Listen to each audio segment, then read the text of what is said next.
Landing a job as a web developer is not easy, so in this video, I'm going to show you how to build this amazing AI-powered job preparation tool that's not only going to look amazing on any resume, but it's also going to give you the skills to help you actually land any of these dream jobs you want. For example, this tool is going to have AI-powered interviews, so we're going to be able to interview in real time by speaking to someone that's going to speak back to us. Great for practicing. We have resume suggestions, so we can upload a resume. It's going to tailor it based on the job we're applying for, and we can even do technical question practices. And you can see here's like a kind of a quick example of what these different things look like. This is just all the homepage that we have going on, and we can see we have this really beautiful looking homepage that's going to look amazing. We have different pricing systems set up, and if we want to actually get started with this, we can go dive into the actual code. All we need to do is set up a job description. I've already got a couple set up. There's two main ways you can use this tool. The first way is you just give it a rather generic job suggestion for when you want to just generally, learn React 19 and Next.js 15. When you want to practice for those things, you can put them inside your job listing. Or in this case, you can copy over an entire job listing directly from Indeed or wherever else you want, and it's going to tailor everything specifically to that exact job listing, which is really great. Now, the thing that I think is personally really cool about this project is the ability to practice live interviews. So if we just go ahead and we can look at one of the interviews that I did in the past, for example, this one, and you can see a bunch of information. It's asking me a bunch of questions, and I'm just responding with tests just because I was testing out different things. But you can see a bunch of information as well as some AI generated feedback for how I did in that interview in a lot of different categories. Now, if we go ahead and actually look what this looks like, I can click on new interview and I can click start and then just give it a second here. Hi, I'll Kyle. mute myself. Thanks for coming in today. I'm the AI interviewer who'll be conducting this mock interview session. And as you My can see, goal it's is to speaking help to me you and asking me prepare for different your things. upcoming Now, whenever I'm ready, I can go ahead and I can respond. I can say whatever I want. For example, I can say, hey, I'm really good at Next.js. I've built all these different projects in Next.js. Here's some examples of different projects I built, yada, yada, yada, whatever it is that you want to say. And then when you stop talking, Okay, got it. So you're ready to dive in. You can see that it's starting to respond to me. And if I were to actually do a real interview, it would actually ask me different questions. It would say, hey, you know what? Give me an example of different things and experience that you need to do. We'll dive more into this when we actually start building it, but it's a really great way to go through a full interview. And then whenever you're ready to end the interview, you can just click the end button right here, and it's going to bring you back to this page where you can generate the feedback for your interview, view the full transcript, and kind of review all the different stuff you did inside your interview. Now, the next really cool thing is the ability to actually do technical question practice, and we have lots of different rankings we can do. We can do easy, medium, or hard. So let's say that I want to generate an easy question. It's going to go ahead, generate a question for me, stream all this data in, which is really important. And I can go ahead, look at this question, and I can answer this question however I want. So for example, I could just fill in whatever different answer I think is for my question. I can click answer. Then it's going to go behind the scenes, check to see what my answer is, and give me some different feedback as well as what the correct answer should have been for this particular problem. You can see it streaming all this information in, and then I can go ahead and I can generate a more difficult problem. So if I wanted like a medium skill problem, you can see that it's going to be a much more complicated problem on the left-hand side, most likely asking me to do even more stuff. So you can see here, it's going through and asking me a bunch of different stuff about drizzle and so on. It's streaming all that information in for me. If I ever get to a question I don't want to do, I can just skip it and then generate a brand new question. Great for technical interview practice. And then finally, we have a resume here. What we can do is we click on this and we can upload any resume that we want. It's going to analyze that resume against the actual job application that we have, and it's going to stream in all the data down here for various different categories for how it actually fits into that. So for example, how well does it do with these different automated AI tools? How closely do we match the job? And then just more generic stuff about like how our AI or how our formatting is for our resume. You can see here immediately, I have really good ratings in this category, but if we look at the job match, you can see it's definitely not matching this job very closely because this doesn't really have a lot of matches or overlap with Next.js. It's just a generic interview resume that I found online, so it's mostly not going to match the job super well, but you can see I get a really good list of different categories I can work on, as well as different feedback for things I do well, as well as things that I don't do well. So it's a really great way for me to analyze how my resume is and how well it matches the job, so I can fine tune that resume perfectly. On top of that, we have full light and dark mode support, so we can actually see what this application looks like in both different modes. We also have different pricing related stuff, so we can go in here and we can modify our different pricing and billing and all that different information. And then lastly, the final thing we can do in here is just update our job description if we wanted to. Now, as you probably already saw, we are using Clerk for our different authentication needs. It makes setting up authentication incredibly easy. And we're also going to be using a tool called Arcjet for all of our different security related stuff. This is really useful when we start to get to tokens for handling the tokens for our AI to make sure that we don't let users overspend our tokens and make us actually lose money. This is really important to make sure that we stay profitable as an actual company. Both Arcjet and Clerk are sponsoring this video, so I just want to give a huge thank you to them. And if you're interested in checking them out, it'll be linked down in the description for you. Welcome back to Web Dev Simplified. My name is Kyle, and my job is to simplify the web for you so you can start building your dream project sooner. The very first thing we want to do with this project is create a Next.js application. So we can say npx create next app, and we're going to use the canary version of Next.js. So we're just going to say @canary, and we're going to do it in our current directory. So I'm just going to put a plus sign there. We're going to install this latest canary version. And the reason that we're using a canary version, let me make sure I just get all this set up. We want ESLint, we want TypeScript. We don't really care, or we do want a source directory. We want the app router, and we'll use TurboPack. We're not going to mess with our import aliases. There we go. Now, the reason we're using the canary version is I'm going to be using the experimental use cache feature built into Next.js, which is what they're kind of migrating to instead of the old deprecated cache way of doing things. So that's the only reason that I'm doing that. Also, something that's important to mention is that this video is going to be really focusing entirely on how I build applications in like a more real world way. So I'm actually going to be using certain tools that I use in my real world day-to-day development. And that's namely going to be some AI autocomplete, as well as potentially AI chat for different agentic AI stuff. But for the most part, we're probably not going to use the chat version very much because I don't use that very much when I'm writing out my own code. Now, that doesn't mean that I'm just going to fly through the code as fast as possible. I'm still going to explain exactly what happens every step of the way. Even if we use AI to generate things with chat, I'm going to go through the code line by line because that's what I normally do anyway, seeing exactly what it's doing, modifying the code, and explaining exactly what's going on. So you don't have to worry about missing anything like that. Now that we have our Next.js application entirely built up, the very next thing that we want to do is we want to implement Clerk inside of our application because that's probably going to be the first main thing that we want in our application. So if we go over to Clerk, we can kind of see all the different stuff about Clerk. We just want to go to the documentation page for Next.js, and we specifically want to run through these docs. So we already created a Next application. We can install Clerk. So let's just come in here and we're going to install Clerk. We want to make sure we add this Clerk middleware. And also, this is an important thing to note. You'll notice we're going to get an error when we try to install Clerk. That's because we're using the canary version of Next.js, and this expects us to use the non-canary version of Next.js.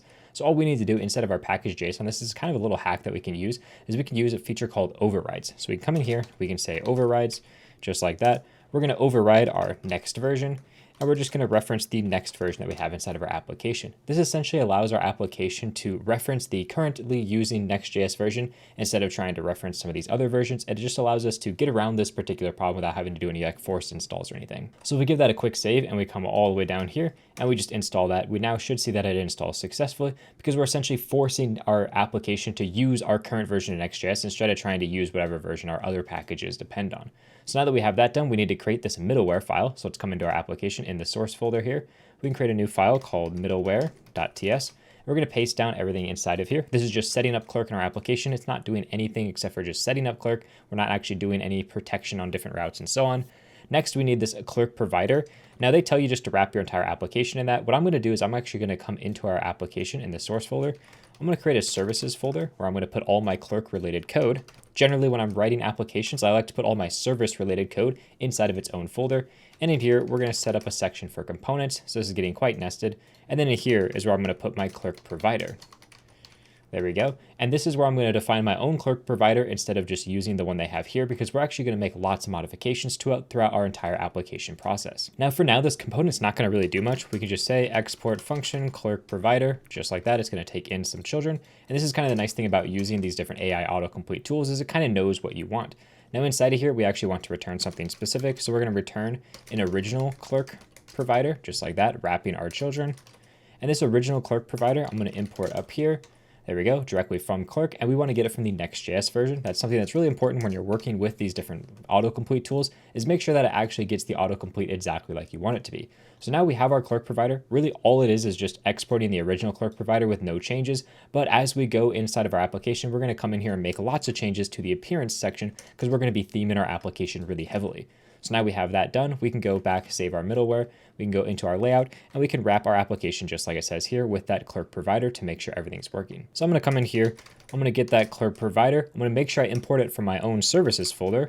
And then we'll just bring that down to wrap our entire application. So now we at least have Clerk wrapping our entire application. We just need to create some users and so on. And we can also move on to the next step for creating a custom sign-in, sign-up page first, because that's really what I always do in every application. So all we need to do is create this route right here, app/sign-in, and all of these different pages. So I'm just going to copy that over. We're going to come into our app folder here. We're going to create a brand new file, and it's going to be at that route. So we have sign-in, and then we have this double bracket sign-in syntax, and then our page. And our page is just going to import that sign-in component directly from Clerk. We're not going to do any changes or anything to it, so we'll just leave it like that for now. Now, one thing I like to do is just give these a slightly better name. So we'll call this our sign-in page. And I also want to wrap this inside of a div. So we'll just come in here, wrap that in a div, and I just want to give it some specific class names. We're going to be using Tailwind for all of our different stuff. So essentially these are the classes that we want. We want it to be a full height screen. We're going to make sure that the width is also this full screen just to make sure it fills the entire container, and it's going to center itself perfectly. So now we at least have this directly centered inside of our screen. We can now make these routes public. So inside of our Clerk middleware, we can create this nice little helper function called isPublicRoute and put all the different things that are going to be public inside of there. So I'm pretty much just going to copy this code, bring it directly into our middleware, and we're going to paste that in, just following through these documentation steps. And as you can see, all of our different public routes are going to go in here. For now, we have our sign in, and I'll also add in our route that is just the root of our application as well, because our landing page should obviously be public. So now if a route is not public, it's going to make sure the user signed in before it redirects us to that particular page. Lastly, we need to set up our environment variables. So here we have all the different environment variable information that we need. We can obviously modify these to whatever we need, but for now, we're just going to copy them over into our application.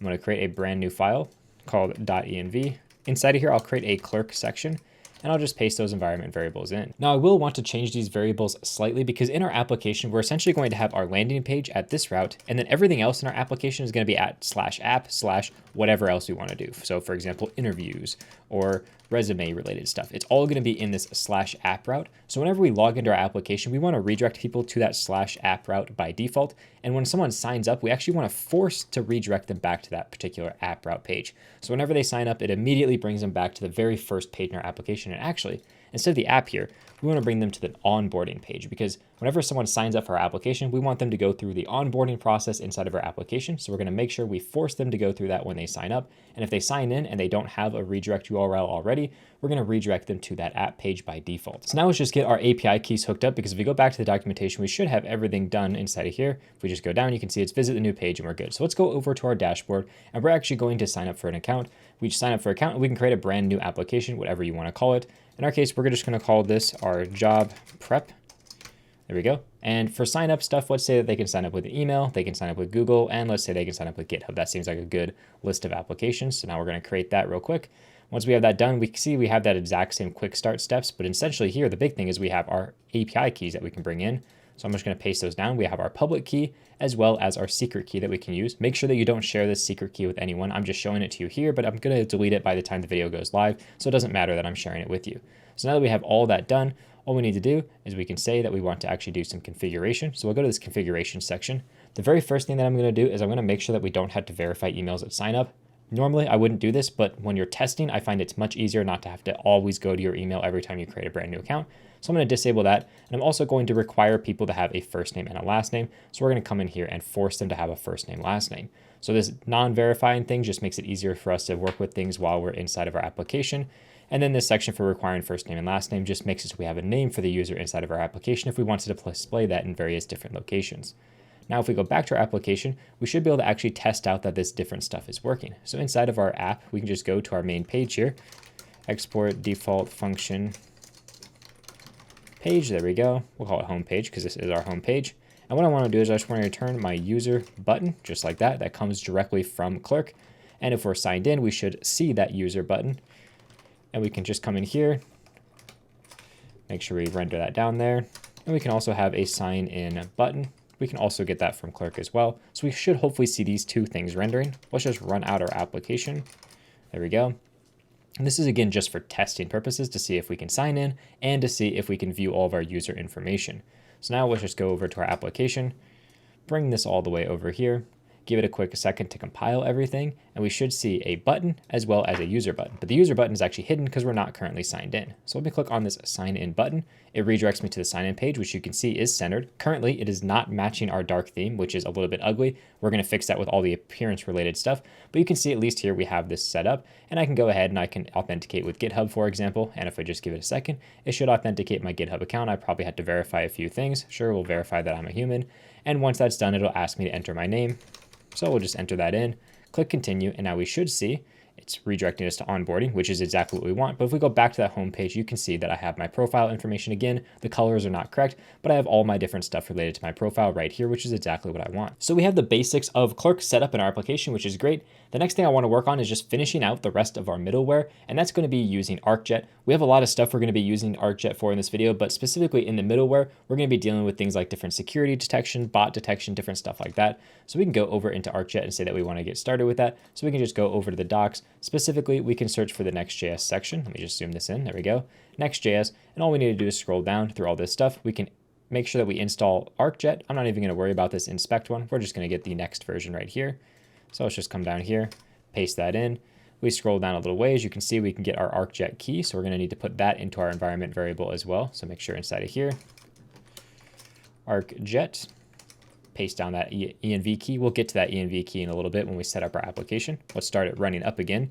And then all we can do inside of here is we can add all the different rules that we want. For example, we can detect different bot related stuff. We can set up a token bucket, which is really useful when we're dealing with AI and we want to make sure people don't overflow the amount of tokens we give them, or to make sure they don't bankrupt us by sending millions of requests.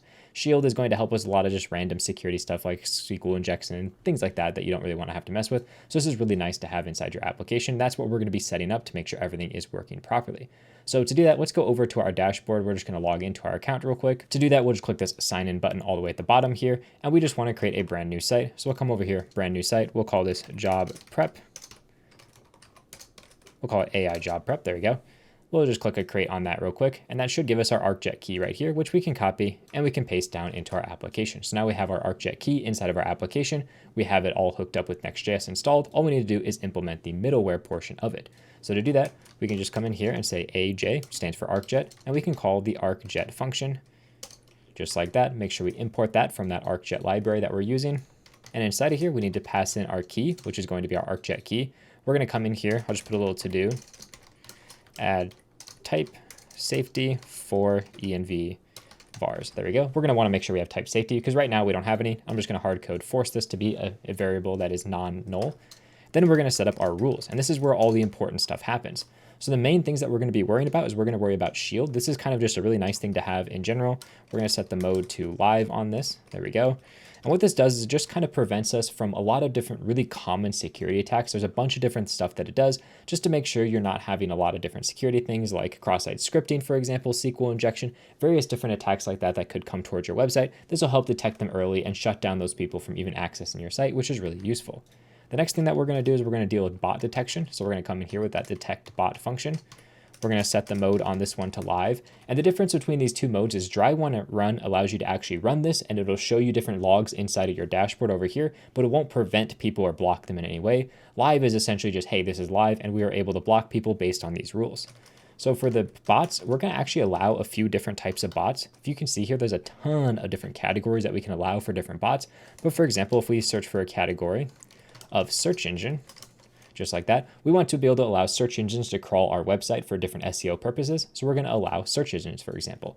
Also, we're going to come in here with category. I want to put monitoring inside of here because, again, we may want to have different monitoring set up inside of our application, because if we have like a ping service to make sure everything is working, that our status page is proper, we want to make sure those don't get blocked, obviously. And then lastly, we're going to have a category of preview. And the preview category is, for example, if you're on like Instagram or Twitter or so on, and someone links out to a site and it shows a preview render of what that page should look like, we want to make sure we don't block those different bots from accessing our website to get what that preview should look like. So that's our detect bot section set up. And then finally, we're going to do a sliding window, which is a way for throttling our application from people using it too much. And this is just to make sure people don't send too many requests inside of our application. So let's set that mode to be live, just like that. We're going to set an interval on this to be 1 minute. So we're going to say in 1 minute, the people can have how many requests?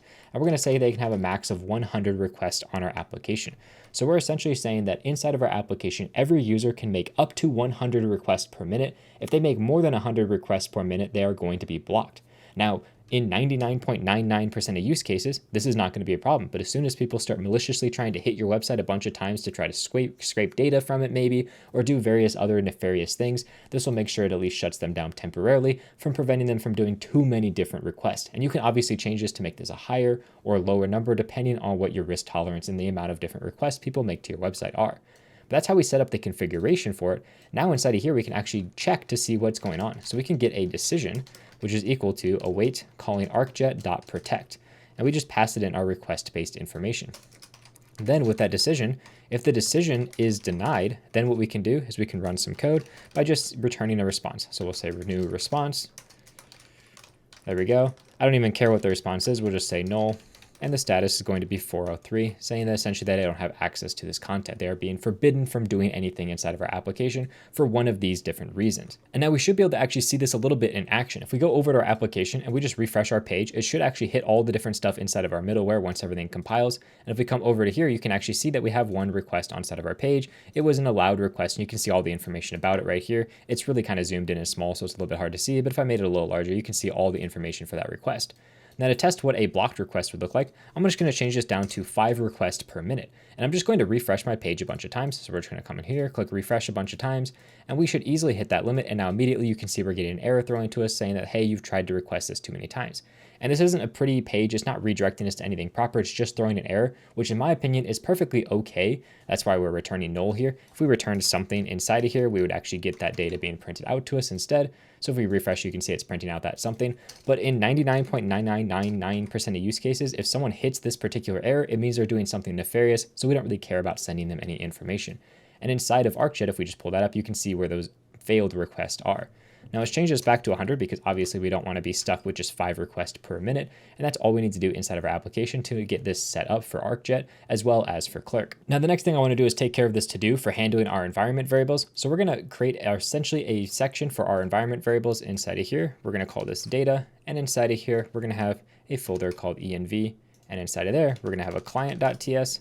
And we're going to have a server.ts where we can put all of our different environment variables split between our client and server. Now the library that we're going to be using for this is the T3OSS library for this. So we can say npm I T3OSS/env Next.js. I pretty much use this in every single one of my projects because it makes setting up type safe libraries super easy. And we're also going to need Zod. So let's just make sure we npm I Zod as well. So we get Zod inside of our application. Now, one thing that we're going to have to change eventually is you'll notice if we look at our application for Zod, we're on Zod version 4, which is brand new. It just came out rather recently. We're going to be using a library later that doesn't support Zod, so we're going to need to downgrade that later. So we might as well just go ahead and downgrade that right now. I'm going to copy over the version that we will be able to use, which is the latest version of version 3. But essentially the AI library that we're going to be using for Vercel's AI SDK is still on version 3 instead of version 4. There's almost no changes between the two. So when you upgrade to version 4, it shouldn't make any difference inside your code, but this is just something we're going to upgrade now, and we're just going to make sure we install with this particular version of Zod. That way we're using this slightly older version, even though it's essentially the same between them. Now let's go ahead and set up our server environment variables first. We can export a const called env. We'll just call create env, just like that from that library. And inside of here, we're going to pass all of our server related variables. Let me just scroll that up real quick. We have our Arcjet key just like this. And here what we want to do is we want to put the actual definition for this in Zod. So we'll say that this is a string, just like that, with a minimum of 1. So we at least are saying, okay, you know what, this string must be passed in. And then what we want to do is we want to make sure our empty strings are undefined. So we'll say true. And then lastly, we want to have an experimental runtime, set that to process.env. And what that's going to do is essentially hook up our keys inside of here with the keys inside of our env file. So the next one we have is our Clerk secret key. These are the only 2 that are available just on our server. So we'll set both of those up, and then we can move on to the client version instead. I'm just going to copy over this file and paste it in because it's going to be very similar, but this section is going to be called client, and we just need to copy over what each of those different client variables are. So we're going to have our next sign-in URL here. We have our fallback URL right there. We have our force redirect. Let me just copy this down a couple times. Force redirect. And then finally, our publishable key. These are the 4 different environment variables we're getting from there. And unfortunately, experimental runtime does not work on the client version. Instead, you actually need to pass in each of your environment variables one by one, which is a little bit annoying, but we can go ahead and we can do that. So we can say, for example, our next public sign-in key is process.env with the exact same name. And we can essentially copy this down for all of our different environment variables. So let's just give that auto-completed from our AI. And you can see essentially all we've done is we've said, hey, we created a variable that has the same name as what we put up here, and it matches the exact name from our env variable. So we're essentially just mapping from one to the other. It's unfortunately not able to automatically do that for us, but this is relatively simple code to set up. And with AI, it makes it really easy just to auto-complete all that for us, which is really nice. So now we have all of our different environment variables set up inside of here. So anywhere that we're using our environment variables, for example here, we can import from that env library, just like this. And now I don't need that extra TypeScript nonsense in there, and it's able to give me full type safety. So if for some reason I forget one of my environment variables, my application will actually crash instead of just executing and failing eventually. Now, the next thing we're going to set up in our application is going to be Shadcn, because it's going to be what we use for our entire application styling. So we're going to make sure we init the latest version of Shadcn by copying over this command from the documentation. And that's pretty much all you need to do to get set up. We'll use neutral as our base color here. That's going to set up all of our CSS variables and everything for us inside of our application.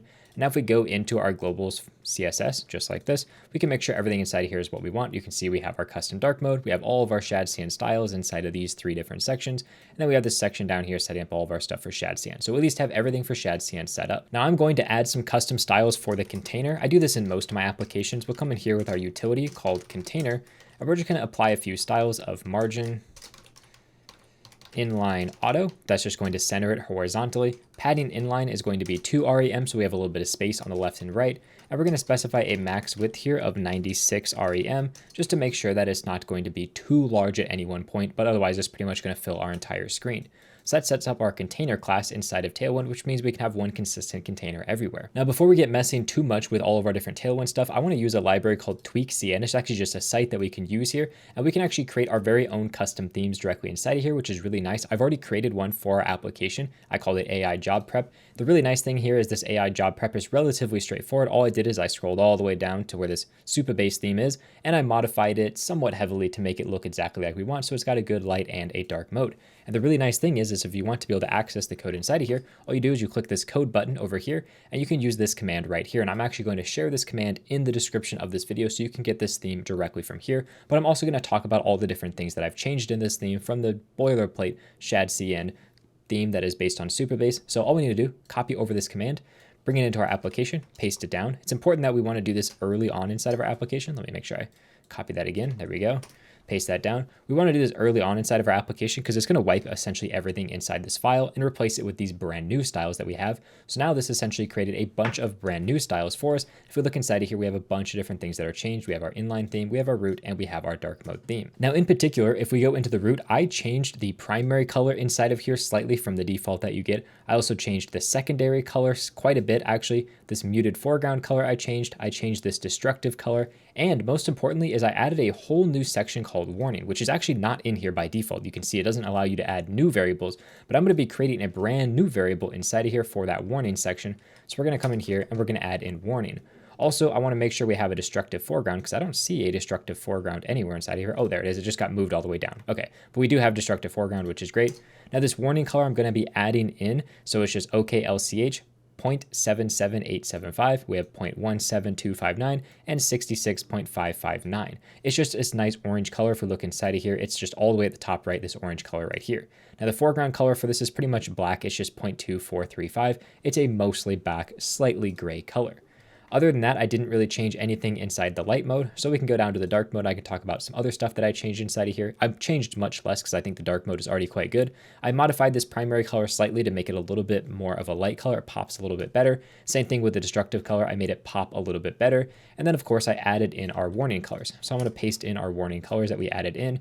In our case, we have 0.76, 0.16, and 70.49, and that's going to give us this nice orange color. It's very similar to the light theme color. And then the foreground for this is going to be this white color right here. So we have 0.9368, 0.0045, and 35.3092. For the most part, we don't really use this warning foreground, but it's just kind of there as a thing we can use. Lastly, let me minimize this down and go into our actual theme inline because we need to add in our warning colors into here as well. So kind of at the bottom of where we have all of our different color related stuff, let's add in our own color for warning, which is our warning variable.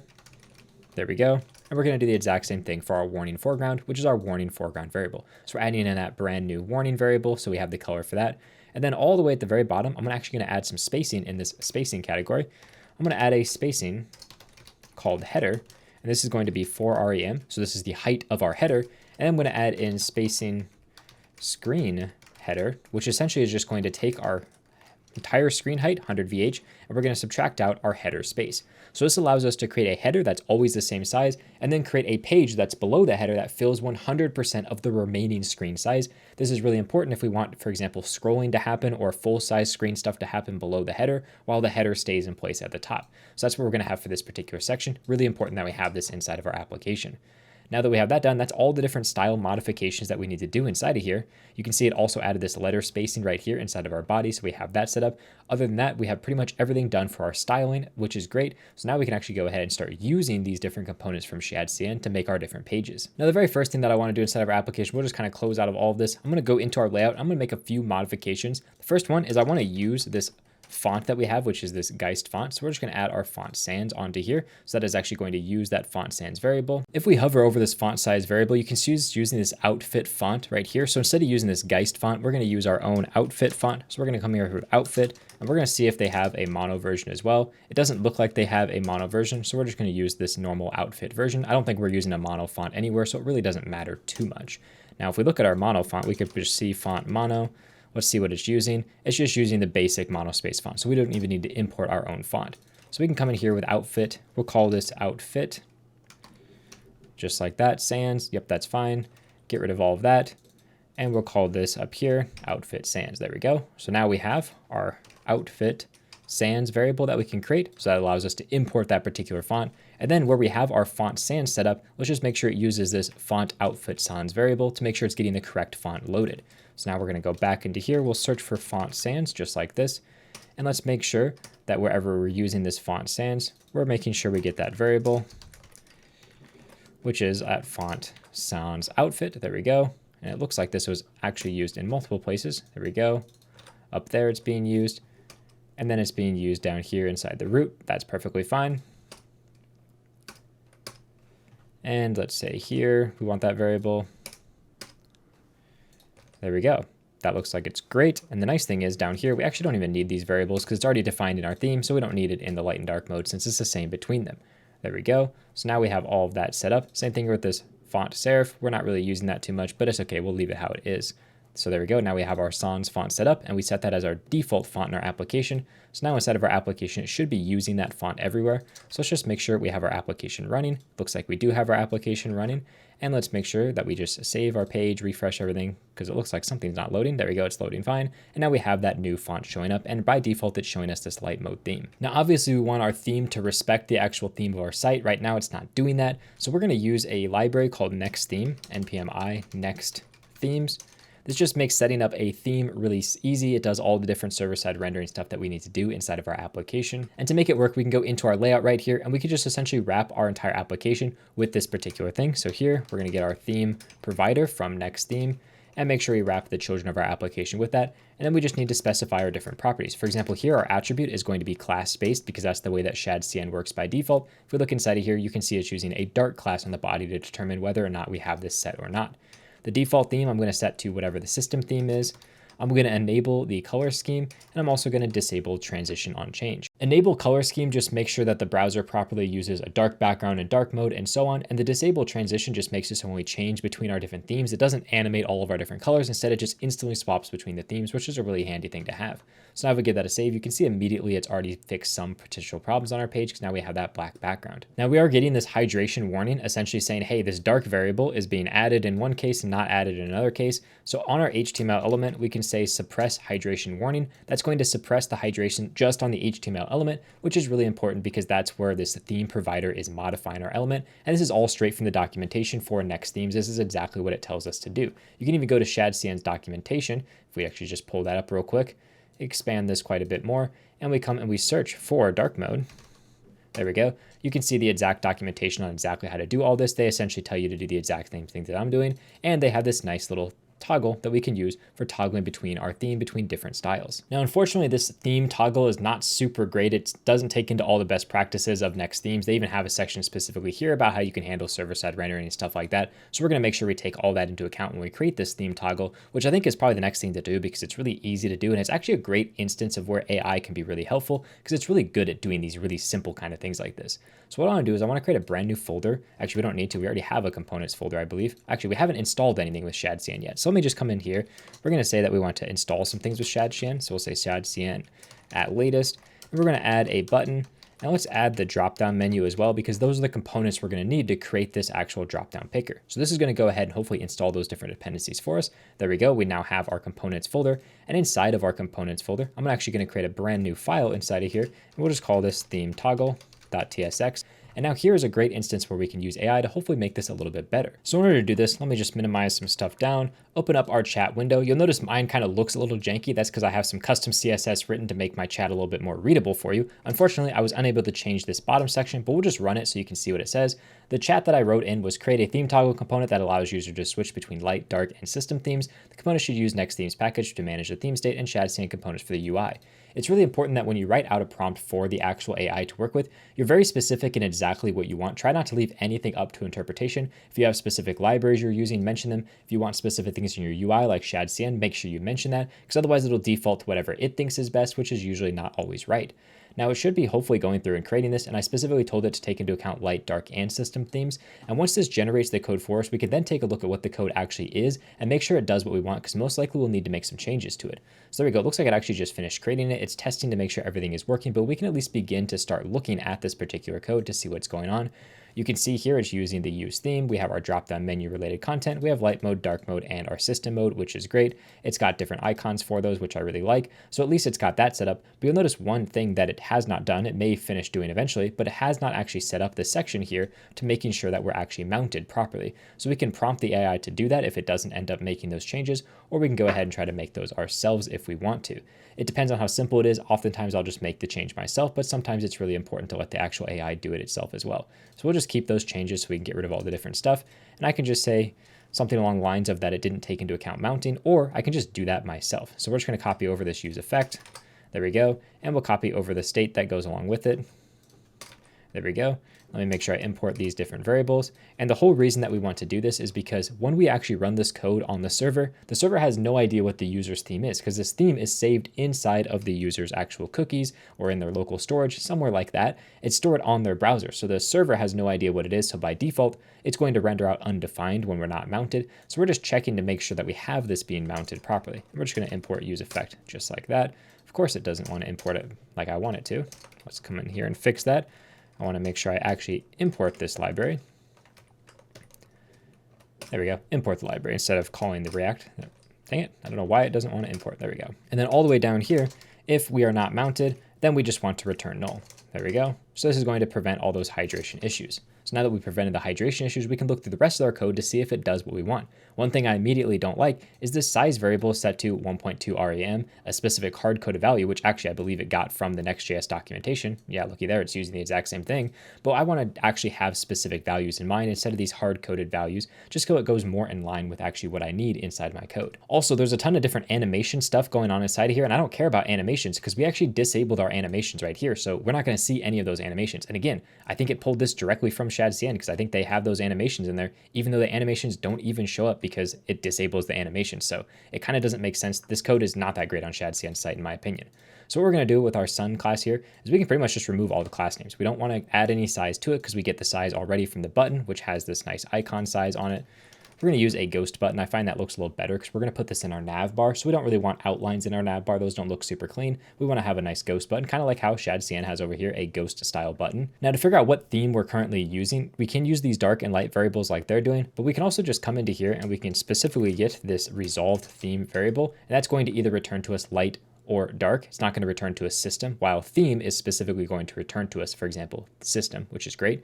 So what we want to do inside of here is we can come down and we can say that we want to render out specifically a theme for our resolved name. So if our resolved theme is equal to dark, then we want to render out the moon. Otherwise, we want to render out this sun. And we'll keep this screen reader only section in there. That makes a lot of sense. So at least screen readers know what this particular button does. So now we have that entire section done. Next thing I want to work on is all these different drop-down menu items to make sure these look correct. So in order to test this, let's go over to our page and actually make sure we render out our theme toggle. Actually, it looks like it added that for us, which is really nice. So we go over to our application and we just move this out of the way. There we go. Now we have our theme toggle here. You can see we have light, we have dark, and we have system. So if I change to light, we're now in light mode, dark mode, and our system mode should be dark mode because that's what I'm set to. So at least our toggle is working properly. Now if we go back into our theme toggle, you'll notice we have a lot of repeated code between these three different things. I'd rather just sum that up into a variable instead. So we can just come in here with a variable that says themes. And the main things that I want to get from my theme is what is the name that's going to be displayed for this. So we'll come in here with the name. This will be light, for example. We're going to have an icon. This is going to be our sun icon, just like that. And then we're also going to have a value, which is going to be the lowercase version, light, just because that's what it's using inside of our system. Then we have dark, and we also have system for all of our different icons. So now if we give that a quick save, we can actually use that down here to clean up some of this particular code. So I can just say themes.map. I want to map through each one of my themes, and I want to render out my dropdown exactly as it was before. Now I can get rid of these items, and we should hopefully see our code looks exactly the same, but it's much cleaner. And now if I want to change something in one place, it changes it everywhere for all my different icons. Now the first thing I want to do is I want to auto highlight the theme that's currently selected. That's not currently being done. So let's go ahead and implement that. That's really easy to do. It's generally when I have these small things, I like to just do them myself rather than ask AI to do them, because it takes me longer to ask AI to do these particular things if they're really small. So we'll come in here with a CN library, just get that imported. There we go. Now we want to have some default classes. For example, I like to have a cursor pointer. So we're going to change our cursor here to the pointer cursor. There we go. And then we can come in here and I say if my theme, which we don't even have imported from up here. So we'll get our theme. There we go. This gives us our actual theme name, system, light, dark, and so on. If that is equal to our current value, then what I want to do is I want to actually accent this. So we'll say background accent, and we'll say text accent foreground. There we go. So now if I click on this, you can see it at least shows that content. And I want to make sure this is the foreground text. There we go. So now you can see whichever one is currently selected has that color showing up on it. Now this doesn't look super great though, because when I hover over something, it has the same exact colorings be applied to it. I'm actually going to change that inside my drop-down menu though. Inside my drop-down menu, instead of using the background accent here, I want to use the background primary. So we'll say primary, just like that. And here I want my text to be the primary foreground as well. So now when I hover over things inside of here, you can see we get that green color instead, which I think looks really good for our entire application's use case. It gives us a nice little pop of color that most applications don't have. And if we have light mode, you can see everything is still working inside of light mode as well. Now, one other thing we can do in our theme toggle, I'm going to mark this as an as_const variable, just so I know that this is never going to get modified in any way. It just helps me a little bit with my code cleanliness, but that at least cleans up the code that AI generated, makes it a little bit better, and makes it more aligned to exactly what I want. So now we have this nice theme toggle we can use anywhere we want. Now from here, there's pretty much two ways you can go. You can either jump in and start designing the landing page of your application, or you can dive in and start implementing the actual behind the scenes part of your application. I usually lean more towards doing the behind the scenes portion of my application because I find more joy in developing those sections, and I'm much better at developing those sections. Usually the other reason I like to go in the behind the scenes first is because I don't know exactly what my application is going to look like when I create it. Things may change and get moved around. So if I start with a landing page that has a concrete list of things that are happening, and then I try to move to the actual code implementation, I kind of set myself up in a corner where I can't really move out of it. And if I do need to change things, then I have to change the landing page. So it adds more work overall for me, but it's entirely up to you what you want to do. In our case though, I like to move on to the code side of things first. So we're going to move into the backend section of our code. And the very first thing we're going to need for any backend system is going to be a database. So we're going to set up a database inside of this Drizzle folder here. And to figure out what we need, the best way is just go straight to the documentation. So let me expand this out a little bit. And what we're going to do is we're going to install the different libraries we need. Now in our case, we don't need .env because we're using Node.js, or not Node.js, we're using Next.js, which is going to handle that for us. But we do need Drizzle ORM for handling all of our ORM stuff, and then PG because we're going to be using Postgres for our particular library. You can use whatever database you want though. I just really like Postgres. Now we also need to install Drizzle Kit, as well as the types for Postgres. And again, we don't need this TSX right here because we're doing everything through Next.js, so we shouldn't actually need that. Now, once we give that a quick run, it's going to set up everything for us. And we're actually going to deviate slightly from the system they have set up. They have here to set up a database URL variable inside your env and then hook everything up that way. But we're actually going to be using Docker for everything. So instead of using an env variable for our URL, we're going to use env variables for like password, username, and so on, and then concatenate them all together to make our database URL. So we're just going to open up over here and create a brand new Docker compose file. So we'll say docker compose.yml, just like that. And we'll paste in what we need. I'll explain exactly what each part of this does. We set up our services. These are like the things we're going to run. And if you notice inside of here, we just have one single service, which is our database.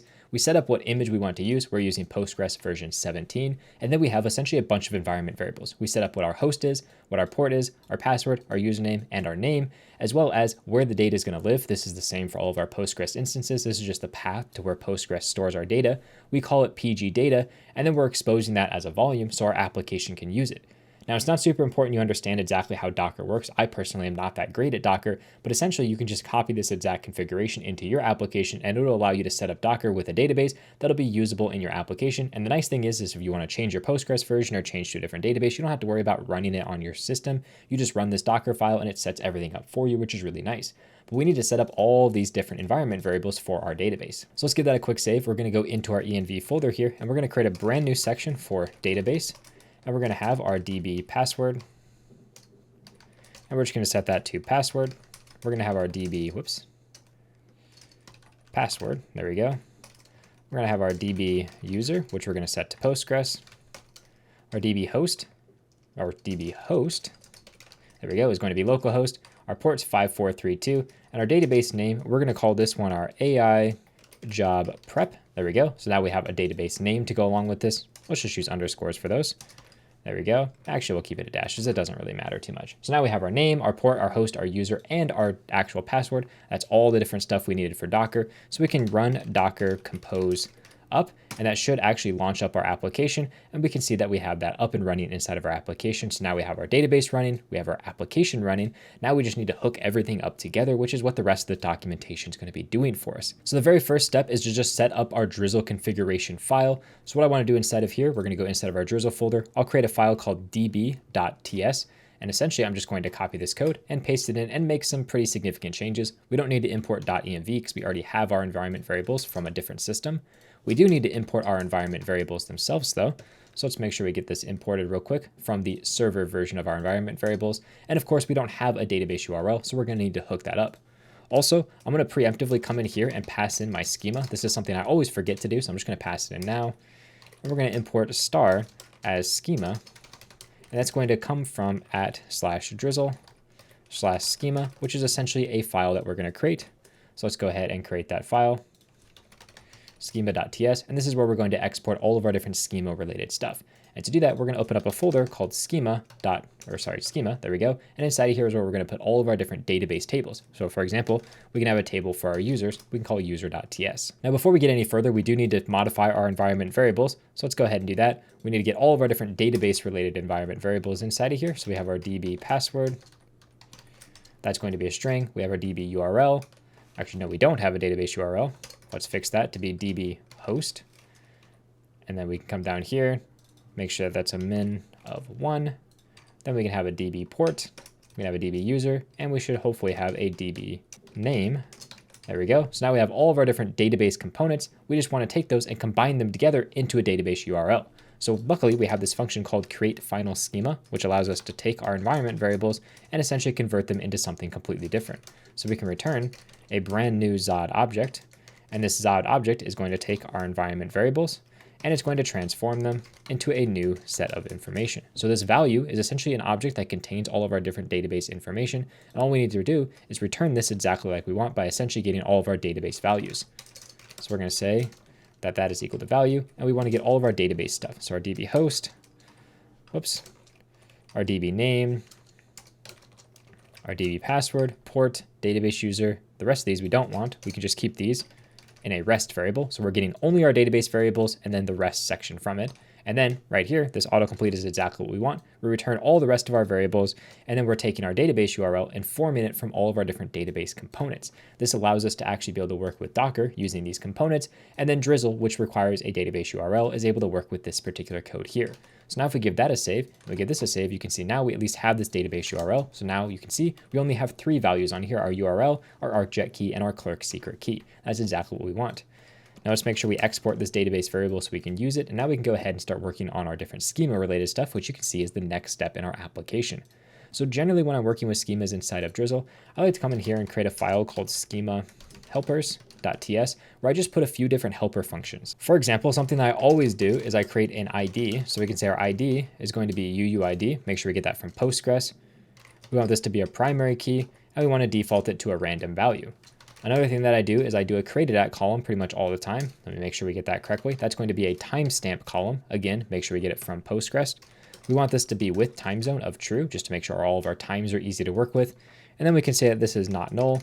and then it defaults to the current value, which is default now. So now we have our time zone for that setup. We can also use our updated at time zone, which is pretty much exactly the same as created at, but we want to make it so that it has an update field. So we can say update, and we want to just set this equal to a new date, just like that.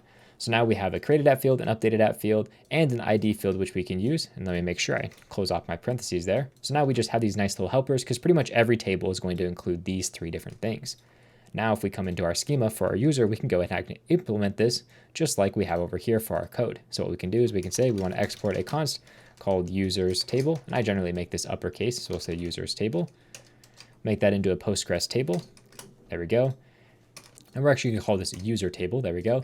And this one's going to be a little interesting because instead of using the ID, we're actually going to create our very own ID because we're going to be hooking this up with Clerk, and Clerk doesn't use UUIDs. Instead, they just use strings. So we're going to use a varchar instead for the ID just on this particular table. Again, because it's coming directly from Clerk, and we don't need to worry about defaulting it to anything because we're going to get it all from Clerk.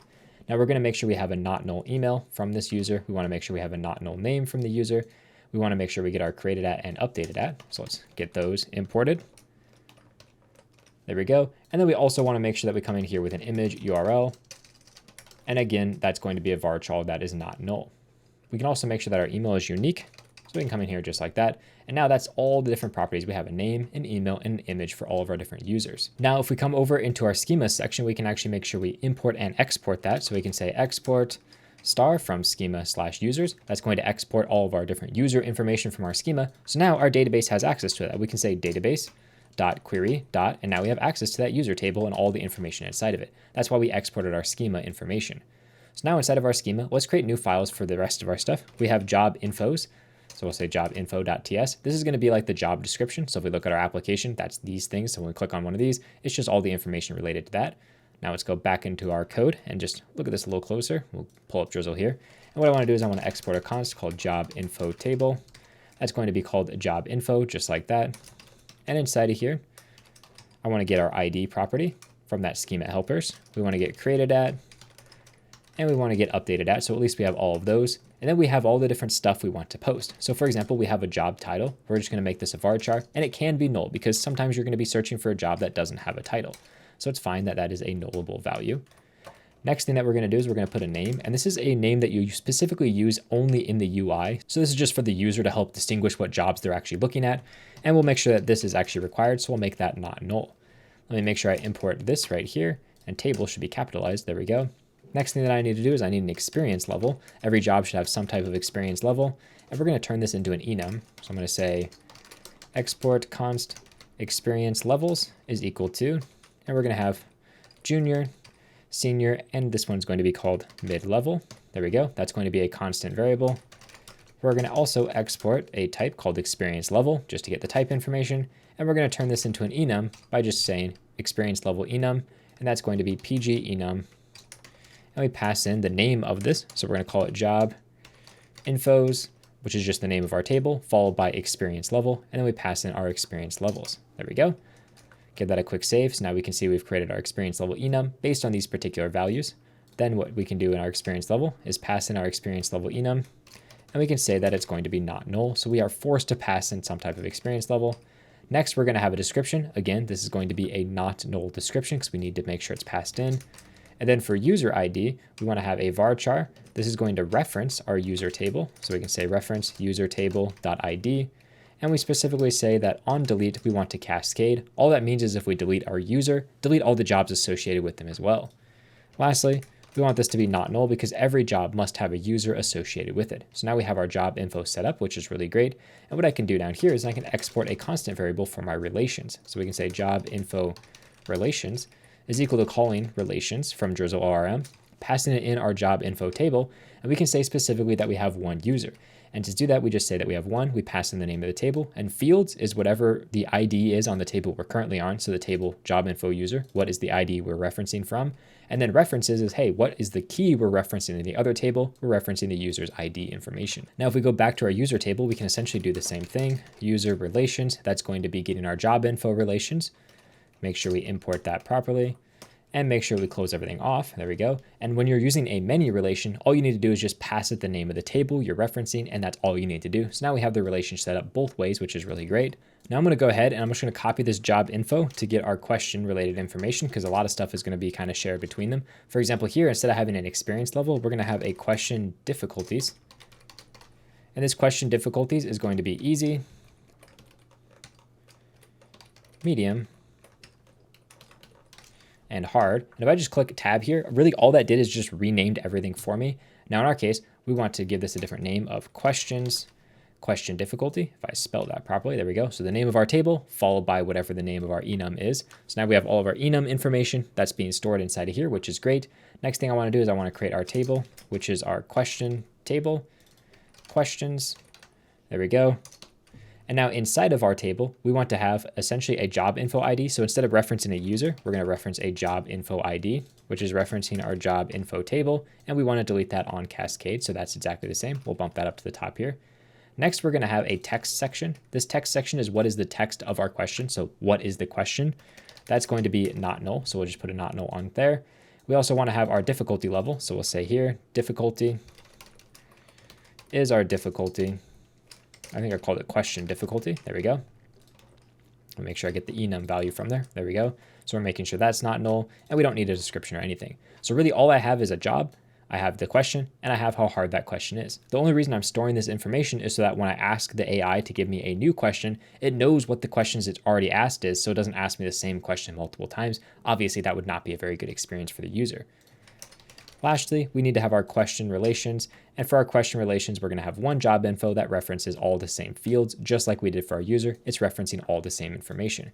Now let's just clean up our imports so we have everything clean there. And now we can move on to our last table, which is going to be our interview table.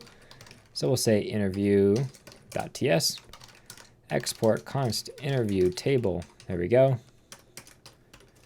Make sure it has a created at field inside of it. And an updated at, there we go. Make sure we import PG table and the ID. There we go. So now we have all that information being imported. We need to have a job info ID. So our job info ID here, this should be a UUID, which I believe in our question, we need to update that. This should be here, a UUID. There we go. Make sure we import that. That's correct. So now we can go back into our interview. Here, this is going to be essentially the exact same thing we had in question. I might as well just copy it because essentially they're both referencing a job. So we'll import all the stuff we need.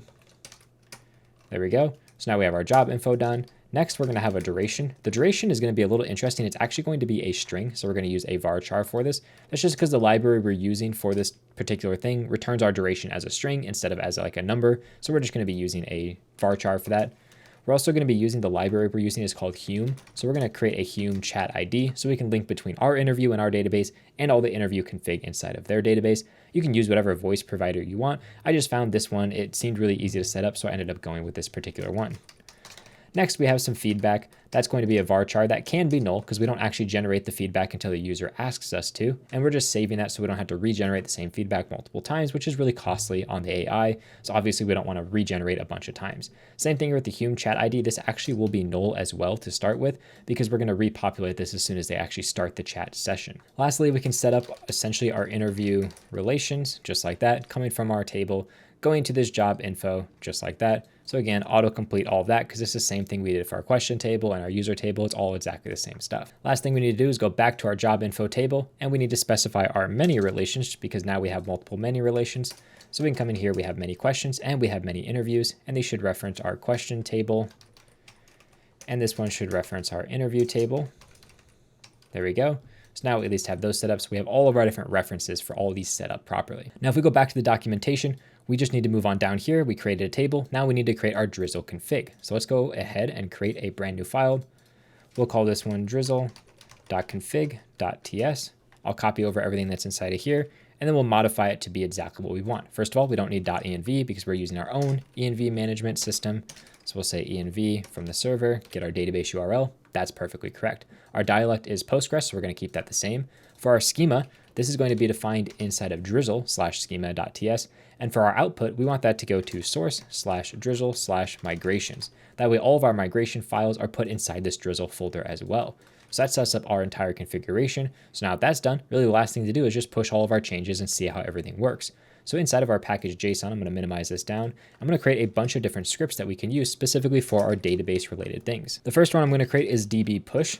and that's going to use drizzle kit push. We're then going to have generate. We're going to have migrate. So we come down here, migrate, just like that. And then finally, we're going to have our DB Studio.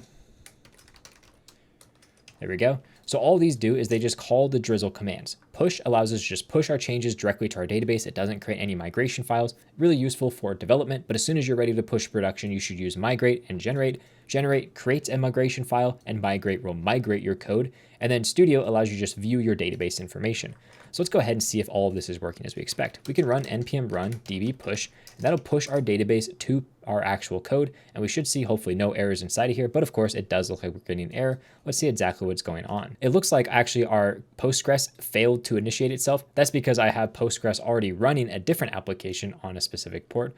We're going to try to run this again, see if it actually works, but it's probably going to fail again. I might have to close down my other Postgres running on that particular port. So it did fail again. I just came in here, I had inside my Docker desktop setup, I had the old version of my application running. So now we can go ahead and we can run this new version, which is AI powered job prep.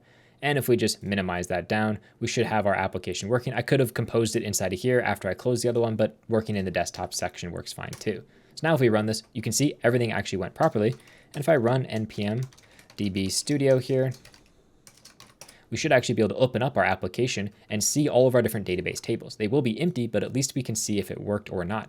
If we look inside of here, right now we only have a user table. And that's because if we look inside our application, I actually forgot in my schema folder to export all the different stuff we're using. So here, I need to export my job info, my interview, and my question related stuff. So now that's all the information I need. I can rerun my push command and then rerun my studio command. And hopefully now over here, when we refresh our page, we will see that we have all of those different pieces of information. So we have our interviews, job info, questions, and our users showing up inside of here.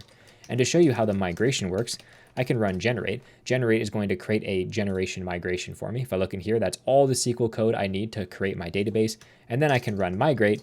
And what migrate is going to do is just going to run that migration on my database. Now this isn't going to work because I already have my code pushed up here. So it's failing saying, hey, I tried to create something that already existed.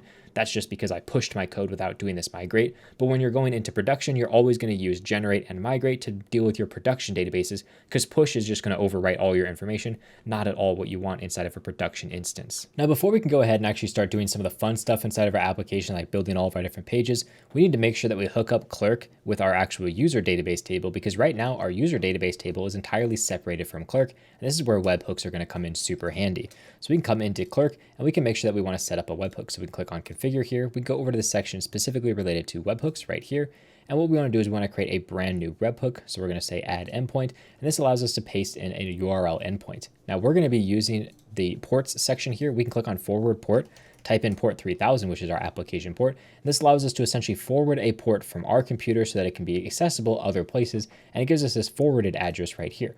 I'm actually going to copy that and paste that into here. And this is a URL that we can actually access my computer from. And if we set this to be public, so I changed the port visibility public, and we just click continue saying that, hey, this is okay. Now Clerk can actually call this particular webhook, which accesses my computer, so it can post data from Clerk down to my computer, which is really useful when testing things like webhooks.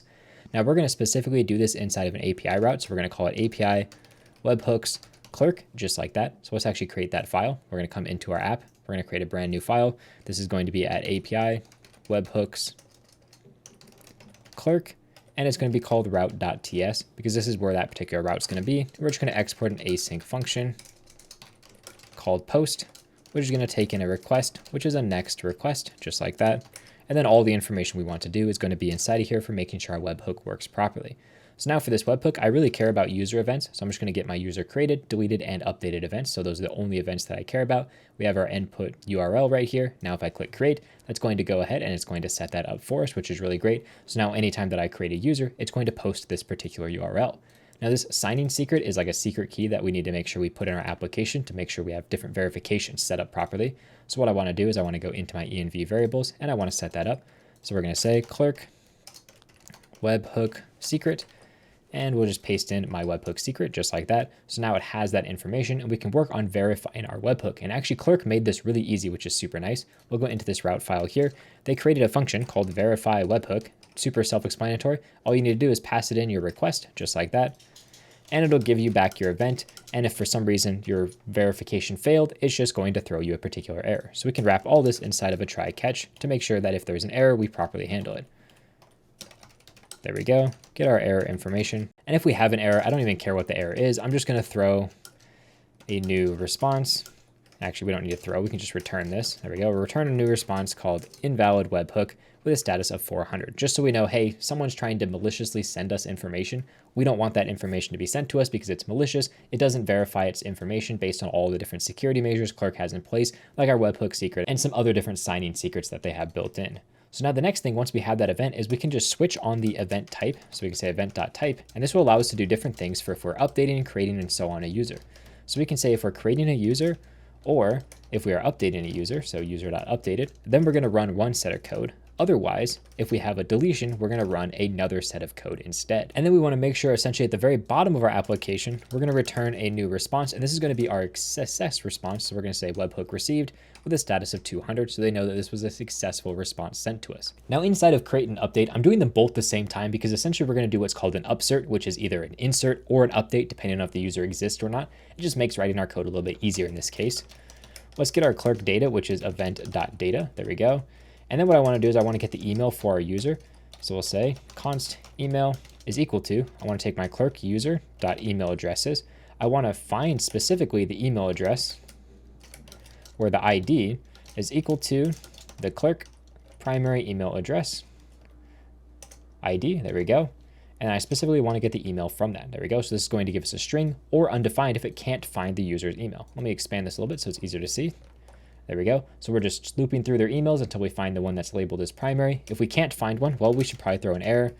So if email is equal to null, then we'll return a new response, no primary email found, and we'll just send down a 400 code.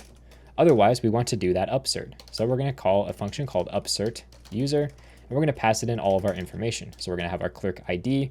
Our name here is going to be our Clerk data dot full, or not full name, sorry, because full name doesn't exist. We're going to get our first name. And we're going to make sure we wrap that up. And we're going to get our last name and essentially just combine those two together. We're going to pass in our email information. Our image URL is going to be coming from our image URL from Clerk. And then finally, our created at field is again coming from Clerk. Same with our updated at. Both those are coming from Clerk. And this should be saying new date. There we go. And new date. There we go. So now we have our created at and our updated field coming from Clerk. We have our URL coming from Clerk. We have our email. And then finally, we have our name coming in. Now for our delete, this is going to be rather straightforward. We can come in here and if our event.data.id is equal to null, because for some reason, this is a nullable field, not sure why, we want to say that we didn't have a user ID. Otherwise, we want to just call delete user on our user. So essentially we're upserting our user or we're deleting our user based on the information we get. And if we have an error, we're throwing down different errors or we're throwing a success code so we can at least see what's happening for all of our different code. Now to handle this upsert and this delete of user, I'm going to come into our code, into our source folder. I'm going to create a brand new folder called features. Generally, anytime I work on a larger project, I like to break things down into features. In our case, we're going to have a section for our users. And inside this section, we're going to have a db.ts file for all of our different database related code. So we can export an async function called upsert user. It's going to take in our user, which is a type of our user table dot infer insert. There we go. So we're getting our insert from our particular user. And the really nice thing is we can just call db dot insert. We want to insert into the user table. We want to insert all the values from our user. And on conflict, we want to do an update. And specifically, this target should be targeting the user ID, just like that. And we're going to set our user information. So if we have no data at all matching this user's ID, we do an insert. If we find a user that has this ID, we instead do an update on that particular user. So this just allows us to do an update or an insert depending on if the user exists in the database or not. We want to do essentially the exact same thing. This one is going to be delete user, just like that. That's going to take in an ID, and then we can run our code for db delete user. And of course, it doesn't know how to write this particular code, so we'll write this out ourselves. User table ID is equal to the ID that we get here. So now if we give that a quick save, we come over here and we import those functions. There we go. And there we go. We should now see that we have no more errors. So that is working. But one thing that I want to do as well is I want to add inside of here a db cache. So we'll say dbcache.ts because this is how we're going to handle all of our different caching information, which is the whole reason we're using the canary version of Next.js, because inside of our Next.js config, in the experimental section, I want to enable use cache. So we're going to say use cache, set that equal to true just like that. And that allows us to use the new experimental way of caching in Next.js, which will be replacing the currently deprecated version of the caching that they have implemented right now. So inside of our db cache, all I want to do is I want to create a function called revalidate. user cache. And what this is going to do is it's going to take in the ID of my user, and it's going to read validate all the caches related to my user. Now I also inside of here want to have specific functions related to the different caching tags that I have. So I'm going to say get user global tag. There we go. This is going to essentially give me a key based on my global users. Then I want to export a function, which is going to be get user ID tag. And this is going to be based on an ID. It's going to return to me some specific information inside of here. Right now, I don't know what that's going to be, but it's going to return to me that information. Now to handle all of this, in my lib folder, I'm going to create a brand new file. I'm going to call this data cache.ts, and this is going to handle all my caching related stuff. So I'm going to export all the different functions for getting my cache tags. So we're going to say export function get global tag. This is going to take in a tag. And what we want to do is we just want to return global tag just like that. And we're going to return it as a constant variable.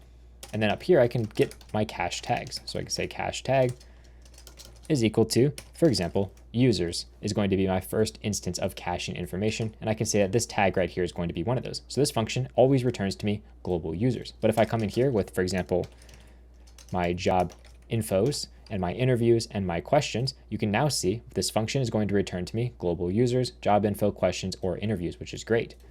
Now I can export a function for my get user tag. That's going to allow me to tag things based on users. So I can say tag, cache tag, and this is going to take in a user ID just like that. And let's put our user ID here and our tag here. So now this is a tag specifically for a user. So if I want to get all of the job infos for one user, I can use my user tag for that. And then finally, I want to export a function called my get ID tag. This takes in a tag and an ID. Make sure I get that all spelled properly. There we go. And the nice thing about this is if I want to tag something for an individual ID, for example, give me like the job info with the ID of 3. Boom. I use an ID tag. If I give me all of the job infos for user 3, boom, I use this. And if I say give me all the job infos in my entire application, well, that's a global tag. So this allows me to fine grain exactly what level my caching is going to be. Am I caching on an individual item? Am I caching on all of a user's items? Or am I caching on every item in my entire database? For the most part, my caching is going to be related to the user or the ID level, but there are some things you may want to cache at a global level. So that's all we need to do is set up that. Now inside of here, I can actually make these functions work. For example, my global tag, I can just return get global tag, and I can pass in users. Down here, I can get my ID tag, and I can pass in my users as well as the ID. And down here, I can call revalidate tag, which is from Next.js, and that's how their caching works. And we can pass it in the two different types of tags I want to revalidate. So I want to revalidate the global tag and the ID tag. So every single time I make a change to a user with a specific ID, I revalidate the cache for just that user, and I also revalidate the cache for every user in my database. So if I'm trying to access all my users, then obviously it'll revalidate that cache anytime any user changes. But if I'm trying to access just user 3, it'll only revalidate that cache when I change user 3 specifically. If I change user 4, it doesn't change the cache for user 3. And once we start actually querying data from our database, I'll show you how these tags play in. It's actually a really cool system that is super easy to work with and makes it so that you have really robust caching throughout your entire application, especially for things that don't change very often. So now let's actually see if this works. Let's go back into our application. I want to just delete my user entirely. So we're going to manage our account, and we're going to come over and we're going to find wherever the delete section is. I think it's in security. There we go. Delete account. There we go. So we're completely deleting this user. And if I just paste in that verification code, it'll actually go through the process and delete that user for me. So now we no longer have that user. So what I want to do is I want to create a brand new user, and I want to see if this actually works. So I'm just going to create the same GitHub user that I did before. Should go through all the verification process. And then I just need to type in my name. And now we hopefully should see that this is going to create a user inside of our database. Now, currently it's redirecting us to onboarding, which is what we want because we want to make sure everything's working properly. But if we go over to our database and we refresh this users table, we should see a brand new user being populated in this table. And if we don't, then we have some type of error inside of our process somewhere.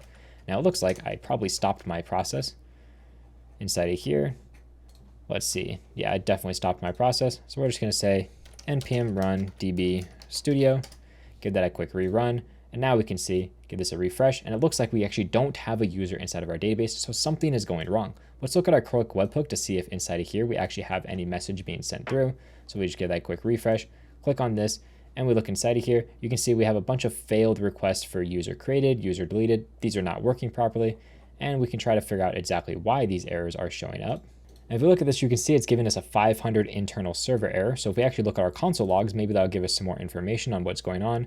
And I don't actually see anything hitting our particular console for those. So through some debugging, I actually figured out what the error was. The first time that you forward a port inside of VS Code, you need to go to that particular URL for your port and make sure you just click continue to say, hey, I'm okay with doing this. Then it won't ask you for that anymore. That's why we didn't see anything on our server, because it was getting blocked before it got to our server. But now let's go ahead and actually test to see if this works.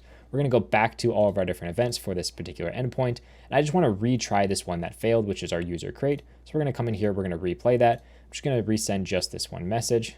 Scroll this down, click resend, and we should hopefully see when I just give this quick refresh, and it looks like it's still failing, but let's see if it at least is hitting our server this time. Looks like nothing's hitting our server, and it still says it's failing. And if we look down here for the failure, you can see it's still a 500 server error. The only thing I can maybe think of is that I might need to refresh my app or resend the event because there might be something wrong with it. Maybe it's too old, because sometimes if the event's too old, it will actually fail. So let's just go ahead and let's just redelete our user and see if we can get this event to work. So we'll come into here. We're going to manage our account, go over to the security section, delete it. There we go. We have deleted our user properly from our database. Let's create a brand new user, and hopefully this one will work. I'm not super high that it's going to work, but at least we have a chance that it's going to work. So we'll say Kyle Cook, continue. We're redirected to that page. I don't see anything inside of here. I got a bunch of sign in, whatever, but I don't see anything being posted to that page. And if we look, we probably have inside of here an error, and of course we do. So I figured out what the problem was. I am pretty much an idiot is what the problem is. I'm forwarding port 3000 while we should be forwarding port 3001 because our application is actually running on port 3001. So let me just completely close out of this, forward a brand new port of 3001. We should hopefully be able to copy over this address, and we can come over to our webhook, and we should just be able to change up here what this URL is, paste that down. And now if we give that a save, and we just retry this event. I don't know if it'll let us replay the event even though we changed our URL, but we can try. So we'll just click resend, see if that actually lets us replay that event. Looks like it probably doesn't let us replay an event when we change the URL of our port. That's perfectly okay. What we can do is we can just delete our user for hopefully the final time and see what the issue is. So whoops, not sign in. Make sure we go over to manage account. We want to do the security. We want to delete our account. And now we're going to sign in with a brand new account, and hopefully, third time's a charm, this will actually send over a request to our database. So we'll say Kyle Cook, we'll click enter on that, and it looks like it didn't send anything, which is interesting. And I'm making sure we are on port 3001. If I come over to here, we do that refresh, it's still saying that it is failing over here. If I look at where it's supposed to be sending this, I'm going to make sure that this is the correct location. Actually, I think I know what the problem is. I haven't actually accessed this tunnel yet, so I need to just essentially click continue to verify that this is okay for requests to come through, because it's a brand new tunnel that I just created. So now that that's done, actually replaying this event should fix it for real this time. So we can come all the way down to the very bottom. We can say that we want to replay this event. Let me just make this a little bit larger.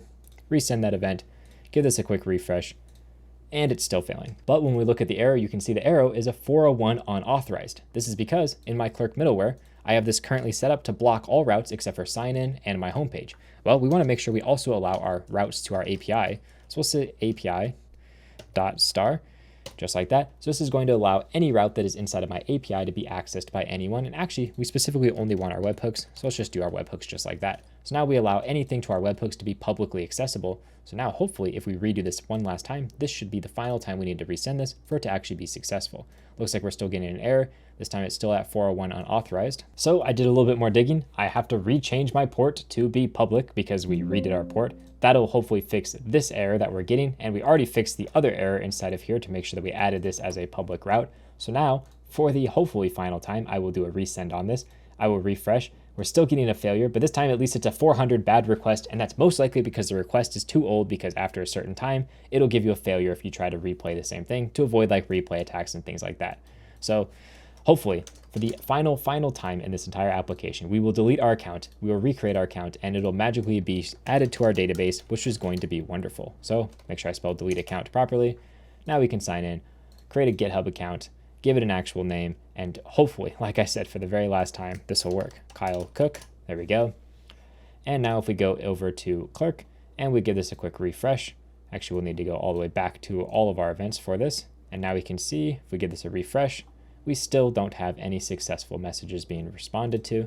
Let's just open this one up and see what's going on inside of here. You can see it's still saying invalid webhook, but hopefully we should have an output inside of our terminal because it is posting to that URL. So let's go to that particular API route and see exactly what our problem could potentially be. I believe it might actually be because of our environment variable not being named the correct thing. I think in order for this verify webhook to work, you actually need to call it, Clerk Webhook signing secret, or you can pass it along. But if we just rename this environment variable, that should actually fix that particular problem. So let's just do a quick replay on this and we'll do a refresh.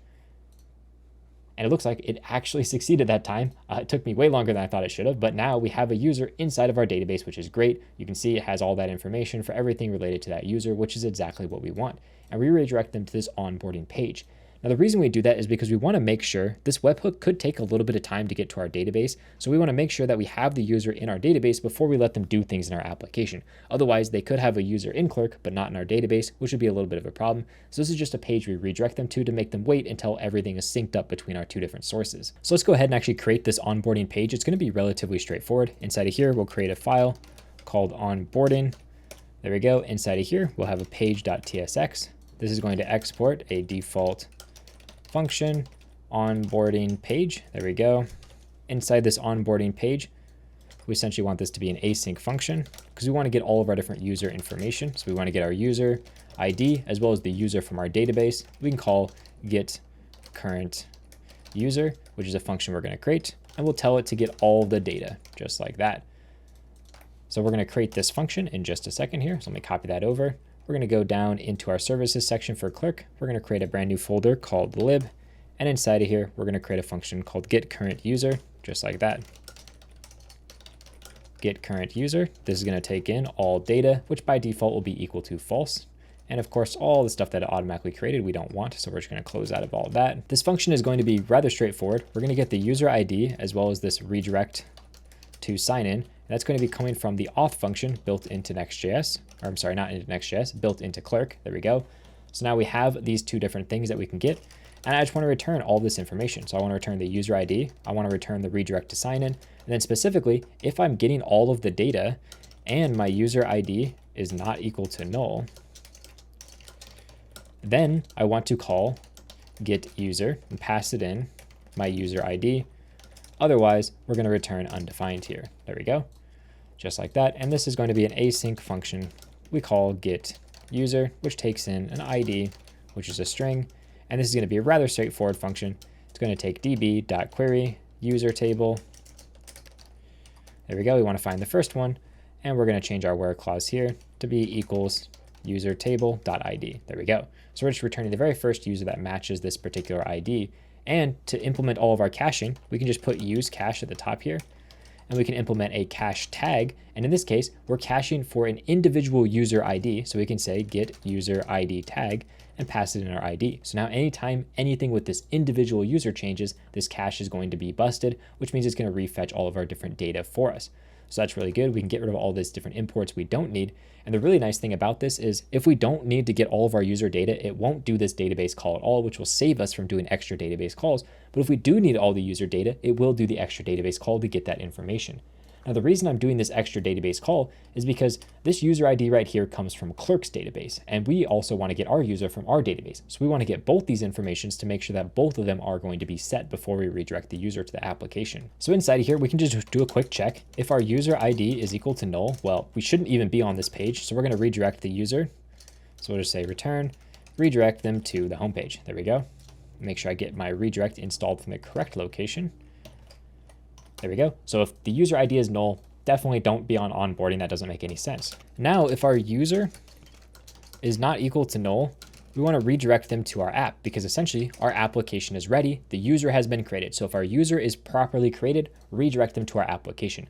Otherwise, we just want to wait until the user is done being ready before we redirect them. So we're going to come in here. We're going to return a simple div. This is going to have a class name of container, flex column, item center, justify center, hscreen to make it fill the full screen, and we'll put a gap of 4 on this. There we go. Then what we can do is we can have h1 inside of here. I'm going to give this a 4xl with no bolding, and this is just going to say simply creating your account, just so that they know if something is happening behind the scenes. And then we just need to make sure that we do something by polling to see if our database has the user or not. So we can say onboarding client We can pass in our user ID information just like that, and we can create a brand new file. We'll just call this _client. And the reason we have to put this in a new file is because this is using client-side code, so we can put use client at the top. Export function onboarding client. There we go. Now inside this onboarding client, we're going to return rather simple code. So we're going to say return a loader to icon. This is going to have a class name of animate spin and a size of 24. So we just have a nice big loading spinner that shows for the user. There we go. Make sure I clean all this up. And then what we want to do is also make sure I spell class name properly. There we go. And then what we want to do is we want to have a giant use effect that essentially is going to query our database a bunch of times trying to figure out if our user exists or not. So forever, when our user ID changes, we want to run the code inside of here, which is going to be an interval ID equal to set interval, just like that. Close that off. We're going to run this interval every 250 milliseconds. So 4 times a second, we're going to query our database to see if this user exists. The nice thing, since we're heavily caching everything, the first time we query, it's going to try to do a query. And every time after that, it's just going to use the cache until our user has been updated. So it's not going to be too much of a performance hit for us. Also, it shouldn't take very long for the user to be created. So it'll only do like 1 or 2 queries before the user is actually created. So now we can say const user is equal to await get user. Make sure this is an async function. And this is going to be a function that we create a little bit later, so we'll just deal with that later. Here we go. We can say if our user is equal to null. Well, we don't have anything yet, so we're just going to do a quick return. Otherwise, if we have a user, we're going to take the router, which we can get up here. Use router. Whoops. There we go. Make sure I import that. Use router from next navigation. Make sure you get it from the correct location. And then we can do a router replace, and we can replace this with the app location. And we can finally clear out our interval. So we can say clear interval. And then also down here, we can do a simple return. This is also going to clear out our interval. And then we need to rerun this anytime our router changes as well, because those are the dependencies we're using inside this application. Now let's type out our user ID to make sure it's a type of string. And now we have all the information we need. Essentially, we're just doing a use effect inside of here that is getting our user every 250 milliseconds. As soon as they exist in our database, we're going to redirect the user to the actual application portion. You can see up here, it's already redirected us to the application, which is great. Now we need to come over here. The only reason it did that is because we got to this page and it properly redirected us because it was saying, hey, your user exists. So we're going to do a quick redirect to get you to the right location. Now I want to go ahead and I want to create that get user function. So what we can do inside of our features for our user here, I want to create a brand new file called actions, because this is going to be a server action. We'll say use server at the very top. Export an async function called get user, takes an ID, which is a string. And for this function, we're going to use cache. Our cache tag is going to be getting that user cache tag. So we'll say cache tag, get user ID tag. There we go. And then what we need to do is we're just going to return our DB query to find the first one. So let's import database, import user table, and import equals just like that. We pretty much already wrote this function once, but now we have this version of it that we can use as a server action. So now inside of our code, let's make sure everything is imported properly. Inside of our client, we want to import that server action that we can use. There we go. Give that a quick save. And now hopefully when we redirect to the onboarding page, it will redirect us to the app page. So let's just create a brand new folder called app. And inside there, we'll create a page.tsx, export default function app page. And we'll just return, just a random assortment of stuff. It'll just say hi. There we go. So now we just have the text hi showing up on this page. So now what I want to do is I want to go back to my onboarding. And if we go to the onboarding page, it should redirect us to the app immediately. It looks like it's actually redirecting us here because our user ID is null. That is definitely not correct. So we have a little bit of a problem there. I'm not really sure how it got us to this point. So let me just try going back to onboarding again to make sure that wasn't a fluke. Okay, it does actually redirect us to the app. So I probably just typed in something incorrect. So it redirects us to the app, which is great. Next thing I want to do is I want to comment out these lines and I want to immediately go down to this section here. So we're just going to say, actually, we'll leave this line so we get rid of our errors. But essentially, I'm not redirecting the user. I'm only redirecting them on the client now. So now we can go back to onboarding. We should hopefully see, you can see it said creating your account for just a small amount of time. If I change this interval to be longer, let's just change it to be like 2 seconds. We should see it load for 2 seconds before it does the first check. So we can say onboarding, creating your account with a loading spinner. After 2 seconds, it's going to check, it sees our user exists, and it redirects us. So this is really great because if our actual query to get the user takes a little bit of time, maybe it takes a second or half a second to actually hook up the database with the clerk information. This will make sure that it's going to wait for us to have a user before we actually get to that specific page that we should be using the user information with. And speaking of, we should probably create a layout page that forces us to have a user. So I'm actually going to copy all of this over. Instead of our app, which is our actual main app section that we get redirected to after we have a user, I'm going to create a layout.tsx. I'm going to pretty much copy all of this over. This is going to be our app layout, just like that. And what I want to do inside of here is same thing. I want to get our user. If our user ID is equal to null, just redirect us back to the home page. And if our user itself is equal to null, well, I want to redirect back to onboarding. I never want to actually get to this page unless we both have a user in Clerk and a user inside of our database. Then once we're inside of here, we can render out all of our different code. So in our case, we can get our children, which is coming from React Node, just like that. And we can render that out down here. There we go. So essentially all this particular page does, if I actually import our children properly, is it just makes sure, hey, do you have a user ID and do you have a user? If not, redirect the person back to the place that they should be, because they should not get to this page until they have both of these different things set. Now inside of our layout, I'm actually going to be using a Navbar inside of here. So we're going to come down, close all that off, put our children inside of here. I'm also going to render out a Navbar, just like that. And we're going to pass down our user information to it because we're going to have essentially a user dropdown. So we'll pass our user into our Navbar. Now our Navbar is going to be a client component, so I'm just going to create it directly inside of here, put an underscore in front of it, navbar.tsx, and we can say export function navbar, just like that. Going to take in our user. Right now it doesn't know what the type for that stuff is, but that's okay. We can fix that typing information in just a little bit. Now for our Navbar, we just want to render out the user's information, so essentially their name and their image. So all we want to have inside of here is a name, which is going to be a string, and an image URL, which is a string as well. So that's all the stuff that we care about for this particular user.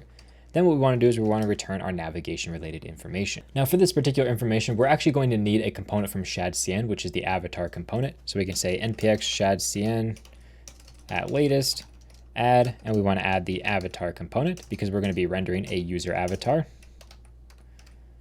There we go. Add that avatar component. Give that a quick second to run. And it looks like that added fine. Now inside of our avatar component, I'm going to make some changes real quick. We're going to go down to this avatar fallback. By default, this is a muted color. I want it to be our primary color, so we're going to use primary 10. And for our text, we're going to say text primary on that. So it's going to be that nice green color to give it a little bit of an extra pop, which is really nice. Now we can go back into our Navbar, and this is something that we could hard code ourselves, but again, this is a really great instance where we could utilize AI for this particular thing. So what I want to do instead of our code is I want to just open up a chat window and do that. And generally when I'm creating a chat window, I like to create a brand new window for every new thing that I'm doing. So I just gave it a quick prompt. I'm going to read it off to you. I said, create a Navbar at the top of my page that uses the H screen reader header for its height, which is a variable we already created at the beginning of the video for a specific height of our header. It should have a border on the bottom. On the left side of the Navbar, have our application name Lander with our application logo, which is this brain circuit icon. And then on the right side, include the theme toggle component and a drop-down menu that uses the Shadcn avatar for our user as the button. Inside the drop-down, we should have a profile and logout button that use Clerk to either open the user profile or log the user out. Again, I wanted to be as specific as possible for all the different things that I wanted to do, because if you're not very specific, it'll just do random stuff, which you generally don't want. So be as specific as possible if you know what you want. Now, if we scroll down, you can see it's going through and doing a bunch of stuff. Again, my formatting is a little weird because I tried to increase the font the best I could. But of course, with all of the things inside VS Code, there's no settings at all to change the font. So this is all just custom CSS hackery that I did to make the font look like it did. So I'm going to give this a second to run. And once it's done, I'll come back to you. So it just finished running. And immediately, one thing that I don't like is it added this utility that we don't need. I'm just going to remove that from our CSS. We don't need that at all. Instead of our layout, we'll make sure that we import this component so we can actually render it and see what it looks like on our screen. So we'll give that a quick save, and we can see that this is what it looks like. Overall, this looks actually pretty close to what I want. I'm zoomed in right now, which is why my Navbar looks really big, but that looks really good. Let's actually look at the code for it real quick. I'm just going to click keep so that it'll get rid of all the markings because essentially our file was completely empty. Now we can look at what our code has inside of it. First of all, it's got sign out and open user profile from Clerk, which is exactly what I want. For some reason, it's doing this weird handle sign out thing. We can just remove that because wherever handle sign out is, I can just call the sign out function. So we can just say just like that. And actually, I think Clerk has a logout button we can use instead. So let me just see. I think it's called sign out button. Yeah, there we go. Let's use that instead. And with this sign out button, I think we can just wrap our entire drop down menu item inside of it, and it'll be smart enough just to render that as the child of it. So if we give that a quick save, we can get rid of this on click completely. We can scroll all the way up here, get rid of that sign out, which is great. Same thing here, handle profile. I don't know why that's its own function. Let's get rid of that and just paste in this open user profile. There we go. So that'll at least open the user's profile. And let's see if all these different things are working. So if I just open this up, click profile, you can see it open our profile. If I click log out, it should log me out, redirect me back to the home page. And now if I sign in to this GitHub profile that we have, you can see we're on the home page. We want to go to the app page right now. So there we go. We're on the app page, which is great. So at least that looks like it is working. And we have this lander section. I want this lander section to be a link. I'm just going to go ahead and make that a link myself. So wherever that lander section is right up here, I can just essentially convert this div to a link, and I can give this an href, which is going to go back to my app page. There we go. So now if I give that a save and I click on this, it just redirects me back to the app page, which is what I want. Now I'm a bit annoyed because I specifically told it to use my header height, and instead it used this height of 16. So we're going to use our header height. It did not do what I wanted it to. This is why you always have to go back through, see what the AI did, because it can definitely mess things up a lot of times. Get rid of some of these comments. We don't really need to worry about this border. That's already the default color, so we can get rid of that. Our background color, again, I don't really care about changing the background color. I want it to be just like it is. All of this stuff looks fine. This div just wraps all of our different content, which is great. Okay, it's inside of the container, so that way if we expand our screen size and zoom out, you can see it stays centered, which is really great. So that is at least good. Scrolling down a little further, we have our theme toggle. These items are going to be centered, which is great. We scroll down a little bit further, we can see a little bit of an interesting stuff going on inside of here. We have this button right here, which is for our avatar. We don't need this to be inside of a button, so I'm just going to get rid of that completely. Give that a quick save. That brings it back to what we had before. And this avatar is actually something I think I'm going to split out into my own component, because I think we're going to use this user avatar in multiple places. So I'm actually going to create a component for that. So directly inside of here, we'll call this avatar user, or maybe user avatar. There we go, .tsx. That's inside that components folder. Paste that down just like that. I'm going to move our theme toggle back into here too. There we go. And now, whoops, let's just make sure, bring that out. And inside of here, export function, user avatar, and then we can paste in our code. There we go. Do a bunch of imports for this. There we go. And this should take in our user. So up here, we'll say user, and it's going to have a string and a user image URL. There we go. This should be user avatar. There we go. Give that a quick save. Also, this should probably just take in all the normal props for avatar. So let's just make sure we fix that. Props. This is going to be the React component props for the avatar. And then what we can do down here is just pass those along just like that. And we don't really even care about these default class names, because I think the default is already quite good. So let's just clean up our code a little bit. There we go. And if we change our code to use this user avatar, we should see it still looks pretty much the same. Whoops, user avatar. Pass in our user just like that, and we give it a save. Make sure we do a refresh. Yeah, it looks exactly the same. So literally nothing changed. It looks really good. We can keep it just like that. Username, I want this to be split, but I only want to have 2 letters, because if their name is like really, really long, I guess the user's name should only ever be 2 letters long. So that's fine. We can keep that exactly as it is. And yeah, I think that's all we need to do for this user avatar. I guess one minor optimization, instead of doing 2 uppercase here, I can just add a class name here called uppercase to let CSS handle all of that for us. There we go. And I will just go ahead and I'll just make sure I only take the 2 first names, just in case for some reason users ever have more than 2 names, we only get 2 of them. Now let's just go ahead and clean up these imports. I generally like to import from React instead of use React dot, and that's all we need to do for our user avatar. We're going to finish off looking through the rest of our Navbar, but overall I think it's pretty good. We might actually be able to get rid of the size on these icons. So let me just give that a quick save and open that up. And yeah, we can get rid of the size, because by default, Shadcn gives them a specific size. So that size is already there for us. So that looks really good. And that's pretty much all we need to do to make this work. And we have everything working as we expect, when we still make sure that our profile opens up as we expect, and log out still hopefully logs us out. So yeah, it looks like everything inside of that is working. And this is a great place where I think AI is really useful. It's a rather small feature. It's simple to make.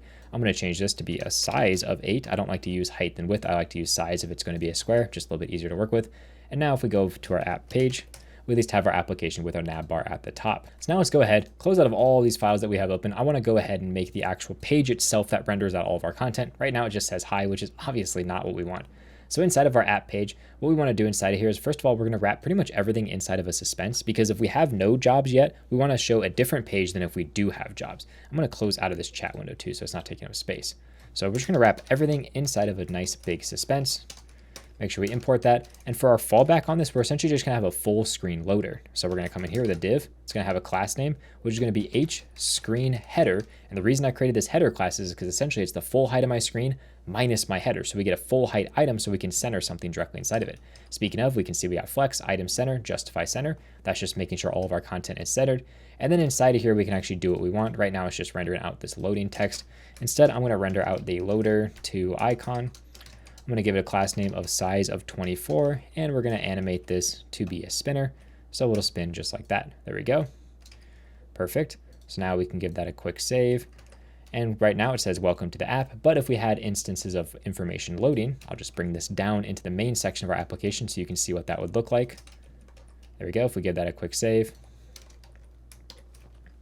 There we go. You can now see we have a full screen loader directly in the center because of that H screen header. So let's bring this back to what we had before where that was our fallback state. And now I want to work on the code that's going to go inside of here, which will create a component called job infos that's going to render out all of our job info related stuff. There we go. Now the first thing we need to do is get all the different job info for someone. So we can come in here, we could say const user ID and redirect to sign in. That's going to be from using our auth. So we can say equals await auth. There we go. And actually that's not get auth. We have get current user that gets us that information. If our user ID is equal to null, then we're going to return a redirect to sign in. Otherwise, we can actually get our job info because we want to get all the job infos for a specific user. So we can say await get job infos. There we go. Pass it in our user ID. And we'll just say async function get job infos takes in the user ID, and then we want to get that particular information being returned to us. Obviously, we don't want this fake information. We want to get it directly from our database. So we can say db.query job info table. We want to find many where, and we want to get it where equals the job info user ID is equal to our user ID. There we go. Make sure I import this properly. Of course, it looks like it's because autocomplete doesn't know what to do. There we go. And then we want to just order those. So we're going to say order by descending, and we're going to order them by the updated at date. So whichever one is the most recently updated will show up at the very top of the list. Now we want to make sure we return that information, and we also want to make sure we put it inside of a cache. And we want to make sure our cache tag for this one is going to be get job info user tag, where we pass in our user ID. And we just need to create that cache tag. So let's import cache tag here. And then inside of our features section, where we have our users, we essentially need to have a brand new folder. This one's for job infos. And we want to have a DB cache. I'm just going to copy that over because it's going to be very similar. I'm just going to replace user with job infos, or job info. There we go. This is going to say job infos, replace all that, replace all that. So it's just updating user with job info. And we have our info ID, we have our global one, and we need to have another one here for get job info user tag, which is going to take in a user ID, just like that. Oops, make sure I get that updated. And this is get user ID tag, or sorry, it's just get user tag. There we go. So let me make sure I import that.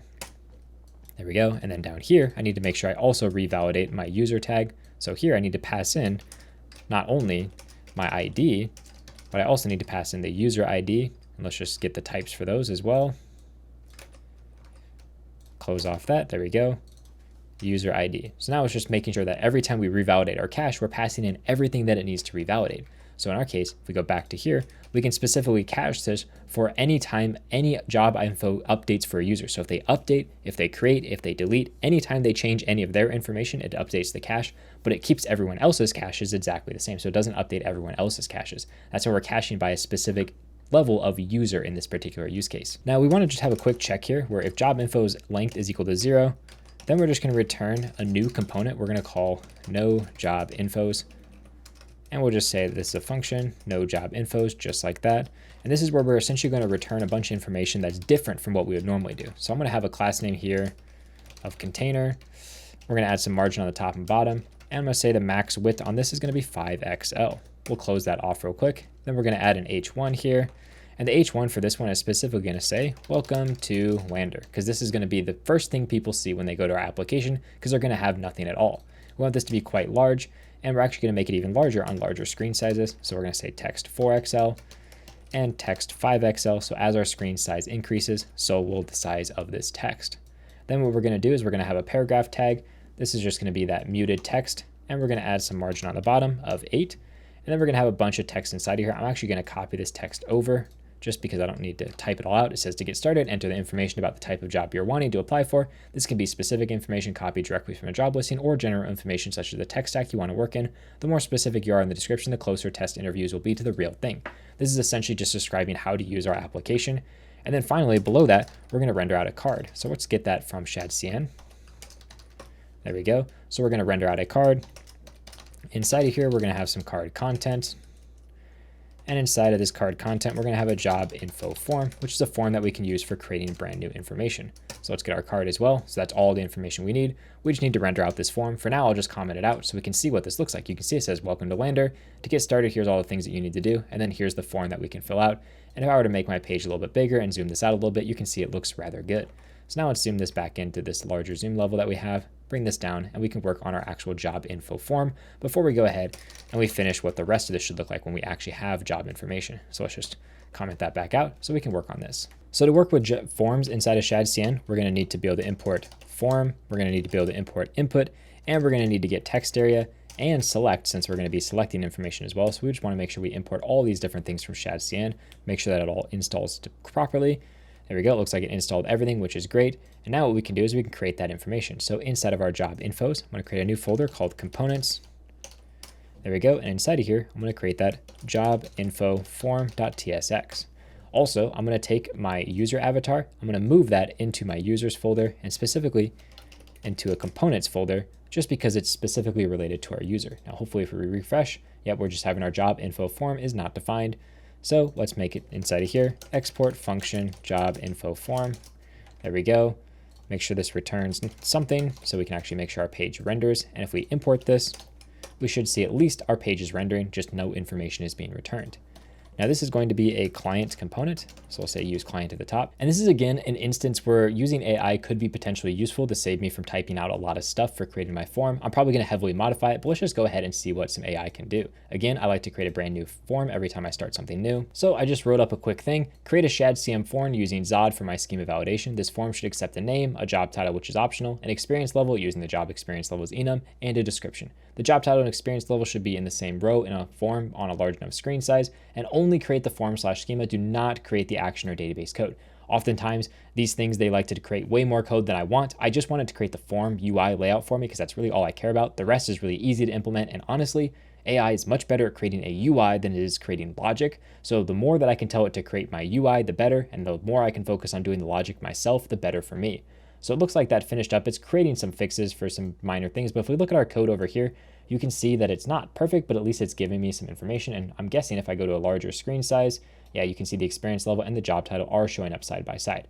Now, obviously not everything inside of here is perfect, so there's going to be a lot of changes that we need to make, but let's go ahead and actually look at the code. I'm just going to click keep because essentially our form was completely empty, so we can see exactly what this is creating. Now we have our schema. I'm just going to take this schema, I'm going to bring it into its own brand new file. So I'm just going to say schemas right here, paste that in here, and export that so we can use it in various different places because we're going to use this in like our action and so on. Get our experience levels directly into here. And let's take a look at the schema. First of all, name is required. Perfect, that's great. I'm just going to change my error message to just required because it'll show up right below the name, so we don't need the full message.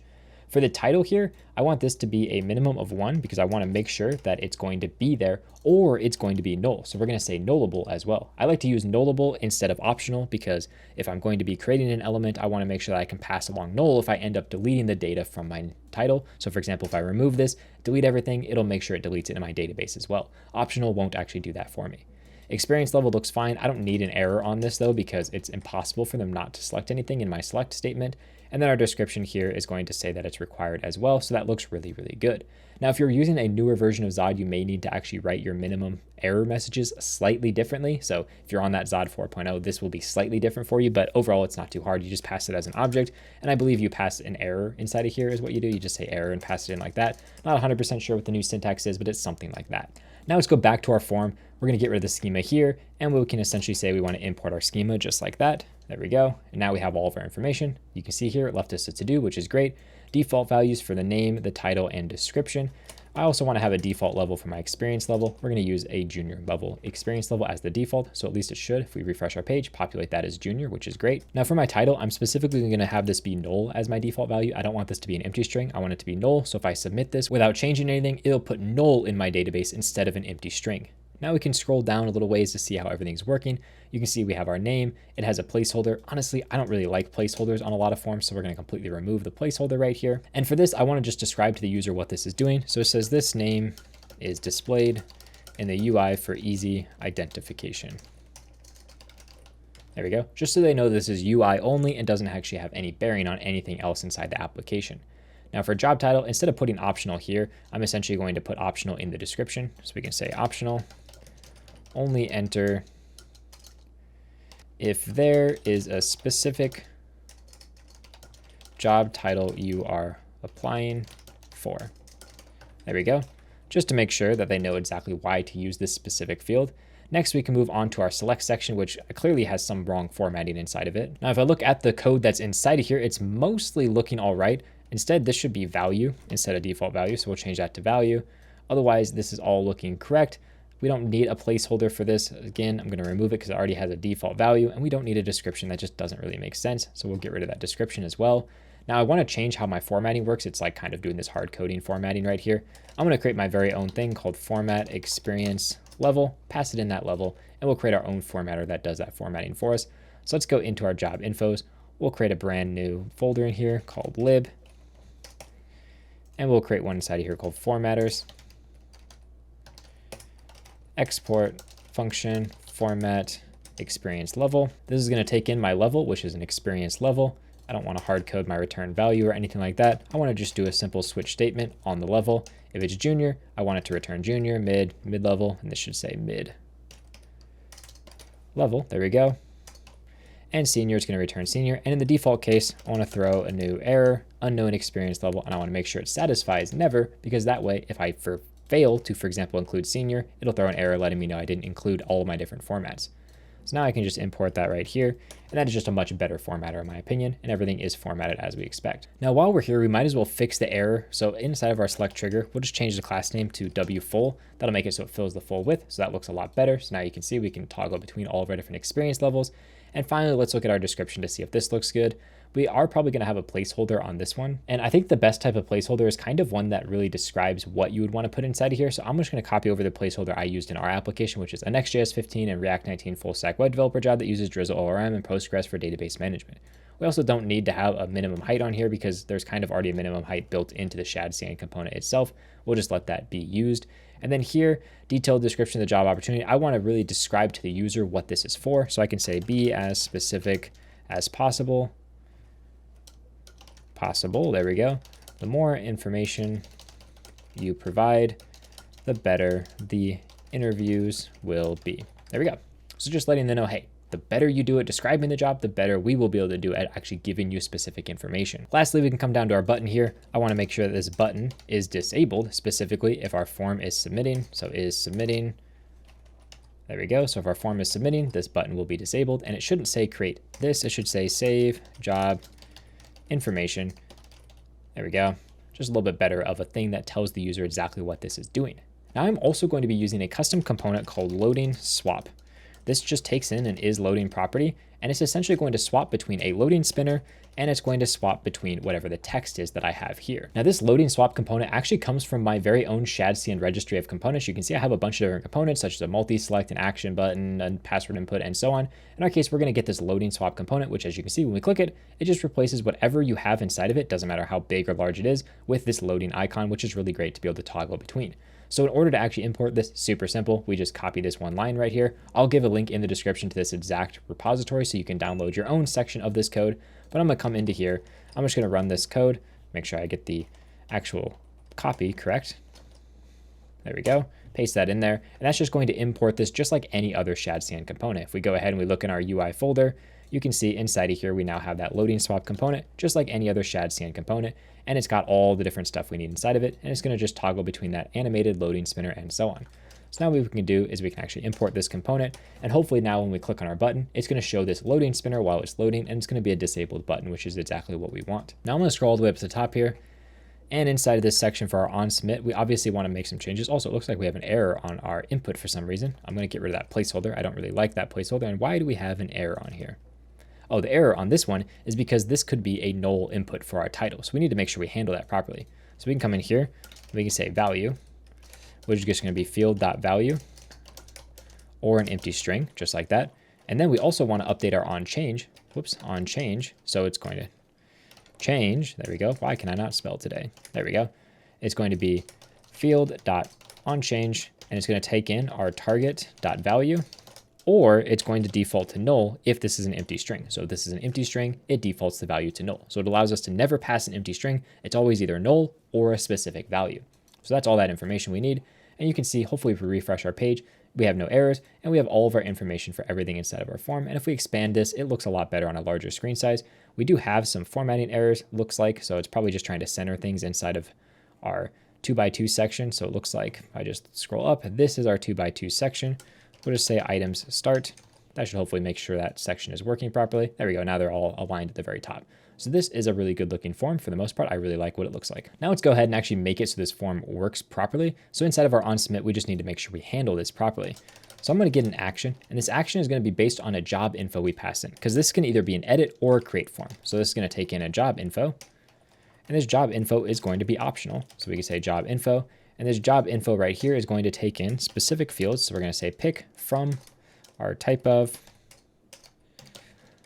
job info table dot infer select, and I specifically just want to get the keys of ID, name, title, description, and experience level, just essentially the things that we're using inside of our form. And then here I'm going to use my job info as my default value, or I'm going to use this as my default value. So now inside of here I can get my action by essentially saying my job info, if that is some type of value, I want to update my job info. Otherwise, I want to create my job info. There we go. So it's going to use one of these two actions, and then all we need to do is just call that action. So we can say action, pass in our data. We can get the response from that by calling await, just like that. So now we just need to create these two different actions that we have, and this should take in our values. There we go. So let's start with create job info. We can go into here. We have our job infos. We can create a brand new file called actions. Make sure that this is a server component, or I'm sorry, a server action. Export an async function. There we go. Call it create job info. And this is going to specifically take in some data. This is going to be unsafe data. So we're going to call it actually unsafe data. There we go. Make this a little bit wider so it's easier to see. And for this unsafe data, it's going to be z.infer, that type of our schema. So we're going to get our schema, job info schema. There we go. So that's going to give us that schema that we just created. And now what we essentially want to do is we want to parse this information to make sure we have a user and to make sure our information is correct. So we'll say here, const user ID is equal to await get current user. There we go. So we're getting our current user. Then we want to check to see if we have a user. So if our user ID is equal to null, then we want to return some type of error. So I'm going to return error of true and a message that says you don't have permission to do this. There we go. So now we're checking that. Next, I can get my success as well as my data, and I can set that to safe parse. If we don't have a success, then I'm going to return an error, and I'm going to return a message that essentially just says invalid job data. There we go. Otherwise, we can actually use that data down below. So I can create a job info by calling await insert job info, passing along all of my data and my user ID. There we go. Then I can redirect the user to essentially that brand new page that they just created. So all this is doing is just going to be calling an insert function in our database, and it's just doing a bunch of checks to make sure everything's okay. So at least if we do an import here, we have our create function completely done. Next thing I want to work on is creating this insert job info. So we need to create a brand new file in here called db.ts, export async function, insert job info. This insert job info is going to be pretty similar to what we had here. So I'm actually just going to take this code, copy it, and we're going to make sure we paste that into here. There we go. This is going to be called job info. This is coming from our job info table. There we go.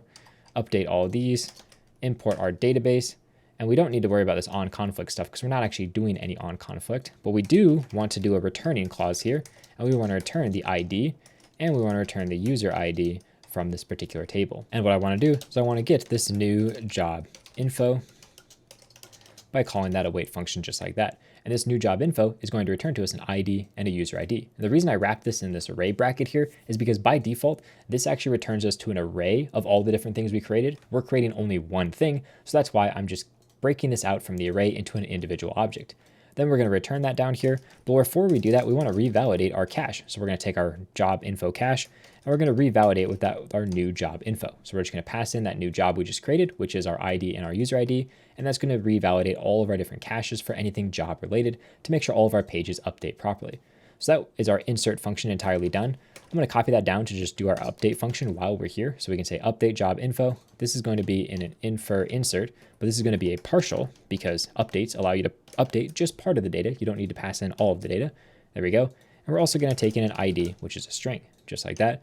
Now we're going to update that to set this information. And we want to make sure we get this where clause right here. There we go. Return the exact same things. This is going to be called our updated job info.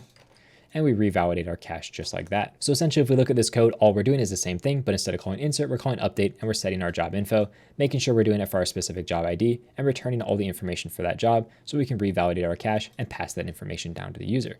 So now in our action, we should hopefully be able to import this, and redirect, we should also be able to import, and that gets rid of all the errors inside this file. Last thing we need to do is create update job info, which is pretty much identical to create job info. So we'll call this update job info. This will be update job info, but it'll be our database version. So we'll prefix or postfix it with DB all the way where we have our insert function. We'll just import that function and rechange the name to have DB at the end. So essentially we're just renaming it because otherwise we have two things called update job info. This is going to take in an ID just like that. This is going to take in an ID as well. There we go.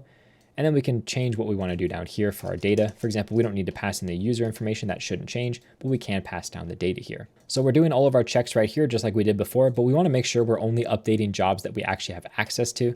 So we can just say const job info is equal to get job info, just like that. Async function, get job info, takes in an ID, which is a string, and a user ID, which is a string. And essentially we just want to get the user for that particular ID. So we can say DB, we want to do a quick query here, equals, there we go. And we want to throw an AND query onto here as well, because we want to check to see when the user ID is also equal to the ID. So there we go. All we're doing is we're getting the job info where the user ID and the ID are both there. We don't even need this with clause right here. And we can just do a simple return just like that. Don't even need to await this. And we're going to throw this in a cache. So we can say use cache. Again, we're caching on the ID of our job info. So for our cache tag, we can just do get job info ID tag and pass it in our ID just like that, because we're only caring about the most specific level. In our case, the most specific level is the ID itself. So that allows us to get our job info by passing it in our ID and our user ID. Throw a quick await on that, and we'll say existing job info. If this is equal to null,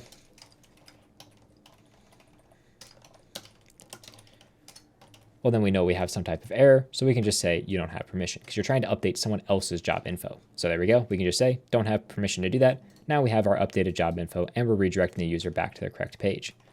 Let's get all that squared away. Come over to here, update job info from our actions specifically.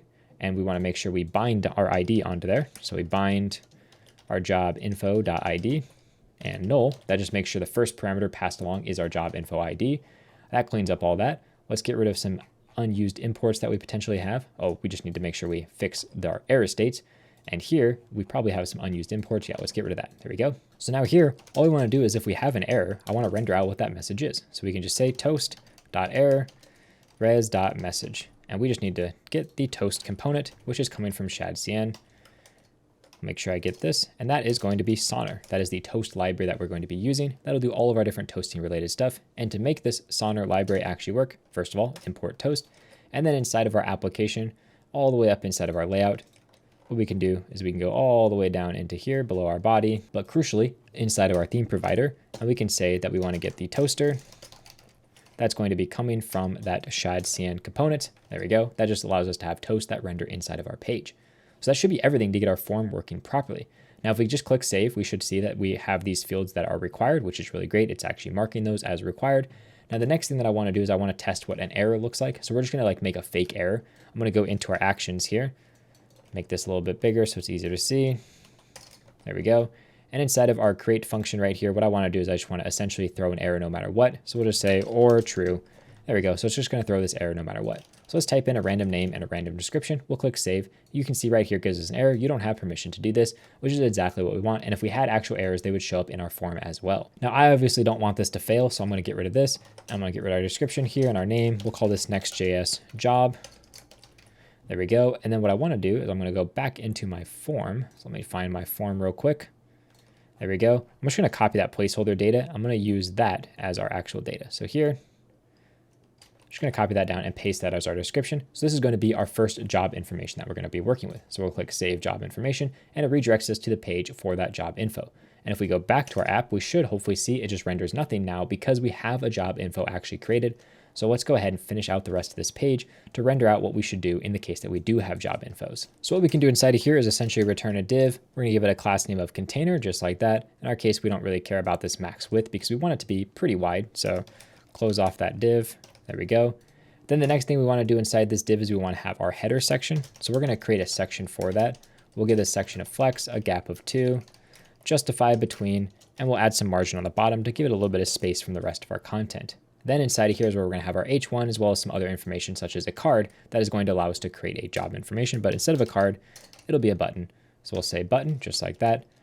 And this button is going to be an as child button, which is going to be a link to the essentially create a new page form. So we can say job info is new, and this will just say create job description. And let's put a plus icon in here.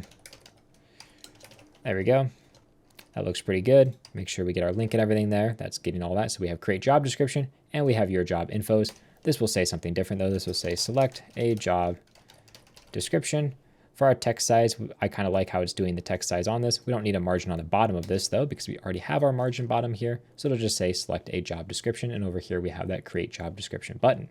When we click on this, it redirects us to the new page, which we don't have yet. We'll create that in a second. I want to finish out the rest of this page. So let's minimize that section down. And next we're going to work on a grid. So we're going to say grid columns 1, medium grid columns 2, large grid columns 3. We're going to have a gap of 4 between these different elements. Actually, let's make that a little bit bigger. Let's make that a gap of 6, so it's pretty large. And then we're going to be looping through each one of our job infos. I'm going to kind of get rid of all the stuff that it created by default here. It looks like we're missing a div, so I'm going to paste down a div. Just cleaned up all of our code there. And inside of here, I'm going to create a link. So this link is going to have an href that's going to direct us to the page that we're currently on for that particular job ID. So let me just get this to autocomplete here, /app, job infos. There we go, job info ID. Get the key for that, and we'll close off our link. There we go. Now inside of our link, we're going to be rendering out a full card. So we're just going to come in here. I'll paste down what that card is, and we'll clean it up a little bit, get that a little bit larger. So inside of our card, we're going to have essentially a height that is going to be full on this. There we go.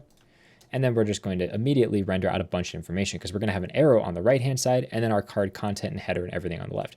So let me kind of close out of this information, and I want to kind of show you what our style is going to look like. So first we're going to have a div here, which is going to be flex, items in the center, justify between, and an h of full. Again, this is just to make sure that we have essentially all of our content on the left and then a little arrow on the right pointing towards the direction we want to go. Then we're going to have another div that's going to be essentially our container for our card information. So we're going to say y4, h full on this one as well. And this is where all of our card stuff is going to go. And then the next thing we're going to do after that is we're going to have our arrow. And I'm going to put this inside of a card content just so it has the correct spacing. But inside of here, we can just say arrow right icon. There we go. Give it a class name of size of 6. Now we have a nice little arrow pointing off to the right-hand side on the right side of our actual item. And we could just put some text inside of here, and you can see we have text, and then we have an arrow on the right. That's essentially the layout we want to get. Now I'm going to have a card header inside of here, and this card header is just going to render out my job info name. There we go. So now we can see we have the name of our particular job. Next, I want to have my card content, and that's actually going to go up here. So card content, close that off. There we go. Going to give this some class names of text muted foreground. I'm going to give this a line clamp of 3, so it only shows 3 lines at a time because this is where we're going to put our description, which could get quite long. So you can see we have a header, and then below that we have our description, which is great. Also, to make our title actually show up properly, we need to render it inside of a card title. So let me just make sure we get that properly put in there. And I'm going to make sure the text on this is a little bit larger, so we'll say text large. There we go. So now we have a nice large header for our actual job name. Finally, we can have our footer section. So inside of our card footer, I'm going to make this be flex with a gap of 2 to give our items a little bit of space. And here we're just going to render out a bunch of badges. So badge, And we need to make sure we get this from Shadcn. There we go. And now with our badge, let's just make sure we import that properly. Our variant on this one is going to be an outline badge. There we go. We're going to make sure we format our experience level because that's what we're rendering inside of here is our experience level. There we go. This is our job info experience level. And then if our job has a title, then we want to render out a badge for that title. So we'll just let that autocomplete to get all that information. I believe I have this random import up here that we don't need, so we can get rid of that. Give this a quick save. And now if we expand this to be full screen a little bit, zoom it out a little bit, you can see it says Next.js job and everything just like that. And if we click on that, it brings us to that particular page. Now I think having 3 grid columns is a little bit too much. I'm actually going to bring that down to only 2 grid columns, just like that. So we're only going to use 2 grid columns. There we go. That looks really good. Now, if I expand this, you should see it's much wider. That's really good. Okay. Also, I think I'll change this so that on large screen sizes, it goes to 2. Otherwise, on medium, it stays at 1 column because that looks a little bit better. Now, directly below this, I'm also going to create a brand new card inside of our grid. It's going to be a link just like the rest of them, but this link is going to be a little bit different because it's going to go to the new page. So we'll say the info new, just like that. And inside of this particular link, let's make sure we get it closed off. We do want to have a card inside of here, which is going to have a lot of the same classes that we had before. We wanted to make it sure it fills the full height and everything. We want to make sure everything is centered just like this. In our case, this is going to be a bordered. So we're going to say border dashed. We're going to have a quite large border of border 3. Background on this is going to be transparent because we don't want any background at all. When we hover over this, we want the border to change to our primary color, but we want it to be slightly transparent. So we'll use a 50 right here. We want it to transition all of our different colors. And we also want to make sure we have no shadow because that will look kind of weird with this type of style that we're particularly going for here. Now, if we give that a quick save, you can kind of see what we're going for with that border where we have that nice little dashed border showing up. I just need to make sure our actual card content looks good. In our case, we don't even need this card content component. Instead, I'm just going to use a div with a class of text large, flex, items in the center, whoops, center, and we'll use a little gap of 2 on that. There we go. Let me close off that div, wrap our content inside of it. And now we have our plus icon right here, which I'm going to shrink down a little bit. I don't want it to be quite too big. We already have our gap, so we don't need margin. And then here, we don't even need to have a p tag or anything wrapping this because we're not going to change any specific styles on this. All I want this to say is new job description. There we go. So now this essentially gives us a button to create a brand new job description. Now I want to make it so that when I hover over any of the items in here, all the rest of the items actually fade out. So it's a little bit easier to see that I'm hovering over these certain items. So what I want to do is inside of my job info for each one of my links, I want to change quite a lot of classes that I have inside of here. So for example, whenever I hover over any of these, I want to change the scale to be a scale of 102. And I need to actually do this just like this, 1.02. There we go. So now when I hover, you can see that that scales up. Obviously, I want to transition that, so we'll do transition transform. So that looks really good already. You can see which one I'm easily hovered over top of. The next thing that I want to do is I also want to transition on the opacity as well. So I'm going to change this to be transform and opacity. And that's because I'm going to be changing the opacity of these contents based on which ones I'm hovering. So I'm going to come up to my parent container actually. I'm going to say if this has a hover, then I want to select all of the direct children and I want to change them to make their opacity different. So if I'm not hovering over them, what I want to do is I want to change their opacity, opacity to 70%. There we go. So essentially this is going to take all the items that I'm not hovering over top of and change their opacity to 70%. So you can see when I hover over this, the item down here changes the opacity. If I hover over this, the item above changes its opacity. And to make sure that this actual card works like I want it to, I also want to change around this to have a transition on opacity. So we can come to my link, class name, transition, and this is opacity, just like that. So at least that one will have a nice fade animation as well. So now you can see I have this nice little fade where if I'm hovering over any of my items, all the rest of them fade out, which looks really good. Now let's go ahead and actually create that new page because that one's a really easy page for us to create. We can just go into our application. We want to create a brand new folder in our app. This one's going to be called job-infos/new. And inside this new folder, we can create page.tsx, just like that. We can export a default function. We can call it job info new page. And inside here, I essentially just want to render out that form. So we're going to say we want to render out a div, which is going to be a container to wrap everything. Put some margin on the top and the bottom, max width on that, and we'll space everything out. So we'll do a space in the Y direction of 4. Next, we can add an H1. This is going to be all of our content. So we're going to say class name text 3XL.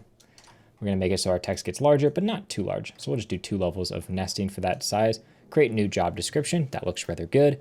And then what we can do is we can actually add our card. So we can say card card content, and job info form. There we go. Let's just get all these imported from the correct location. Now we have all that imported. If I give that a quick save, we should actually see create new job description. That looks really good. All of our stuff is inside here just like we want. Now, the last thing I want to do is at the very top of my page, I want to create a component called backlink that'll allow me to go backwards to the page. So we're going to go back to our app page just like this. I don't really care about any class names on it. And this will just say dashboard and allow us to go backwards. And we're going to have a lot of these backlinks that look very similar. So I'm actually going to create a component for this. We can just do that in our components folder, backlink.tsx, export, function, backlink, just like that. And this component should take in a few things. For example, we're going to have an href, we're going to have children, and we're going to have a class name that's optional. So we'll come in here just like that. And let's make sure that we give those particular props. There we go. That looks really good. Let's get rid of the stuff that we have inside of here because we want to style this ourselves.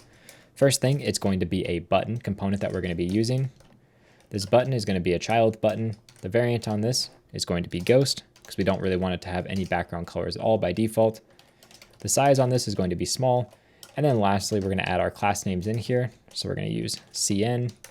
And we want to essentially add a negative margin on the left of 3. This allows our button by default, if we open up our button real quick and we look at the actual variants for ghost, you'll notice that by default they have this spacing on them. Or actually, it's on here. Our small one has a padding on the left and right of 3. We essentially want to remove the padding on the left so our button lines up the text with the left-hand side instead of the invisible section with the left-hand side of our page. I'll show you the difference between these two once we finish our component. Next, we want to render out our link itself. This is where our href is going to go. And then we can add some class names on here. So we'll say class name, if I can spell properly. There we go. This is going to be flex, a gap of 2, items in the center, text small, and text is going to be muted in the foreground, just to kind of give it a faded out color. Get our children inside of there and render out that link component. That's all we need to do to actually create this. Other than I'm going to add an arrow left icon. There we go. And we can just close that off. There we go. And we have the children component. Now, if I make sure I import that backlink, we should hopefully see this page rendering. And you can see the left side of my arrow is lined up with the left side of my text. If I remove that negative margin by just getting rid of this, you'll notice now it's lining up the left side of my box, which is clearly not what we want. That's why I have that class name in there. And if I click on that link, it'll bring us back to the page that we were just on, which is exactly what we want. Now I'm going to zoom this out just a little bit because I feel like it's a little bit too zoomed in at the page level that we were on. And there we go. We can go to this create page. We can go back to the dashboard, and this is allowing us to navigate between them. I'm just going to call this one test, fake, put a random job title in there, click save. And now if we go back to our actual dashboard, we should now see we have these 2 different jobs, which is great. And this is the one that we care the most about. Now, the next page that I want to work on is going to be the page that actually views the individual job descriptions. So we can go ahead and we can create that inside this job infos. Let's create a page called job info ID. And then inside of that, we can create our page, export a function. And at least if we return null, we should be able to at least see something on our screen when we refresh. There we go. We at least just have nothing rendering. And what we want to do is we want to essentially render kind of a similar layout that we used on this page here for our grid and everything. We want to do a similar thing to what we did here. So I'm going to come over into this application. So let's just go back to this job page and get working on this. The very first thing we need is a grid that is a container here. So we're just going to do a div that's a container, and we'll use a back button there for now. So this container grid, we don't really want to have a maximum size on this. So we're just going to let it be as large as it possibly needs to be to fill the full space. But the rest of that all looks fine. We'll put our backlink in there. And now we at least have the back button that can bring us back to our dashboard so we can navigate around a little bit easier. Next, we're going to have 2 main sections. The first section is going to be a header. This is going to contain all of our job related information. And the next section that we need after that is going to be our grid. And I can essentially copy that grid from our main page in our application. So let me just go to our main page. Here is where our grid is. And I essentially just want to take everything inside of here, copy it, and we'll change it to what we need exactly. So let's come in here. We're going to go below this header.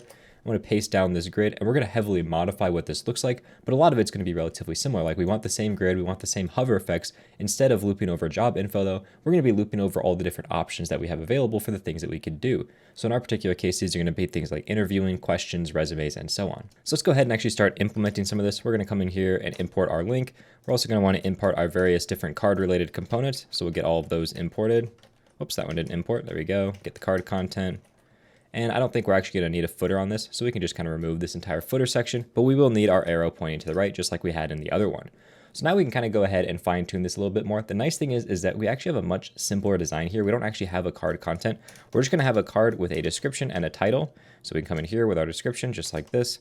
And this is going to contain pretty much all of our information. And we don't even need all these extra divs wrapping everything. And that's because we can pretty much put everything directly on our card itself, because we're just going to place these things side by side. So what we can do is we can do the exact same trick we were doing before. We want our items on this case to be at the start, so everything shows up at the very top. That way, if some of our descriptions are longer than others, they all still align at the top, which is what we want. We can justify space between to put our arrow on the far right. We can also come in here with a flex of row to make sure they show up side by side. And that's pretty much all we need to do. All I want to do is I just want to make sure that this particular section is set to grow. So we can come in here with a flex grow, just like that. There we go. And that's just going to make sure that this card header actually takes up the full space and pushes this arrow all the way to the far right. We can get rid of this extra class name, and now instead of looping through job information, we want to loop through essentially all the different options that we have, and here we're going to have all of our different options. So let's go ahead and define our options for all the different things that we can do on our application. So I want to turn this into an array, so we'll come in here with an array, and for each one of these options, I essentially want to have a label. So we'll say a label. This is going to be something like answer technical questions. We want to have a description. We'll just change this to be a description that says, challenge yourself with practice questions tailored to your job description. There we go. And then finally, we want to have an icon, or not an icon, sorry, an href. And this is going to be where we're directing the people to. So in our case, this is going to go to the questions page. Now we just need to copy this down a few times. So I come in here and we can come in here. The next one is going to have a label for interviewing. So we'll say practice interviewing. There we go. And for our description for this, we can say simulate a real interview with AI powered mock interviews. Sure, that's fine. Interviews. And then finally, this last one here is refine your resume. And we can say get expert feedback on your resume, improve your chance of landing an interview. That looks great. That's going to go to the resume page instead of resumes. And then finally, we actually need one more link. And this is going to be the link that lets us edit our actual job description, because we may want to make changes. So we'll say update job description. And specifically, I want this to only happen in cases where they're making minor modifications, because if you make major changes, obviously the old interviews and old questions won't apply anymore. So we'll just come in here and just say this should only be used for minor updates. There we go. And then this can go to the edit page. So all these are going to link to the various different pages we have. And now we can loop through each one of those different options. So here we can have our option.href, and we want to make sure we also have our job ID inside of here. So we can say job info ID. There we go. So that's going to redirect us to the correct page location, and our href can be used as our key. Now we're going to come in here and we're going to make sure we get this job info ID. It's going to come in from our params. So we can say here that we have some params, and these params are going to be a job info ID, but of course this is a promise based interface. So let's make sure we turn that into a promise.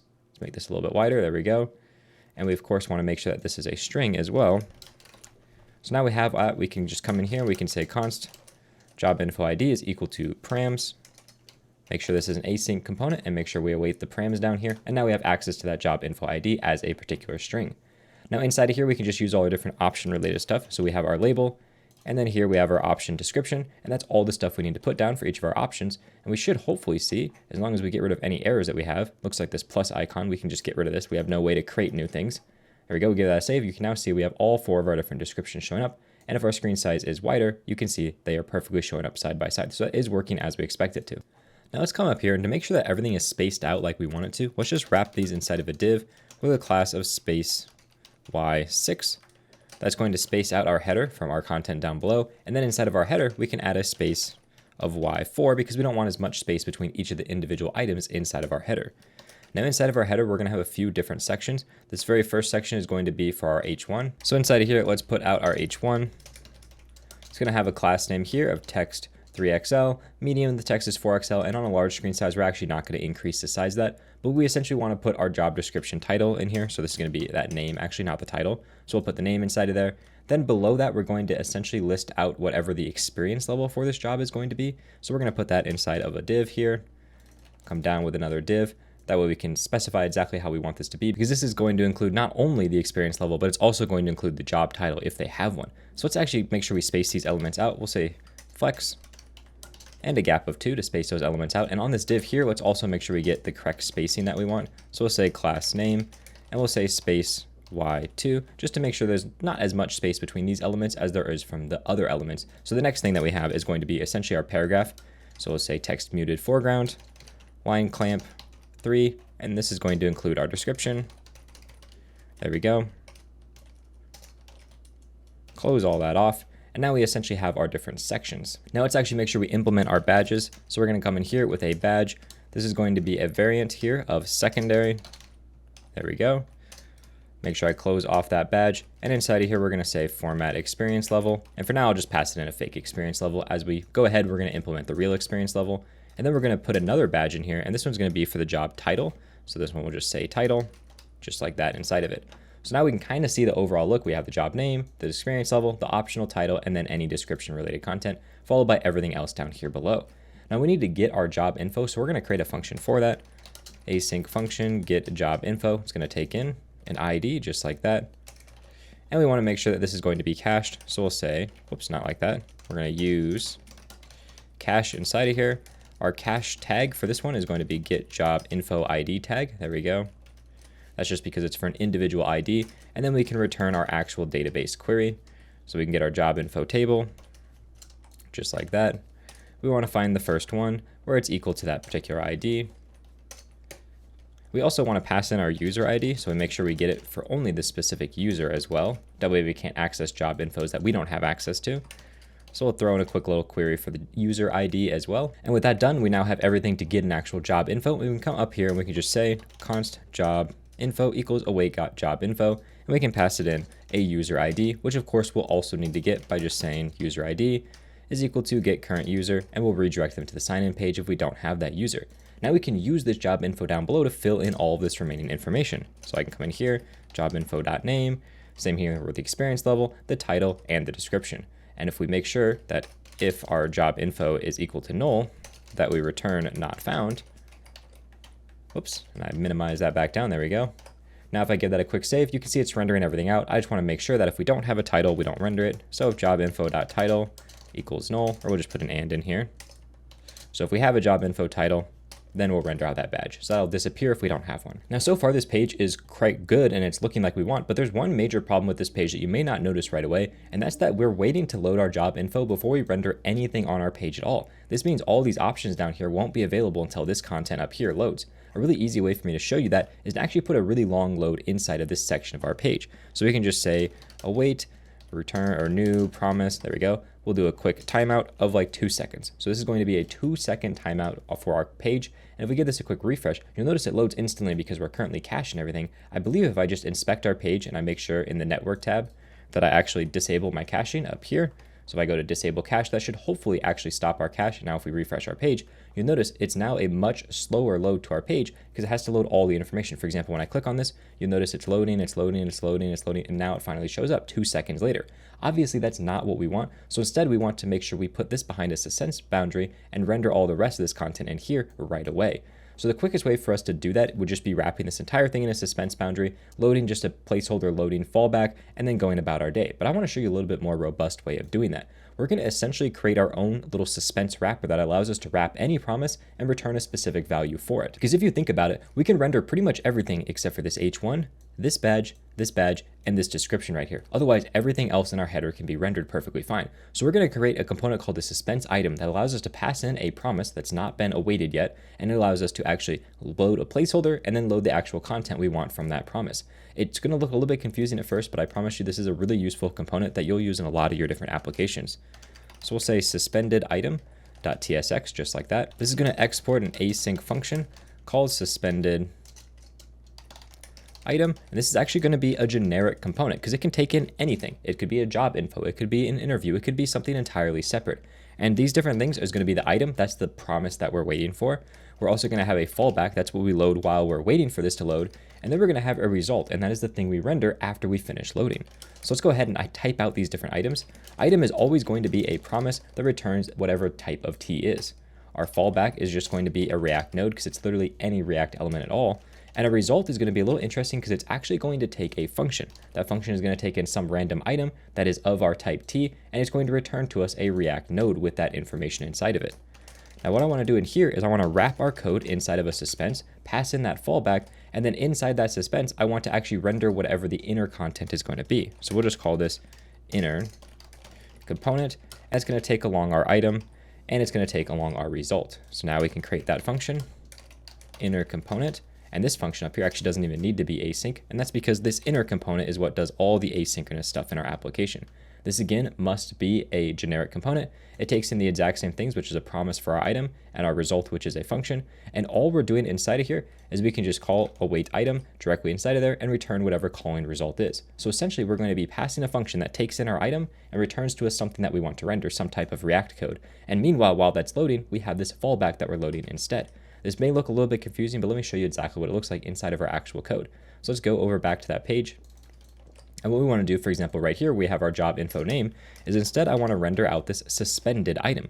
The suspended item is going to take an item, which is a promise. So that's going to be our job info. Currently, it's not a promise because we are actually awaiting this. But if we don't await this, now it is actually going to be turned into a promise instead. As you can see here, this is a promise. So we're going to pass it in a promise. We're then going to pass in a fallback. We're going to come and create a better fallback, but we'll just use that placeholder for now. And then finally, we need to have a result. And this result takes in our job info. We'll just call it J for simplicity, and we can get whatever we want from it. In our case, all we want to do is just render out the name, so we can just get the name component right there. And that's all we need to do. Now, technically, it can currently be undefined, which is why it's throwing me a little bit of an error. So instead, I'm going to refactor this code to make it all inside of one promise, so we don't have to wait for the user or the job info. All of that's going to be wrapped up in a single promise that returns a job info just like that.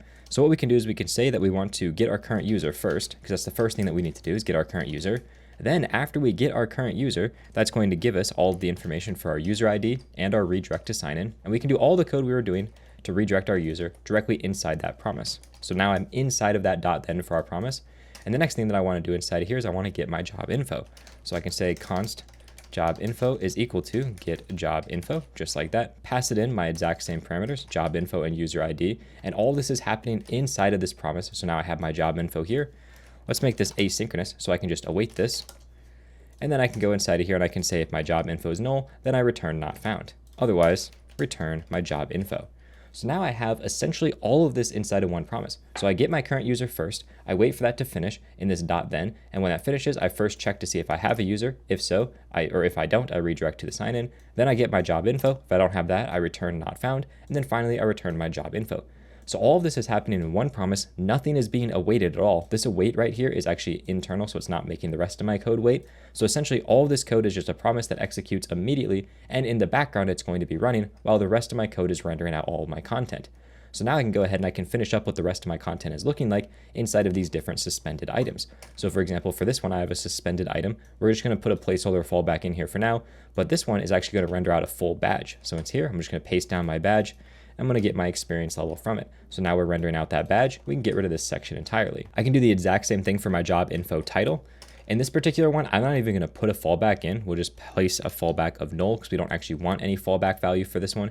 And then we can render out exactly what our badge is going to look like for that, which is going to be our J title, just like that. And the reason I'm not putting a fallback value for this is because sometimes we don't have this, so we don't actually need to render a fallback value for something that we may not actually have. Finally, we can get our last suspended item inside this paragraph tag here. And this is just going to render out our description, and it's not going to be inside of a badge or anything. It's just going to show up right there. And we can have essentially that same fallback we were using for everything else. There we go. We'll paste that down, give that a quick save, make sure that we actually render our content properly. There we go. And now we at least have this. So when we refresh our page, you'll notice it instantly loads everything except for this top section, and then it slowly loads that in after everything is done processing. Now we just need to make it so that these actual loading states look a lot better. To do that, we'll just create a really simple skeleton component. So we'll come in here, skeleton.tsx, export function skeleton. There we go. And this skeleton component is just going to take in a class name. So we can say it's got a class name, which is an optional string that we can pass in. And inside of this, we just need to do a bunch of stuff. So we'll come in here with a CN to make sure we can concatenate all of our class name related stuff. There we go. Clean that up a little bit. Put our class name at the end. We don't want any extra styles on here. And for this one, we do want that animation of a pulse. We do want a muted background. For the rounding, we're just coming here. We can say that we want it to just be rounded normally. For our height, we want this to be 1.25 EM. Essentially, we want the size of this to scale with the text that's inside of. So if it's larger text, we make the font size larger or the height larger. If it's smaller text, we make the height smaller. We want the width by default to be full size, and we never want it to be larger than our full container. So we'll make sure the max width is also the full size. We want it to be an inline block element, and we're going to make sure we align the text on the bottom so that way if it's next to other text, it looks like it's in essentially the same orientation. So that gives us our skeleton, and while we're at it, we're going to export a function called skeleton button, which just allows us to create a button version of it. This will take the exact same class name related stuff, and here I'm just going to return my skeleton element. And in particular, all I want to do is I want to change my height to be 9 because that is the height of the default button inside of Shadcn. Now if we close that off, we have both a button and a normal skeleton component that we can use. So if we go back into our page, we can actually render those out as our placeholder values. So all the way up here, let's render out a skeleton. This one by default, I'm going to give a width that is going to be 48. Make sure I can spell all that properly. And we don't want a height on there because we already have a height being assumed based on our actual font size. So this one, since it's a larger font size, will have a larger height to it, while this one down here has a smaller font size, so it'll be a smaller element. So we're going to come in here with a skeleton. We'll use 12 as our width for this one. And then finally down here with our very last element, we're going to come in, we're going to render out a skeleton. And this one is going to have a really wide size because it's a large description. So we'll put 96 as the width on that. So now let's actually refresh our page and see if it's actually looking like we want. You can see we have our header, we have our badge, and then finally we had our button content down here, but we are getting some different errors. First of all, I want to make sure that if our j.title is not equal to null, then we don't render out that badge. So essentially I'm just doing the same thing that we did before. And we can just come in here, we can make sure we return this, get the function all like we had it before, there we go. So now we're just making sure we return null if our title is null, so that doesn't show up that extra content. And let's try refreshing our page to make sure everything works. We are getting some errors here with div cannot be a descendant of a p tag. The easiest way for us to fix that is just change our skeleton to be a span instead of a div. That should fix that problem. So now if we actually refresh, you see we no longer get those errors and we get this nice loading state at the top of our page, which looks really good. Now if we make this page a little bit bigger, close out of this section, you can kind of see what our overall look is going for our entire application. And overall, it looks really good. The next thing that I want to work on is making this edit page work because this is actually going to be really easy. And then we're going to dive into fixing some of our styling for Clerk because obviously it's super ugly to have this really bright thing inside of our dark mode. So let's go ahead and work on this edit page next. We can come over to our application, create a brand new folder called edit. And inside of here, we're just going to copy our new page over because it's going to have a lot of the same content inside of it. First of all, one main difference that we have inside this content is that we want to render out the particular element that we have. So we're going to cut from our params, our job info ID. Then we can just say that our job info ID is equal to await params and make sure that this is an async function. So now we at least have access to our job info ID. Next for our H1, we can just make this say edit job description, just like that. And for our backlink, instead of going back to the dashboard, which doesn't really make sense, instead we want to go back to our job description. And this is something I'm actually going to put into its own component because we're going to have a back button that goes to the job description on like 4 or 5 different pages in our application. So I'm going to essentially create a job info backlink.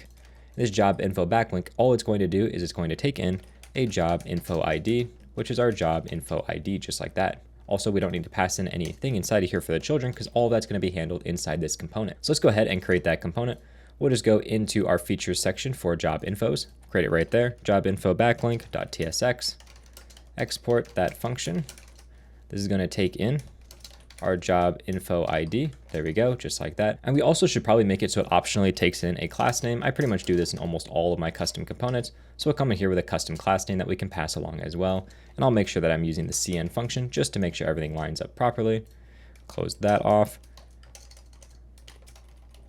And make sure that we pass in our class name as the property. There we go. So now we have a backlink. Let's get that imported. And this is actually already pointing to the correct direction. And right here, it looks good. I want to make this just say job description instead. There we go. So we'll at least have that particular section showing up. And if I use this particular element and import it properly, we should see at least right away, it just says job description and it brings us back to the correct page. So at least we know that's working. Now I want to style it a little bit better so it actually shows the text of the job description name inside of here, or it falls back to job description. So essentially I want to wrap this inside of a suspense. So what we can do inside of here is we can just say that we want to have a suspense.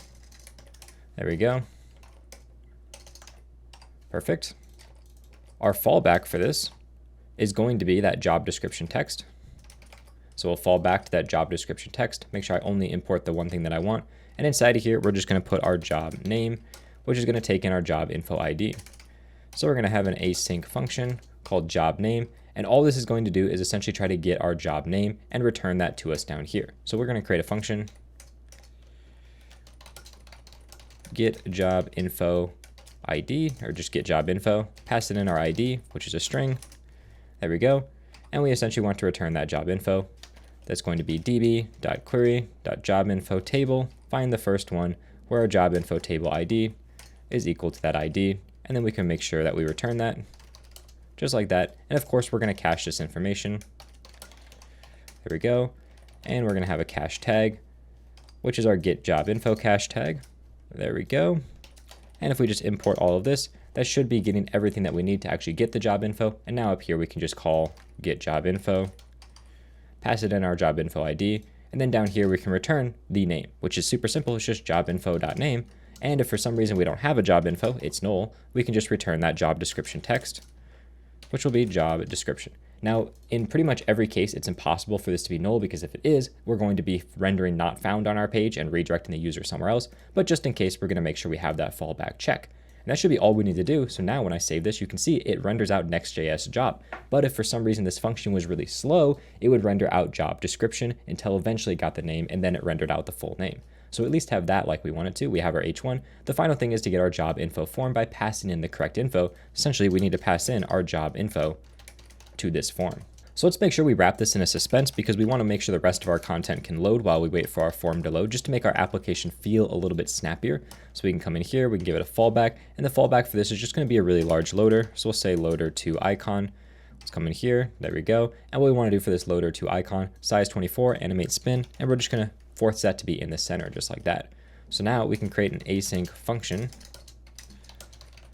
We'll call it suspended form. There we go. It's going to take in our job info just like that. Make sure that's a string. And this should be a job info ID. There we go. Perfect. And we want to render out that form with our job info. So here, suspended form, passing in our job info ID. And now we want to render out whatever that form is going to be by getting our job info container. So first of all, we need to get our user ID and our redirect to sign in, because then we need to get our job info. And if that's null, then we return not found. So we'll come in here with a not found. There we go. Get current user. We'll import that. And then finally, we need a function for getting the job info. I'm just going to search because I already have one created somewhere else. Let's just see. Here we go. We'll just copy that and we'll bring it into our application for our page we're working on. There we go. And let's just make sure I import all the different stuff that we need. Get rid of that promise related stuff. We don't need that inside of here. Equals and the job table. And there we go. That is getting it correctly based on if we have a user ID for it or not. Give this a quick save and you can now see our job is filling in with all that information. And if we gave this a title, for example, senior Next.js full stack developer, and let's change the experience level here to senior. If we save that, we can see we get redirected back to this page and it updated with that information. Now I do want to change our actual view page here to get rid of that promise so it at least instantly loads, because we don't need a promise for that content. And that goes ahead and actually cleans up our entire application for everything job info related. Next, we can move on to making our clerk styles look a lot better. And actually this is way easier than you may think, because they have some nice styles you can just easily override inside the clerk provider. So inside this clerk provider, there's a lot of different things you can change inside this appearance prop. And the main thing that we want to change is, first of all, we want to add a CSS layer name. We can call this whatever we want. I'm going to add it into a layer called vendor. This allows us to actually make this work well with Tailwind CSS 4, because Tailwind 4 essentially uses layers to make everything work. So if we don't put our clerk code inside of a layer, it'll be the most specific code in our application, when in reality, we actually want Tailwind to be probably the least specific thing in our entire application. So once we give that a specific layer, we can then go back into our app and find our global CSS. And at the very top, before anything else, we can set up what our layers are going to look like. So we can come in here with a layer, and we're going to have a layer which is theme. We're going to have a base layer, a vendor layer. That's where all of our code for Tailwind is going to go. Or if not Tailwind, a clerk, sorry. Then we can have components, and then finally utilities. So these are all the layers built into Tailwind, and then we added our own vendor layer and said that it should go in between our theme and base. It should go above those, but it should be less specific than components and utilities. And if you're not really sure how this whole layer thing works, I have a full video covering CSS layers. I'll link in the cards and description for you so you can check it out. But this kind of covers our basis for how the different layers inside of Tailwind work. Now when we come in here, all of our CSS styles for Clerk are going to be less specific than the main styles inside of our application. So if we want to overwrite things, it makes it much easier to actually overwrite them. Next, we can go ahead and we can specify what our different variables are going to look like. This is where the bulk of our customization goes in, because if you look, you can see we can overwrite pretty much every single color inside of Tailwind. So we want to go ahead and do that. First of all, we'll start with our color background, and that is going to be a variable called color background. And that's a variable directly in our CSS. If we go ahead and look at our CSS, you can see we have color background, we have color foreground, we have font sans, we have font mono. We have all these different things that we can overwrite inside of here. So we can go ahead and we can do our border radius as well. And that variable is called radius. And we want to specify specifically what radius we want. We want the medium size radius, because if you read this description, this is the medium radius they use inside of Tailwind or inside of Clerk. And then they modify it based on the other radiuses they have. Next, we can come in here, we can see what the next thing is going to be. If we scroll all the way to the top, we have color border. So we can do a color border. And essentially, I just want to go down the line. We have color danger. Let's see what the next one is that we have. Go all the way to the top, actually, make sure we get all of them. We have a color foreground, color primary. Yep, we haven't done that one yet. Primary foreground. We have a color input, just like that. Color input foreground. Let's make sure we come in here with our color modal backdrop. Some of these we don't need to actually modify. For example, we have color muted. We definitely want to set that up to be our muted color, just like that. Now for our color input foreground, we actually don't have a color for this. We can just use our color of our text. That's going to work just fine for our particular use case. Now let's go ahead and see what else we have. Muted foreground, we can make that our muted foreground color.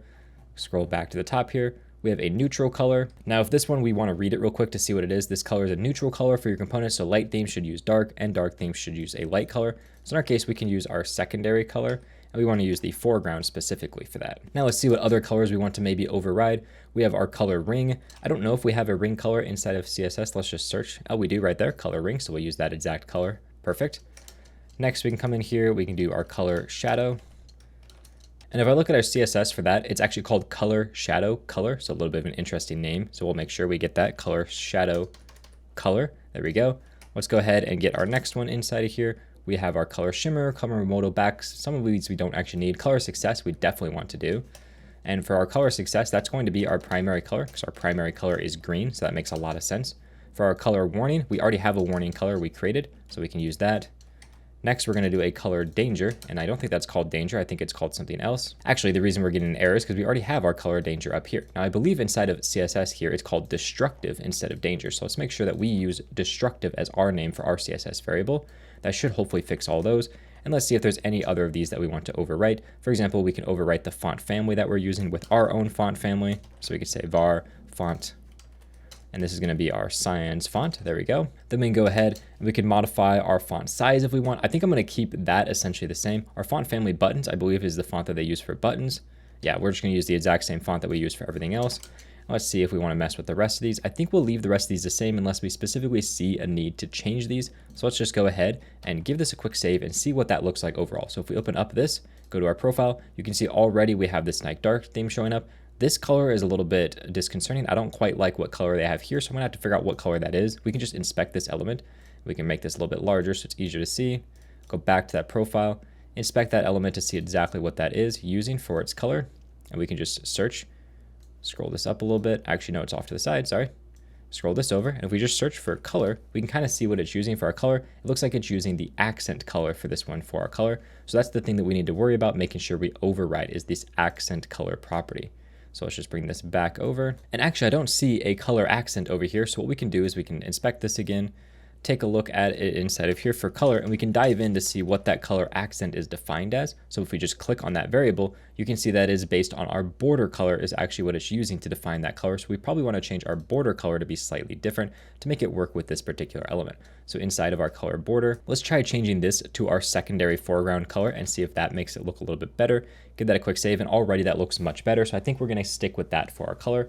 Otherwise, pretty much everything works good. This icon is a little bit dark, so let's see exactly what it uses for the color on this icon, if that's even something that we can change. Looks like we have border colors, what's being used for that, but I don't see anything about the color. And I think the reason we can't change it is because it's just using the actual icon directly from the GitHub repository. So it's just using GitHub's icon. So we can't really change that, which is perfectly okay. So now with all that done, while we're kind of in the same Clerk mindset, I want to go ahead and I want to modify our Clerk system to work with all of our different pricing and subscriptions that we're going to be dealing with, because we have this nice billing section we can use to really easily set up payments. So let's just go ahead and we're going to actually create a payment plan. There we go. And I want to make sure when I go into my settings that everything's enabled, but we need to have a plan first. So let's go ahead. We'll create a plan right here, and we're going to call this one basic, just like that. And for our description, we'll just say perfect if you need just a bit of practice. And we'll actually call this pro instead of basic. I find that's a little bit better naming. We'll make it $29 to be able to sign up for this. We don't have any annual price that we want to worry about. And now we can work on adding all the different features. So in this particular plan, we're essentially going to allow them to do everything except for interviewing. We're only going to allow them to do one interview as like a practice just to see what the interviews are like, but they need to pay more to do interviews because that's our most expensive feature.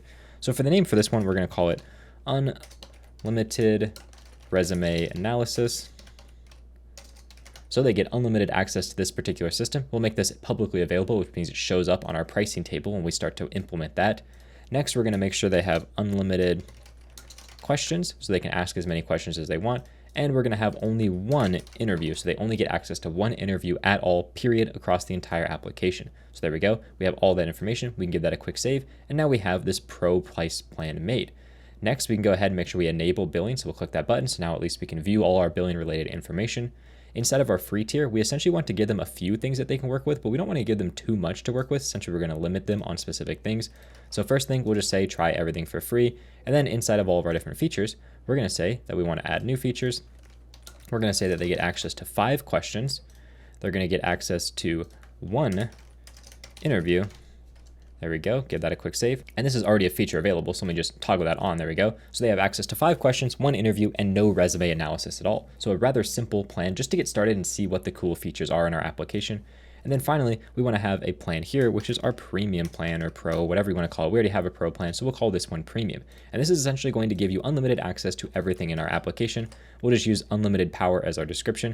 And if we come down to our features, we want them to have unlimited resumes and unlimited questions. So we'll add both of those. And then finally, we're going to add in unlimited interviews. There we go. So they have access to literally everything in our application with no limits at all. Let me make sure we just try again on our form. Oh, of course, we need a price. Let's add in $99 as our price. Give that a quick save, and there we go. So now we have our 3 different plans showing up, and we can render those inside of a pricing table super easily. Also, if we go back to our application, we just refresh our page real quick. We should actually see if we open up our profile, we now have a billing section where we start out on the free plan, and if we wanted to, we could switch to any of these different plans right here. For example, the pro plan or the premium plan to figure out what we want to be able to test out different things, which is really useful. So we'll just close out of that for now. Now I'm going to go ahead, I'm going to save my job info. I'm going to go back all the way to our landing page, and here I just want to render out our pricing table. So I'm going to create a brand new component.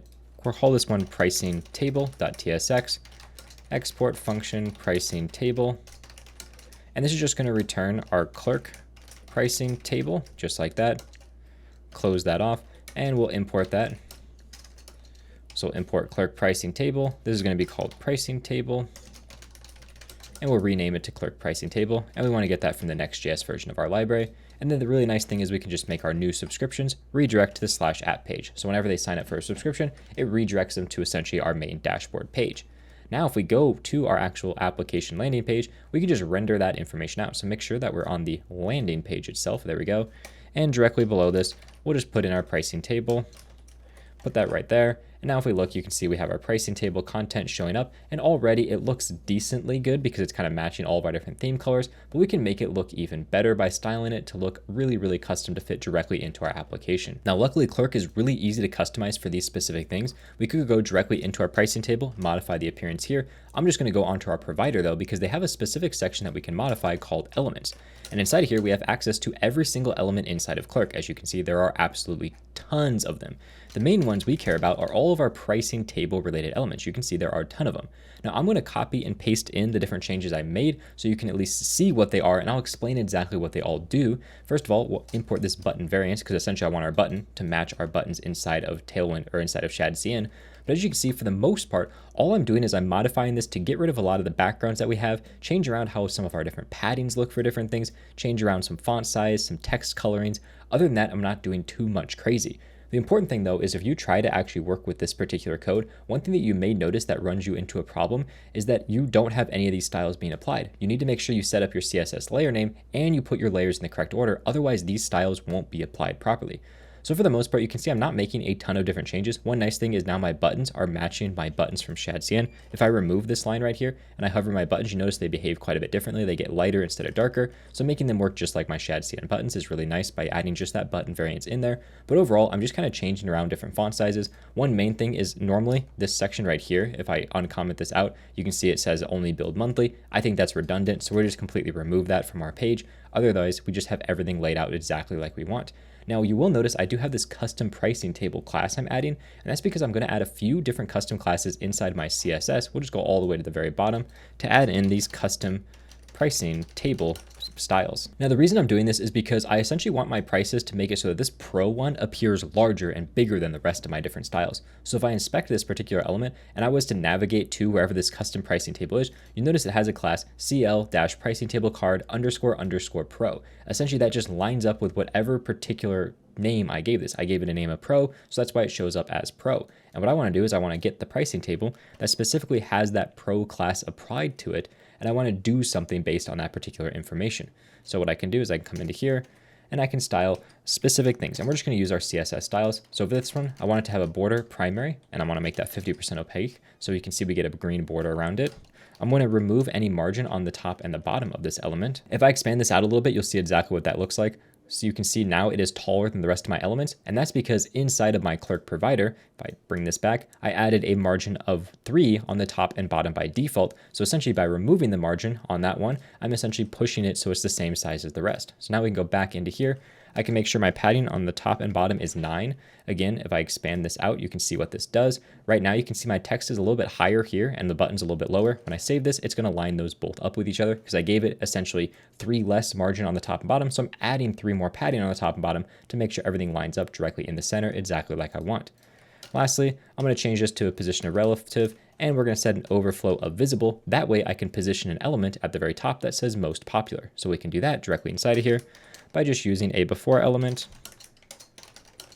For this before element, I want the content to say most popular. There we go. So now we should have that most popular element showing up. You can see it's right there.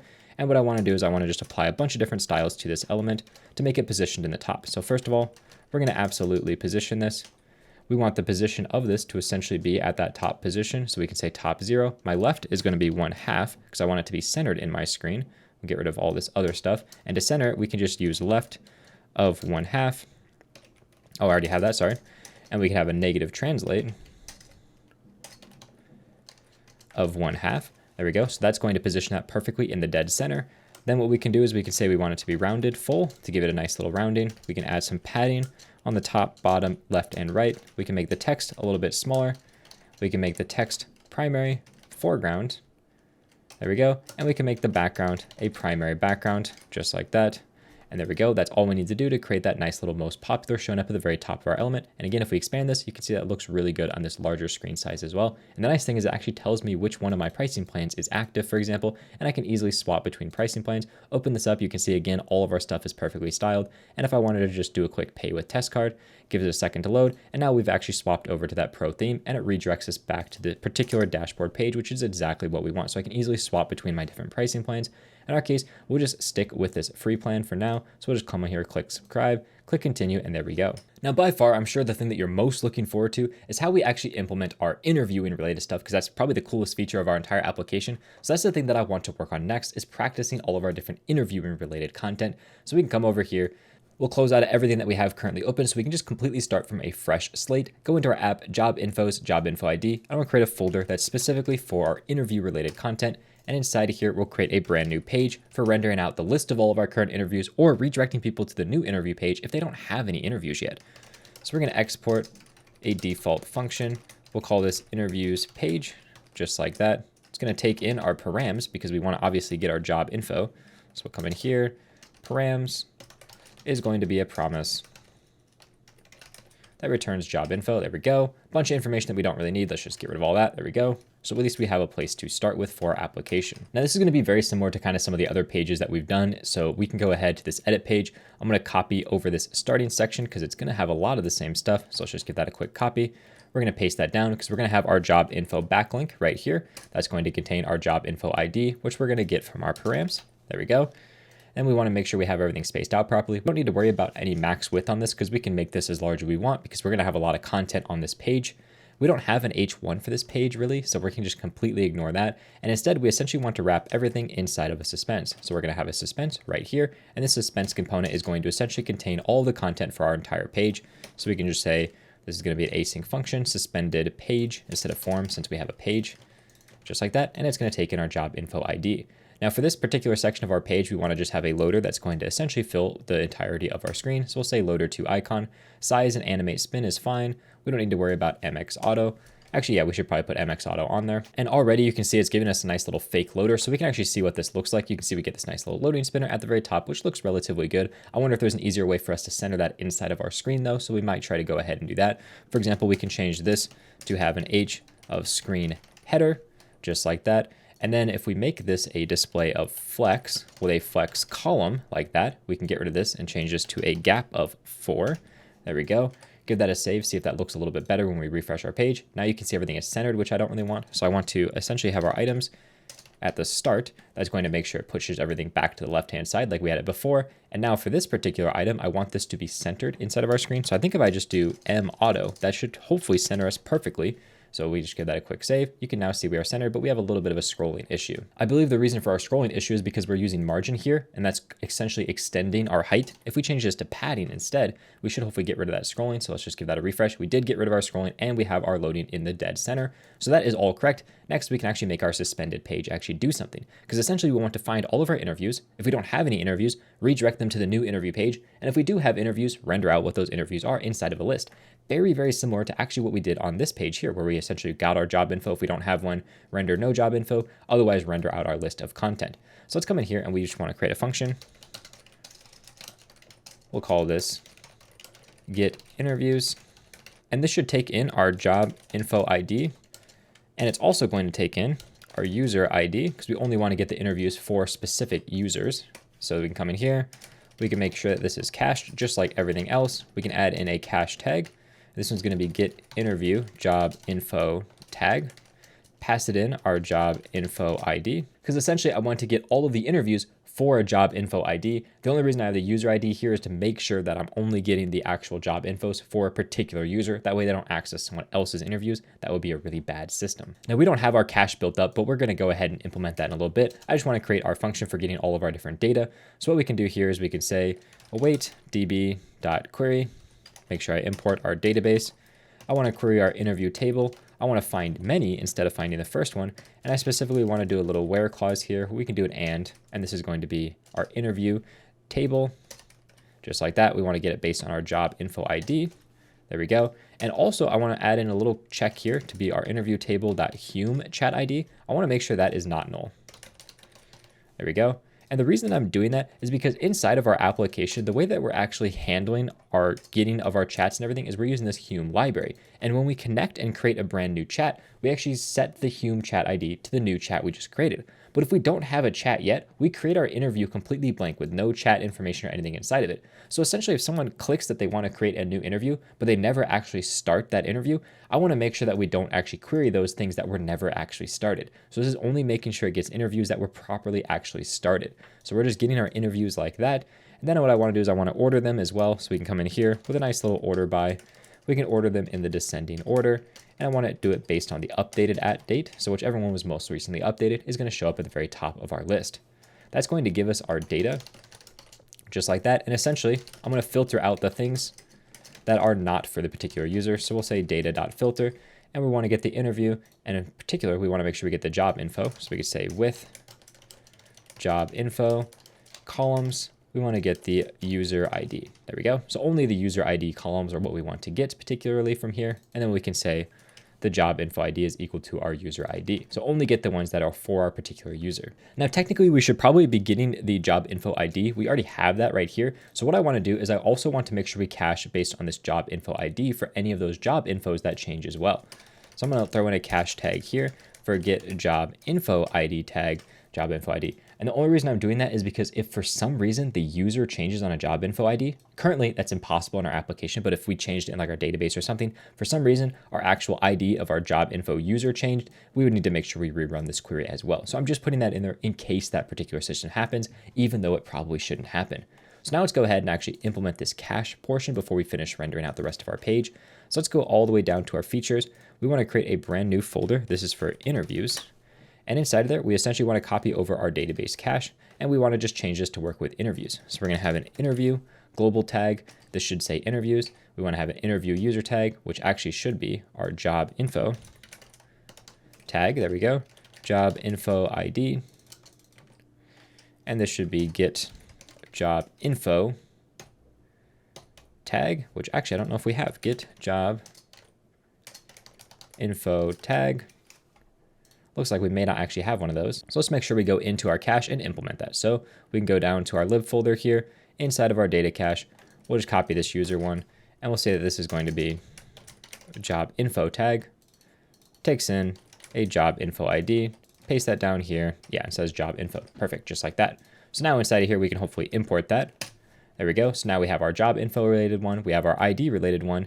And down here, essentially whenever we invalidate our interview cache, we should be taking in a job info ID. And we should be passing that along. So let's just make sure we update all of these. Job info ID goes along to here. ID goes along to here. So it's just revalidating all the stuff in our cache properly. There we go. That's all that we need to do there. If we import this, we should hopefully have everything working. Whoops. Tag. Looks like I maybe spelled something. Get interview job info tag. Let's go into our dash here. Here it is. Get interview job info tag. There we go. Rename that properly.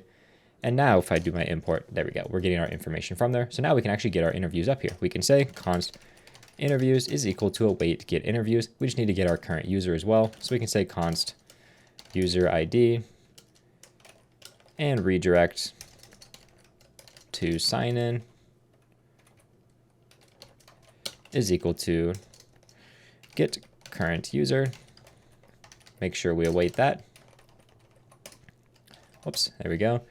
If our user ID is equal to null, then we will just redirect them to the sign in. If I spell that properly, there we go. And now we can pass along our user ID. There we go. We can get rid of this set timeout related stuff because now we have our interviews. And if for some reason we have no interviews, we should hopefully see no interviews found. Perfect. So now we can redirect them to essentially the new interview page. So we'll just do a real redirect here. Make sure we get it from the correct location. And we want to go to the interviews/new page. So now we'll get redirected to that brand new page. So let's go ahead and create that brand new page. This is going to be new/page.tsx. There we go. We can export a function. Make sure this is our default function. New interview page. And for this new interview page, we essentially want to have a full screen loader, kind of like we did over here. I'm just going to copy it over because we've seen this a million times. So let me just copy this over and we'll paste this down. So essentially, if we take a quick look at what we have inside of here, of course, we have our job info ID.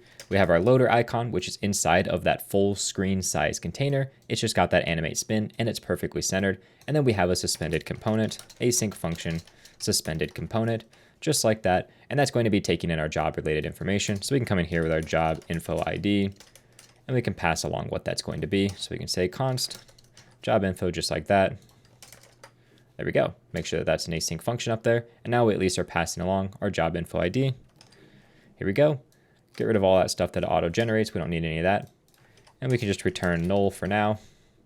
And hopefully, at least if we refresh our page, we should actually see something showing up on our screen. It looks like we're still not seeing anything.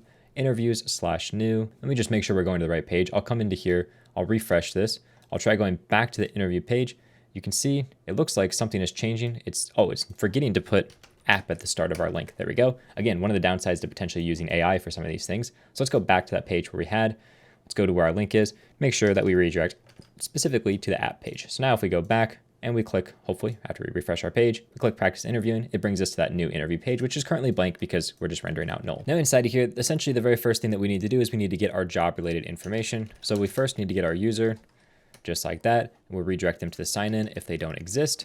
Then what we can do is we can make sure that we actually get all of our user data. So we'll come in here with all data true, and we'll say user, and here, or our user is equal to null. Essentially, the reason I'm doing this is because we want to be able to show the user's image and name and everything on the page when they're chatting as like the transcript of our chat. Next, we can get our job info. So that's await get job info. That's going to be taking in our job info ID and our user ID. And if that is null, then we just want to return not found. There we go. So now let's create that get job info function. I'm just pasting it in because it's like the fourth time we've created essentially the same function. Get this information based on the user ID and based on the actual ID. And we can just import the different things that we're using inside of here. So we have our cache tag, this tag, and our database. There we go. Give that a quick save. So now we have our job info related content right here with everything that you could possibly need. Now, the next step after this is going to be starting to implement the API that we're going to be using, which is Hume. So if we kind of go over to this Hume page, we can kind of see I'm on the getting started guide for Next.js. We can see exactly what we need to do. First, we need to install the different libraries we're going to use. So I'm going to come over here. I'm going to make sure that I install those different libraries. Then we can go ahead and figure out how authentication works. And it's actually rather straightforward. All we need to do is call fetch access token, pass it in our API key and our secret key, and that gives us an access token that we can use for our application for chatting related things. We can just pass that along to whatever chat component we're using. Now, in our case, we're going to be wrapping everything inside of a context provider. So you can see we have this voice provider that wraps everything that we want to do. And then we're just going to have a client component called start call that's going to render all of our different call related stuff. Inside of that, we can call this connect function, which comes from this use voice hook that contains literally everything we need to do to determine if we've started calling, if we've not called yet. And inside of connect, we can pass along our access token and allows us to essentially authenticate and connect to our chat app to be able to chat with it and do different voice conversation stuff. And then we can display our chat however we want by getting the messages from that use voice hook. So overall, it's only a couple steps. We first get our access token, and then we wrap everything inside of a provider and we pass along our access token, which we then use whenever we want to connect to the application. So it's kind of the three-step process: access token, context, and then connect using your access token. Now, all you need to do is actually just create an account. So you can come over here and create a brand new account, go down to API keys, and this is where your API keys are going to be. So we can copy over those different API keys, put them inside of our .env. So let me get to that file. There we go. I'm going to create a brand new section down here, call this Hume, and we're going to have our Hume API key, just like that, and our Hume secret key. And that's going to be this secret key here. Again, make sure you don't share these with anyone. I'm only showing them because I'm going to be regenerating them as soon as I'm done with this actual application. Now with that done, if we move back to our documentation, we scroll all the way to the top here, you can see this is where we're going to be fetching our access token. So I'm just going to kind of copy that. I'm going to bring that over into our application. I'm going to paste that down, and we'll obviously make some changes to this. First of all, we want to import that fetch access token. Looks like it's not letting me auto import that, so I'll just do it manually. And that's going to be coming from that Hume library, which I think is just Hume. There we go. It looks like that's imported properly. And here, instead of using process.env and this string stuff, we want to use our own env environment variables. There we go. So now let's just go ahead and we'll implement or import this server version. And I want to add these to our thing. So we're going to have our Hume API key and our secret key, just like that. Now we have that access, and we now have an access token we can use inside of our application. So we can just return that context, which is voice provider. Let's make sure we get that imported. And inside of here, we're going to create our own component called start call. And this start call component is going to take our access token, and we're also going to pass in our job info, which is our job info. And we're going to pass along all of our user information as well. So we'll pass in our user just like that. Now it looks like I imported the wrong voice provider. I imported this from the types related stuff. Let's make sure we get rid of that and import this from the correct location. So there we go. Hopefully that should be the correct location there. Looks like it's still not getting it from the correct location. So I'll just change this import manually. This is essentially coming from Hume AI voice react. There we go. Now if I come down here, that's all working. I just need to create my own start call component. So we can come over here. I'm just going to do this in line right here. I can say start call.tsx, and this is going to be a client component. That's the whole reason I need to put this inside of its own component. And if we come back over here, hopefully we can import that once I actually create a function. Export function, start call. There we go. Now let's actually import that function. That'll clean up all the errors that we have in this file, other than that we need to make sure we pass along the correct information. So we'll give that a quick save. Inside of here, return null, just so we have something being returned from here. And let's get all the different things we want to be able to pass in. We have our job info user and our access token. Our access token, whoops, is a string. Our job info, that is going to be a pick from a type of job info infer select. And we specifically want to get the ID. We don't care about the name because that's just a placeholder for the UI. So we can get rid of that. We want to get the title, we want to get the description, and we want to get the experience level. So that is all the stuff we need. And then for our user, we essentially just want to get a few things. We want to get the name, and we want to get the image URL, just like that. So those are the only two things that we care about for our user, so we can display that user with our user avatar. Now, if we look back at the documentation, we can kind of see how far we've already come. You can see here we got our context provider set up. The next thing is to worry about connection. So inside of this, we can get access to connect, disconnect, as well as our ready state. So for example, we can determine have we started connecting? Are we currently waiting to connect? All these different things about if we've connected or not, we can get from here. And that's that use voice AI or hook that we can use. So inside of here, we can say const, get a bunch of information is equal to use voice. There we go. Now we have all that information. So for example, we can get the connect function. We can get the voice status. What is that? Status, I think. There we go. We can get the disconnect function and any other stuff that we want to get from here. For example, all of our different messages we can get from here as well. Now I'm going to essentially have 3 different states our application can be inside of. If our ready state, which is the thing we should have got from here because status is actually not quite what we want. We want the ready state to determine if we are ready or not. If that is equal to the voice ready state dot closed, connecting, idle, open. Those are the 4 different states we want to handle. So in our case, the very first one we're going to handle is idle. That's essentially, hey, we're waiting to actually connect to something. We're going to return some content there. Otherwise, if our ready state is equal to connecting or it is equal to closed, then we want to essentially render out a loading screen. So we're going to render out a little loading screen here saying, hey, we are currently connecting, or if it's closed, that means we're trying to redirect the user to the next page. So we're going to render out essentially a loading screen. Otherwise, if we're not idle, we're not connecting, and we're not closed, that means we're currently connected. So down here, we're going to return our connected status. So we're just going to say connected for now. Currently, we should be rendering out nothing. If we just come in here, return null, and down here, we return null as well. And we go back to our application, we're rendering nothing. If inside of here, we just say waiting, we should see it renders out waiting because we're currently in this idle state. So in this idle state, I essentially want to create a full screen page that's just going to have a button directly in the center. So we're going to say div with a class name, flex.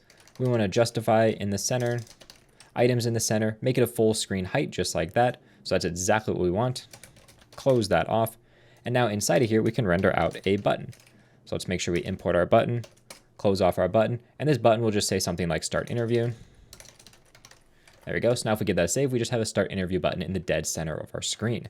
Now in our particular case, when we click this button, we not only want to call connect, but we also want to create a brand new interview because we only want to connect to something once we've created an interview because we have permissions set up. For example, we said that certain users can only have 1 interview. So we want to make sure before they click this button that we check to make sure that they're actually able to create an interview before they connect to our application.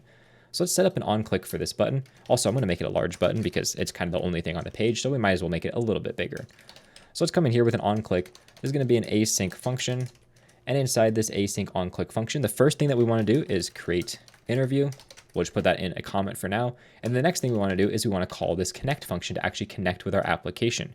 Just like this. This is going to take across an authentication, which is going to be an access token. And we can pass it along the value, which is our access token. So that's the whole reason we pass down this access token so we can connect to our user right here. Next, we're going to pass along a config ID. We'll get this from our environment variable. So we'll say environment.client because this is on the client. And this is going to be our Hume config ID. So let's go ahead and actually create that real quick. Come in here with our Hume config ID. And down here, same exact thing. And then inside of our environment variables, we need to set up that Hume config ID. Now, if we go to our Hume documentation page, inside of our actual pages, you can see there's a section called configurations for speech to speech because we're doing speech to speech. We're speaking to the app and it is speaking back to us. So what we want to do is go to this configurations tab and you can create a brand new blank configuration, but I actually already have one created that I'm just going to show you what I did inside of it because we're going to use this particular one. So let's open this up real quick.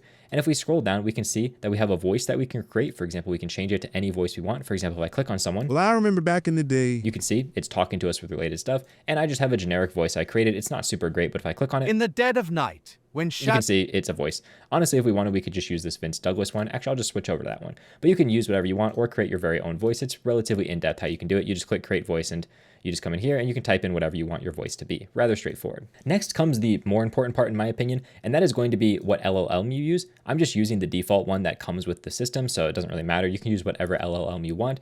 But the important thing is that you use one that's relatively quick because if you're doing a lot of speech-to-speech AI kind of stuff, you want it to feel quick and snappy. So using something like Claude Sonnet 4 that's a little bit slower, not a great idea. So I recommend using a quicker model.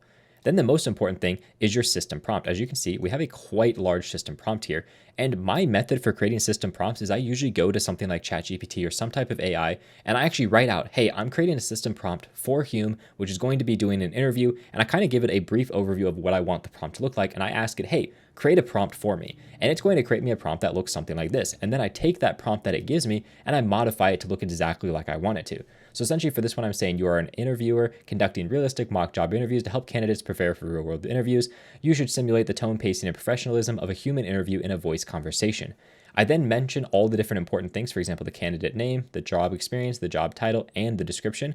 And this is right here how you pass in variables inside of essentially Hume. You just wrap them in these double brackets right here, and we can pass those in inside of our code. I'll show you how we do that in a second. And then this your responsibility section is kind of the bulk of where everything goes. Essentially, I'm just telling it what I want it to do. I want to ask one question at it, or ask as many questions as needed, but ask them one at a time. I also say, use technical, behavioral, and situation questions, ask different follow-up questions. Essentially, I fine-tuned this as much as I could to try to make it behave the most like a real-world interviewer. I even said, try to keep the interview to a max of 25 minutes. Make sure that you ask the candidate for different clarifications on things. Like, try to do everything a normal interviewer would do. Now, if we scroll down, you can see here, start the conversation immediately by greeting the candidate like a real-world interview. Do not mention this is a mock interview, and instead treat the interview as if it was real. This is really important because sometimes it just essentially treats it as a mock interview. I want it to be treated as real as possible. So then we can go down here. I just have some different timeout things. So like if the user just leaves their window open for 2 minutes, it'll close out of the thing. Same thing here. We have a maximum of 30 minutes that they can stay connected, just to try to minimize the amount of abuse people can have with our system. And then we just have a few other things down here. Mostly we want to be able to make sure that it can start the conversation. So just make sure this is checked. And we also have a maximum duration message, which we actually don't even need to really worry about. So we can just completely remove that. We might as well have it. So essentially if it gets to the maximum duration, it'll just tell the user that it has reached the maximum duration. And that's all we need to do to set this up. Mostly, it's just going to be your prompt, your voice, your LLM, and a few different configurations down here to whatever suits your needs for your different stuff. Once that's done, we have our config ID up here we can copy. We'll just give that a quick save. And then in our application, we can just paste down that config ID and we can use it inside of our application. So now in our application, when we hook this up, it's using that config ID right there. And if we want to pass along our variables, we do that inside of session settings. This just needs to have a type of session settings, and then we can pass in all of our different variables. So for example, we have username, which is our user.name. We have our title, which is our job info title. Or if we can have no job title, we're going to make sure it says not specified. Then we can pass along our description, which is our job info description, just like that. And then finally, our experience level, which is our job info experience level. So this is just passing along all the related information that we put inside of the top portion of our config right inside of here. And it's just matching the names one-to-one to what I put inside of these different sections right here. Now to test this is working, we should be able to click start interview and it should actually start speaking to us. So let's just come over here. We'll refresh to make sure everything is most up to date. We'll click start interview. We'll make sure we allow the microphone. Hi, Kyle. Thanks for joining me today. And there you go. You can see it started speaking to me. I just ended the interview because I don't want to have them speaking behind me, but you can at least see that we have this working. Now we need to add a UI to make everything render properly. So let's first come in here. We'll just make this a to-do for now. We'll come back and fix this in a little bit. I don't really want to mess with that right now. The next thing I want to do is just a quick loading state because that's actually really easy. We're essentially going to use the exact same loading state we did up here, just a full screen spinner. So I'm just going to copy that down into our loading state and return a full screen spinner. Instead, just to hey, we're loading, that's okay. So now if we're in that loading state, it should show that. So when I click start interview, you can see we get that loading state showing up while it's actually loading up my interview. Finally, we can move on to the last section, which is what happens when we are connected. So I'm gonna return here a div with a class name of overflow Y auto. That way we can have our overflow in the Y direction. So when our messages show up, we can actually scroll through them. Our height is gonna be that screen header to make it again full height. We want this to be flex, and we're actually going to use a flex column reverse. The reason we're using this is because we want our messages to show up in the correct order by putting the newest ones in the right place and the oldest ones in the right place. So having this a flex column reverse is going to make that really easy. And also it's going to make sure that when a new message comes in, it'll automatically scroll us down to that message, which is really important. If we didn't have this in the reverse direction, it wouldn't work super well to do that. So now we can come into here, close off that div. There we go. Inside of this div, we essentially want to have another div that's going to render all of our content. So this one is going to be a class name of container, padding on the top and bottom, flex column, items in the center, and we can justify on the end. Now again, the whole reason, let me just close this off real quick. There we go. The whole reason that I have this flex column reverse over here and this flex column normally here is because by doing the reverse version on the outside and making that where I scroll from, it's always going to scroll me to the bottom when new content is added, which is the exact behavior I want. Otherwise, making it scroll down to the new messages is incredibly difficult because things always want to scroll to the top of a page. But when you put it in reverse order, it scrolls to the bottom. So this just makes that scrolling situation so much easier. Then inside of here, I want to render out all of the different messages. So we'll create a messages component, which is going to take in all my user information so it knows how to render my user. And then I also want to render out any controls for like muting my mic and so on and like ending the call, all the different controls that I want to be able to do. So let's come in here, messages. That takes in all my user information. We'll just return null and close that off. And we'll do the exact same thing for controls. There we go. Now what we're going to do to make this a little bit easier for us to work with is we're going to scroll all the way up here. I'm going to comment out all the code for connecting and everything like that. And instead I just by default want to show the controls section and my messages. So I can at least get started with what the style of this is going to look like without wasting all of my minutes connected to the AI, actually figuring out what I want to do with everything. So first of all, I'm going to get started with building out what my controls should look like. And inside my controls, I can use this use voice to get all my different content, such as is my mic muted? I can also mute and unmute my microphone, which is really nice. And I can get this mic FFT. And essentially this is like the waveforms or the frequency of how loud I'm talking at all different frequencies. So if my voice is lower, it'll show lower frequencies, higher will show higher frequencies, and so on. I can also get the call duration timestamp, which allows me to determine how long have I been connected to this call. So I can get all the information I want to that. And now I want to put that essentially inside of a container that has all my information down here, kind of like this. So let's just close out of this. We're going to make a div here. This div is going to be flexed with a gap of 5. We're going to make it rounded, give it a nice border, some padding in all directions. We want to make sure that it fits the content, so it's never going to be too wide. It'll always be as wide as possible for the content. I want to make sure that this always sticks to the bottom, so we're going to make it sticky with a bottom of 6, so it's got a little bit of space from the bottom of our screen. We're going to say that the background is going to be our background color, so that way it shows up over top of any element that I have. And the items are going to be in the center of this container. So now if I just put some random text inside of here, there we go. If we give it a save, you can see I just get random text showing up inside of there, which is great. Next, I want to add a bunch of buttons. So I'm going to have a button here. This is going to be a ghost button, and this is going to be for muting and unmuting my mic, so we can make it a size of icon. And we can come in here with a class name, and we're going to do that negative margin trick to get rid of the extra margin that's on the sides of these things. And on click, I just want to either mute or unmute my microphone. So we can come in here, and we can say that I want to do is muted, then I want to unmute, otherwise I want to mute my microphone. There we go. And it's going to say unmute or mute, but in our case, we want it to actually have an icon instead. So we could say is muted. Then we want it to render the mic off icon. There we go. And we'll give that a red color. So we say text destructive. There we go. Make sure I close that off. Otherwise, we want to have the mic icon. That essentially is going to be an on microphone icon. So now if I give that a save, you can see I get that little icon showing up. Now this text that I have inside of here, I want that to be a screen reader only thing. So I'm going to say span class name, screen reader only. There we go. And just put that text inside of there. So that's going to be either mute or unmute. So now I have my little icon, and you can see it changes between that red and that green or that white color based on if it's muted or not muted. Next, I want to be able to visualize what my different essentially speech looks like. So after this button, I'm going to have a div. I'm going to give this one a class name of flex or self stretch. That way it's going to fill the full container size, which is really important. And I want to put an FFT visualizer, which is a function that I'm going to create, which is going to do all my visualizations for my microphone FFT. So we'll just pass that in, and we'll say that we want to have a function called FFT visualizer that takes in that information. We'll go ahead and actually figure out what we want to do inside that, but for now, we'll just leave it as this placeholder section, and you can just see it's just got some content inside of it. Next thing that we want to do is we want to be able to render out how long the call has been going on for. So for this one, we'll use small text, muted, and importantly, we're going to use tabular nums. This is a really interesting thing that makes sure that your text for your numbers is always the same width. This is really important because if you have your numbers changing, it could change the width of your container. But in our case, if all the numbers are the same width, which tabular nums does for us, it makes sure that it never actually changes the width when our numbers change, which is really important. Now we'll put the call duration timestamp into there, close off our div, and now if we give that a save, we don't have anything showing up because we currently don't have a call duration timestamp, but as soon as we connect to a call, that will show up with an actual time. Finally, we want to have a button for ending our call. So we can come in here. Variant on this one is going to be, again, that ghost variant. Size is icon. We want the exact same class. So we're going to copy over that class related information. And this one, when we click on it, we can just call that disconnect function just like that. And inside of here, we can use the phone off icon. And for this, we'll make sure that it is text destructive. There we go. And of course, we want to have some screen reader only text that says end call. So now we have that button right over here, which when I click, we'll call disconnect, even though I'm not actually connected to anything right now. Now let's go ahead and work on our actual visualizer to make that look like what we want it to do. And this is honestly a lot of trial and error to get it to work exactly like you want it to. So this FFT is going to be an array of 24 different numbers that it's going to pass to us. And we will essentially want to just loop through each one of those numbers and render them inside of a div. So for this particular div, we're going to give it a flex with a gap of 1. We're going to put the items in the center. And we're going to say that by default, this container fills its full entire height of this self-stretch section. Then inside of here, we want to loop through every single one of our items. So we can say FFT.map through each value and index. And we just want to render out what the percentage of everything is going to be. So let's get down here, close all this off, We can say return null for now, just so at least it's returning something. Put in our parenthesis that we're missing.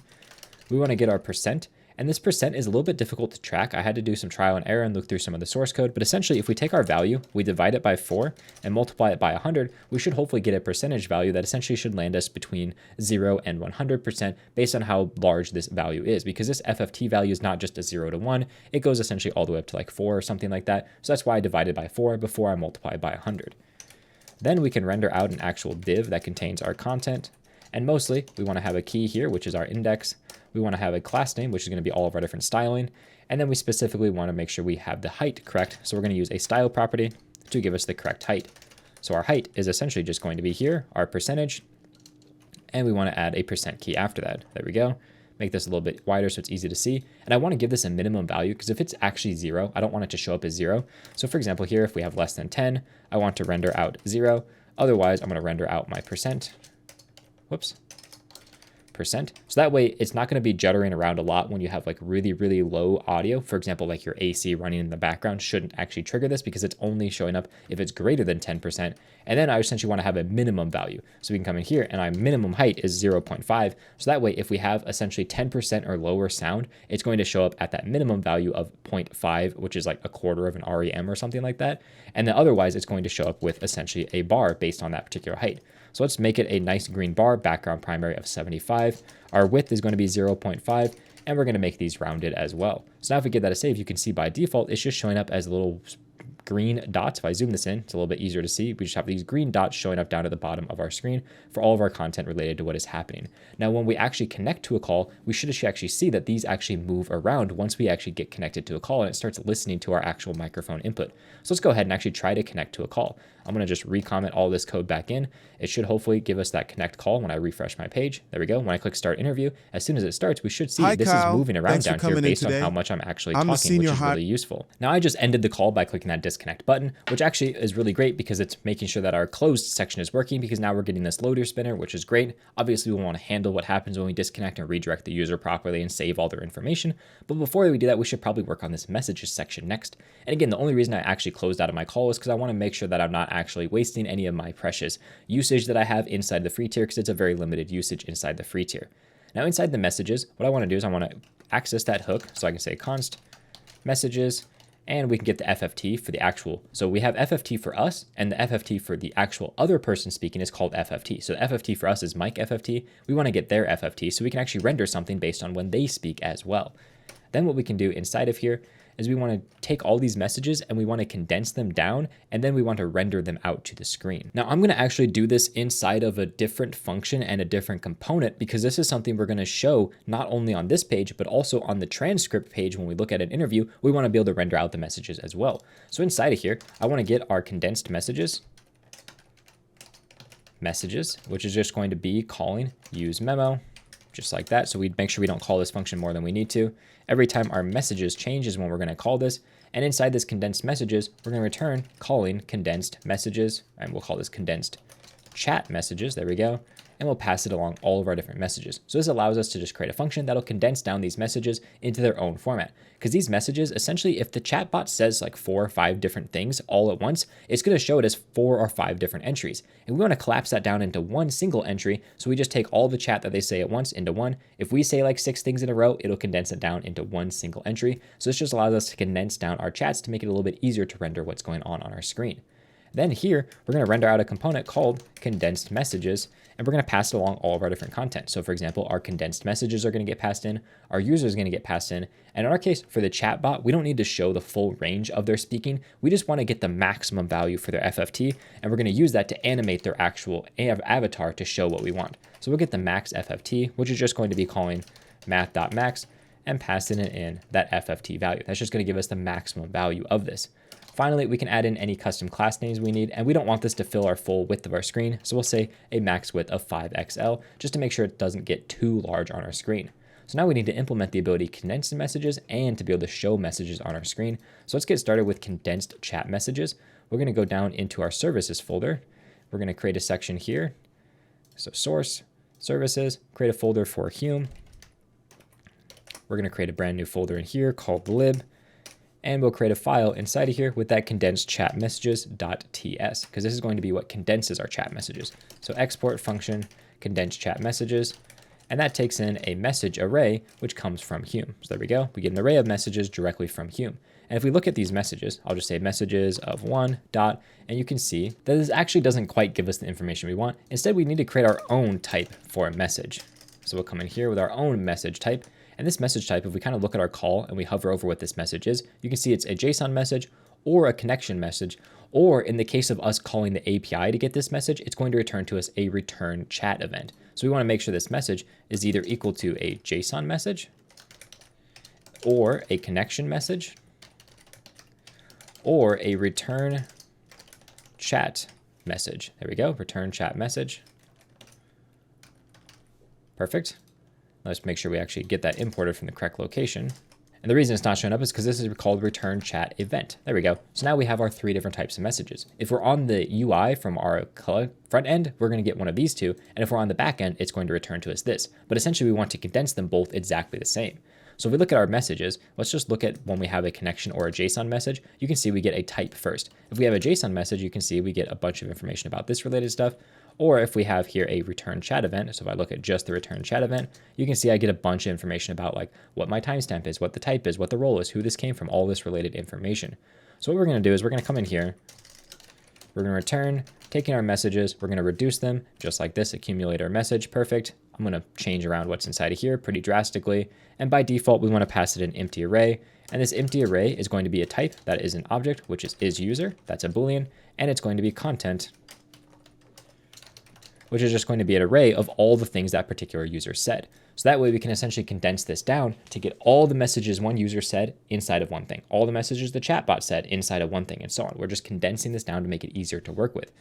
So what I want to do is I want to say data is equal to get chat event data, which is a function we're going to pass our message into, or we're going to get our JSON message data and pass in the message. And these are functions we're going to create down here. So we can say function get JSON message data takes in a message, and we determine, hey, is this the correct type of data we want to mess with? So if our message.type is not equal to a user message, and our message type is not equal to an assistant message, I believe is what it's called. There we go, assistant message. So essentially, if we're not getting a message either as a user or an assistant, we want to return null. Otherwise, we're going to take that message information and return it just like we want. So we can say return is user, is user is equal to message type equals user message, and our message content is just going to be equal to message.message.content. That's going to give us the text of the message itself. So essentially, we're taking this JSON message and converting it to a format that we can use in our application. Now, I want to do the exact same thing for getting a chat message. So this is going to be get chat event message. And for this one, we want to check to see if it's an uppercase user message or if it is an agent message. That's essentially the same thing as assistant message and user message, but when you get it from the API, it returns to you slightly different data. So in our case, we're going to be checking to see if the type is user message. And here we want to render out the content of this, which is just going to be our message text, just like that. So there we go. That is the information that we want. So we have our data right here. And the very first thing I can do is if our data is equal to null or our data.content is equal to null, then I just want to return my accumulator as is without doing anything. So we'll just say return accumulator. Don't add this to our list of items. So essentially, if it's not a chat event or it's not a JSON message, we completely ignore it. Then what we can do is we can figure out which message is this supposed to go with. Because like I said, if the chatbot said 8 messages in a row, it shows up at 8 individual messages in this array, and we want to condense it down into one message. So we're going to get whatever the last message is. We're going to say last message, and this was the most recent thing anyone said. So we're going to say at -1, that'll give us the most recent message. If our last message is equal to null, well, that means this is the very first message. So essentially, we just want to add our array into the value. So we can say accumulator.push. We can push in is user is equal to our data.isUser, and our content is equal to that, and we just return our accumulator. So in the very first case, all we're doing is we're just pushing our message in just like it is, and we're essentially taking the content from the message and returning that in an array. Otherwise, if our last message isUser is equal to data isUser. So essentially our last message was a user message and our current message is, or our last message was an assistant message and our current message is, then what I want to do is I want to take my last message and just add the content directly onto it. Instead of creating a new entry in my array, I add it to the old one. That way I can condense the messages from the same person into one single object. So I have that. Otherwise, my else condition right here is just going to say that I want to take my accumulator and I want to push a brand new value just like this. I'm actually going to take my return and bring it down here. There we go. So here we go. I'm essentially taking my last message and adding the new message on if it's from the same person. And if it's not from the same person, I create a brand new entry inside my array. So essentially all I've done is I've taken my messages and condensed them down. So everything one person said is added into the same entry, while if it was different people saying things, they get different entries inside the array. Next, we need to create our component. So let's just minimize a lot of this down. We'll go into Hume again. We'll create a components folder. There we go. And inside of here, we're going to create a condensed messages, TSX, export function, condensed messages. There we go. And this is actually going to take in quite a few props. We're going to have our messages, we're going to have our user, our class name, and our max FFT, which by default is just going to be equal to 0 because if we're not actually speaking, we don't want that max FFT to show up. So our messages is just going to be that exact format from here. It's whatever this object returns to us. Our user is going to have a name and an image. Class name is obviously nullable, and same with our max FFT. Then what we can do is we can return a div that's going to wrap all this information. We'll use CN to make sure we can actually do this properly. And inside of here, we're going to have flex in the column direction, 4 as our spacing, and a full width by default. And this is just going to be the wrapper that contains all of our messages. So inside of here, we can just say messages.map. For each message, we want to map through exactly what that message is. We'll render out all of our content just like this. So let's put a little return inside of here. We'll do a div with a key of index.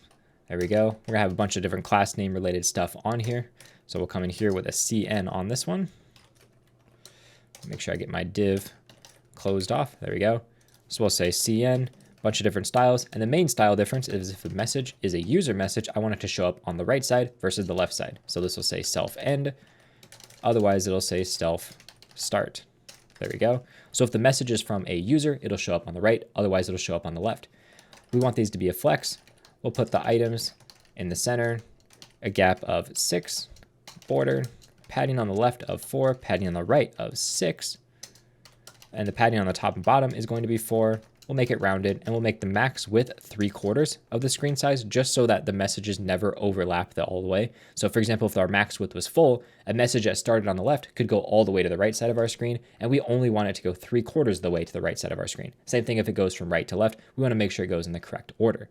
So now what we can do is we can figure out if it's a user message or not. So if our message.isUser, then we want to render out a user avatar. So we'll just render out that user avatar component, pass it along our user, and we'll pass along some custom class names as well. Our size will be 6, and we'll say flex shrink of 0, just so it doesn't ever shrink down in size. There we go. Otherwise, what we do is we can render out something else. So for now, we'll just put null, give this a quick save, make sure everything is rendering properly. Looks like I forgot a parentheses there. There we go. Otherwise, what we're going to do here is we're going to render out a div class name of relative. And inside of that is where we're going to put all the stuff for rendering out our individual icon here for our AI. There we go. Put another div. This one's going to have a lot of different classes applied to it. We're going to use CN again to apply our classes properly. There we go. And this is going to be for animating our AI, because when the AI is speaking, we want to have like an animation show up behind them. So what we can do here is we can say it's going to be absolutely positioned, inset of 0, border of muted, border 4, so it's a nice thick border, and rounded full. So essentially it's going to be a little circle ring that shows up around the AI icon, and it's going to pulse in and out based on if we are actually talking or not. So what we can do once we have that done is we can say should animate, which is a function or a value we'll create up here, should animate. We'll just set that to false for now. We'll come and fix it later. So we'll say should animate. What I want to do is I want to have the animate be the ping animation, which will make it grow and fade out and then grow and fade out, which is exactly what we want. Otherwise, we're going to set it to hidden. So essentially this thing only exists if we should currently animate the animation. Otherwise it just disappears completely. Now the reason I'm using hidden here is because I want to make sure that it doesn't actually just like judder in and out, because when the AI is talking, sometimes it'll go silent. So our FFT is going to reduce down to 0, which would mean we don't animate. So we want to make sure that this is only showing up when the AI is talking. We hide it when it's not, but we don't like constantly remove and add it to the DOM, because that'll give us some weird animation stuff. Doing it this way is going to be much better to make our animations feel much smoother. So once we have that done, we want to actually render out the icon, which we're going to use the brain circuit icon for this. Give it a class name of size 6, just like we did for our avatar. Flex shrink of 0, again, just like we did for our avatar. And we're going to give it a relative position. And actually, we don't need a relative position because nothing's going to go inside of this. So let's close that off just like that. And we're going to give it some specific styles for what we want it to look like. So we can say if we should animate, should animate, then we want to render out a specific animation that is going to be a scale. And the scale of this is going to be based on how large our animation should be. So that's that FFT value. So we'll say scale, and that's going to take our max FFT. We know we need to divide that by 4, and then we're going to multiply that by 0.5 just to make it a little bit smaller. So really what we could do is we could just divide by 2. That's going to give us the exact same result. And then we'll add 1 to make it a little bit larger. So at least it always fills whatever the full width of our brain circuit size is. So this is going to make it so that our brain icon itself will also animate. It'll never be smaller than its full size of 1. And it's only going to get larger from that based on this max FFT value. So we can get that. Come in here with undefined as our other value. So essentially what's happening is our scale starts at 1, just like normal. And if we're speaking, or I'm sorry, if the AI is speaking, this value will increase. So we're going to add a small amount of scale onto it. So the animation of the icon will pulse, as well as the actual pulsing will happen right here as well.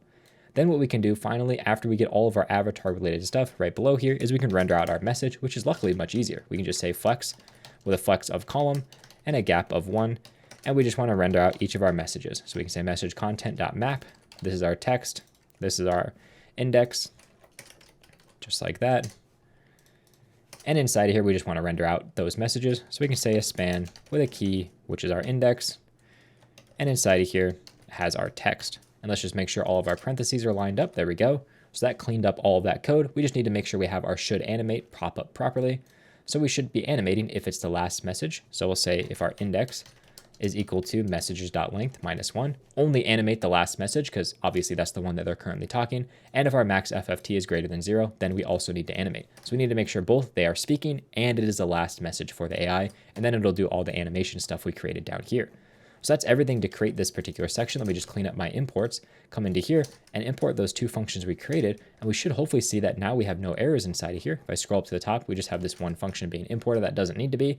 And let's go ahead and actually see if this is working like we expect it to. I'm going to refresh my page right here. I'm going to connect to the AI and we should see it hopefully shows the message and animates on the screen. Hi, Kyle. Thanks for coming in today. There you go. You can see it is animating. It looks like the actual circle around it is not actually showing up though. So let's go ahead and actually see if we can fix that. Ready to get started?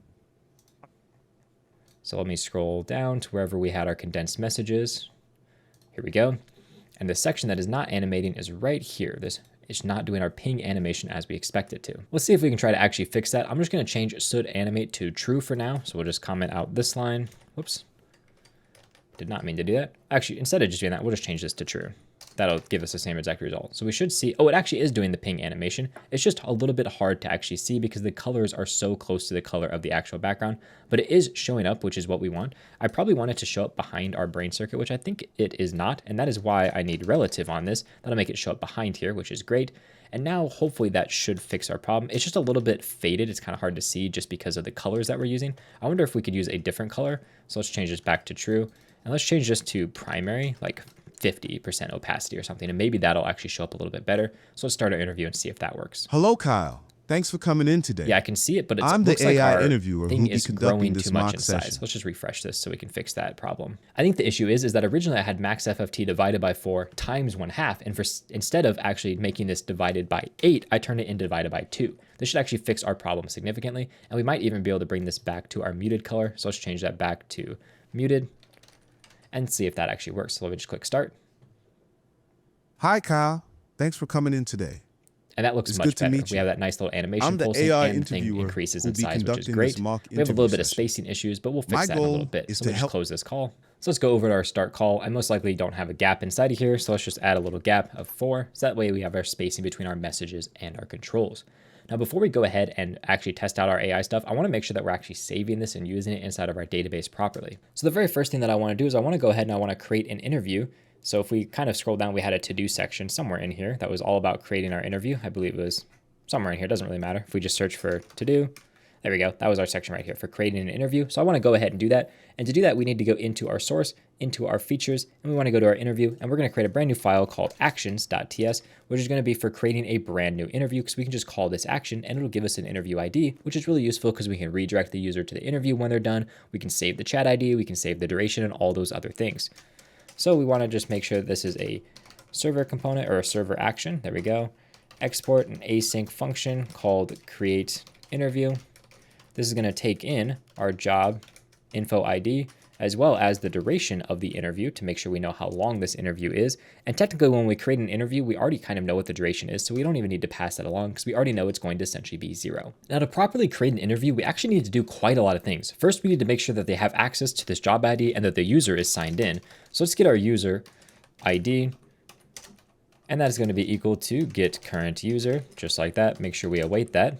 And then obviously if we don't have a user, we want to return some type of error. So if user ID is equal to null, then we're going to return an error down to the user. I'm going to return it in the format that is actually nice and parsable for our application. So we can say error true, true, and message is just going to be you don't have permission or something along those lines. Let me make sure I get all my typing proper. You don't have permission to create an interview. We'll just say to do this. There we go. That way it's a little bit more generic. The next thing that we need to do is we can check our permissions. So we'll say permissions. Next thing after that is we need to check our rate limit, because we're going to be able to rate limit people, because if we create like 100 interviews at the same time and they're all talking to the user, obviously it's not useful for them, but it costs us a ton of money. So we want to be able to set up a rate limit for these users. And then we also want to be able to check the job info to make sure that is actually something that they have access to. And then finally, we can actually create an interview. So let's go ahead and we'll do the job info one next, because that's one that we already have all the code for. So we can say job info is equal to, await get job info. Make sure I actually spell that properly. There we go. We can pass in our job info ID and our user ID, and we're going to just create a function. Get job info takes in an ID and a user ID. And I don't know why the AI is not smart enough just to figure this out, because I've done it like 10 times now, but we'll just come in here, say that our cache tag is our get job info cache tag. Then we return calling db.query job info table, get the first one where we need an and query followed by an equal query. There we go. And make sure we import this from the right location and close out everything there. Perfect. So now we have our get job info done, searching for the ID and the user ID to make sure we have that job info. So if job info ID is equal to null, we can just return that they don't have permission to do this. So we'll just copy this message over because it's essentially the same thing. They don't have permission to access that. Then we can create our interview in the database. So we might as well do that next. Interview equals await insert interview, which is a function that we can create. We'll pass in our job info ID just like that. And we'll also need to pass in a duration. And the duration for this is going to be 000000. That's the format that they use for this timestamp that we're going to be getting back. And then finally, we can return error is false, and the ID is our interview ID. So let's create this insert interview function that's going to be in our database. Export function, insert interview, make this an async function. And this is obviously going to take in our interview content. So that's a type of, there we go, job info table. Insert, there we go. We don't need any caching, that doesn't make any sense. And we do want to do some database stuff though, so we can come in here, DB, this is going to be our interview table. Make sure this is interview table. Again, the AI likes to mess up a lot of stuff. Insert our interview related stuff, and we want to return our ID, which is our interview table ID, and we want to get our job info ID, which is just going to be our interview table job info ID. Perfect. This is going to be our new interview. We can return that down here, and then we just want to revalidate our interview cache by passing in our new interview, which has the different props we care about, which is ID and job info ID. So that allows us to actually insert an interview. And while we're here, we might as well just do the update function as well. Update interview. This is going to be a partial version of this exact same thing. There we go. And we want to change this to update and set. Otherwise, everything else for this should stay exactly the same. Obviously, we need an ID as well. So ID is string. And make sure that we put that where clause into here. There we go. Otherwise, we would update everything in our database, which would be catastrophic. There we go. So now we're updating only the single interview. So we can update this with like chat IDs and things like that. So let's import this function, see if everything works. That gets rid of those errors. So now we at least have this set up. We still need to do our permissions and our rate limit. So we'll add a little to do to both of these. There we go. Because we can come back and do those in a little bit. I want to just make sure that this is working first. Now I do need to actually come in here and hard code what my return type is going to be. So that TypeScript is smart enough to know it's either going to be an error or it's going to be an ID down here. So we want to make sure we actually tell it that. So we can say here, our error is going to be true and our message is going to be a string. Or our error is false and our ID is a string. So it's either going to return to us an error and a message, or it's going to return to us here. Let me just get this on the same line. There we go.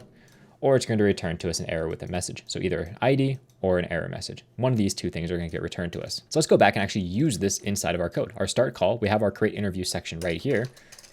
We can get our response, which is just calling await create interview. Pass it along our job info ID, just like that. And if we import this, we now have the ability to create an interview, and we can do different things if we have an error. So we can just say if our res.error, well, then we want to render out a toast with an error message. Now, in our case, we're going to have different error messages for if it's a generic error, if it's an error for a rate limit, or an error for a permission denied. So we're actually going to create a brand new error toast function, which we pass in a string to, and it's going to render out the proper thing for us. So let's go ahead and create that simple function. It's going to be inside of our lib. Create a brand new file called errortoast.ts. There we go. Export function. Takes in a message, which is a string. There we go. And we want to essentially render different things based on this string. So the default case is we're just going to render toast.error with our message. That's the default scenario. Basic, super simple. If we have no specific error, just render out like this.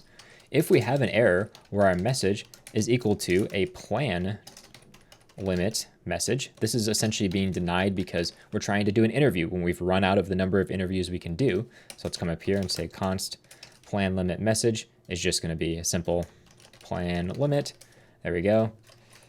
Export that so we can use it in other places. And we'll do the exact same thing with our rate limit message. There we go. So if we have a plan limit message, then we want to essentially create a brand new toast. So we'll do toast.error, just like this. You have reached your plan limit. Please upgrade your plan to continue using this feature. We'll get rid of that last sentence. So it just says you have reached your plan limit. And we want to essentially allow them to upgrade by adding an action. This is a button that they can click that will bring them a specific place. And this action that we're going to be creating is going to be a button. Make sure I spell that properly. Close that off. And the reason I'm not getting autocomplete is because this needs to be inside of an object. There we go. So now I'm passing in a button.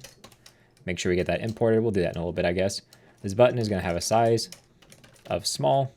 It's going to be an as child button because we're going to render a link inside of it. And on click, essentially I want to get rid of the toast that rendered this message. So let's just go ahead, on click. Inside of here, we'll say toast.dismiss. And we'll pass it in a toast ID. And we can get that from here, toast ID. There we go. So now we have our action that's being rendered out. And actually the reason I'm getting these errors is because this is a TS file. This should be a TSX file since I'm using TypeScript with JSX inside of it. There we go. So now we have our button with all that content inside of it. Close off our button. And inside this button, we want it to render a link because we want it to redirect us to that page. So this link is going to go to app/upgrade, and it'll just say upgrade. So now if we've reached our plan limit, essentially we don't have permission to do something because we've already done too much of that, we'll get this particular error message. Now we can essentially copy this message down and do the exact same thing for a rate limit, but this one's going to be a lot simpler because we don't need to worry about the toast ID or anything related to an action. We can get rid of all of that. And instead we're just going to essentially render a message that says, whoa, slow down. And then we're going to have a description, which is going to be like a smaller piece of text that just says, you are making too many requests. There we go. Please try again later. That's fine. Yep, we'll keep that exactly as is. So now we have essentially three different ways we're handling this. We're either handling a plan limit, a rate limit, or a generic message. Now in our case, all we're doing is the generic message because we haven't implemented rate limits or plan limits yet, but we have that right there. So it's rendering out an error message. And if we have a success, well, now we have access to this res ID. So we can just set a variable. So we'll just say set interview ID to res.id. And this will just be a piece of state where we store that information. Importantly, we're making sure that we create our interview before we ever connect to our chat to make sure they have permission and they haven't been rate limited, because we don't want them to be able to create this if they've been rate limited or don't have permission. Now let's go ahead and make sure we sync all this up though, because obviously we need a place to store that state. So we're going to say interview ID, set interview ID, and that's just going to be use state, which is going to be a string or null. Then with that interview ID, we can essentially do a lot of use effects to kind of hook up everything that we need. So for example, when we have our chat actually connected, we can access something called the chat metadata. And this chat metadata includes a chat ID. So what we can do in this use effect is I can get my chat metadata dot chat ID. That's the ID of the chat that we are currently in. And I want to update my interview with that. So we're going to get our interview ID inside of here as well. And we'll just do a quick check that if our chat metadata dot chat ID is equal to null, or our interview ID is equal to null, well, then we'll just return, essentially exit out early. Otherwise, what we're going to do is we're going to update our interview. So we'll call update interview, which is a function we're going to create. So we'll say update interview, and we're going to pass it along, our interview ID, as well as our Hume chat ID, which is just that chat ID. So essentially we're able to hook up now our interview with that chat that we just created. And we're doing this in a use effect because unfortunately our connect function, which is being called inside of here, this connect function doesn't return anything, it returns void. So we have to wait for the actual re-rendering of our hook to get the correct information for that chat ID. So as soon as we connect, it'll give us a chat ID and we update our interview with that chat ID information. So now we can go ahead and actually implement this update interview, which is going to be inside the action for our interviews. So we'll come into here and we essentially want to do the same thing we did up here. Export async function, update interview. This is going to take an ID and it's going to take a partial insert. But in our case, we specifically want to define what properties we're going to take. It's either going to be a Hume chat ID or a duration. Those are the only things we're allowed to update. There we go, close that off. This update interview is going to be rather straightforward. We first want to get our user to see if they have permission to do that. So that is at least exactly the same as we want to do. Then we want to get our interview, which is going to be await get interview, ID and user ID, just like that. Make sure I get the function get interview. And of course, if our interview is equal to null, then we can just render out something along the lines of you don't have permission to do this, because that means that for some reason they're trying to update an interview that doesn't exist, which doesn't make sense. And then we can call await update interview. We want to get the database version, pass in our ID, and we're going to pass in our duration, and we're going to pass in our Hume chat ID. There we go. And those are the things that are being passed into this function. And we might as well destructure those so we can have our Hume chat ID and our duration just like that. And really what we can do is we can just call this our data, and then down here we can just pass in data just like that. So now let's go ahead, async function, get interview, takes in an ID and a user ID, and we're going to do a bunch of stuff down here. So first we want to get our interview ID tag and pass it along the ID for that. And then we want to do a query on our interview, and we'll get that as our interview, just like that. There we go.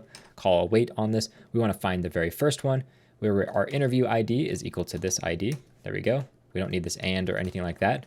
Then we want to get our job info, and we specifically want to get the columns here of ID true, and we want to get the user ID. So we'll say user ID true as well. That way we can do a little check down here.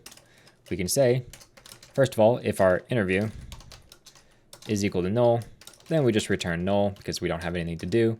Otherwise, we're going to add a cache tag before getting our job info ID based on this ID right here. So this is really nice because now we're caching this based on the actual ID of our job info as well. Then finally, if our interview ID for the user is different, we're going to return null. Otherwise, at the very bottom, we can finally return our interview. So the reason we're adding the cache tag on our job info is, for example, if the user ID changed on our job info, we want to make sure that updates with our cache related information. Essentially, anytime you access something, make sure you cache that information or make sure you reference the tag for that information. Now, if we scroll all the way back up, we have our update function. We can essentially return that our error was false, that we had no error trying to update this at all. And now we can actually create this update interview DB function, which actually we've already created. We just need to make sure we import it from the correct location.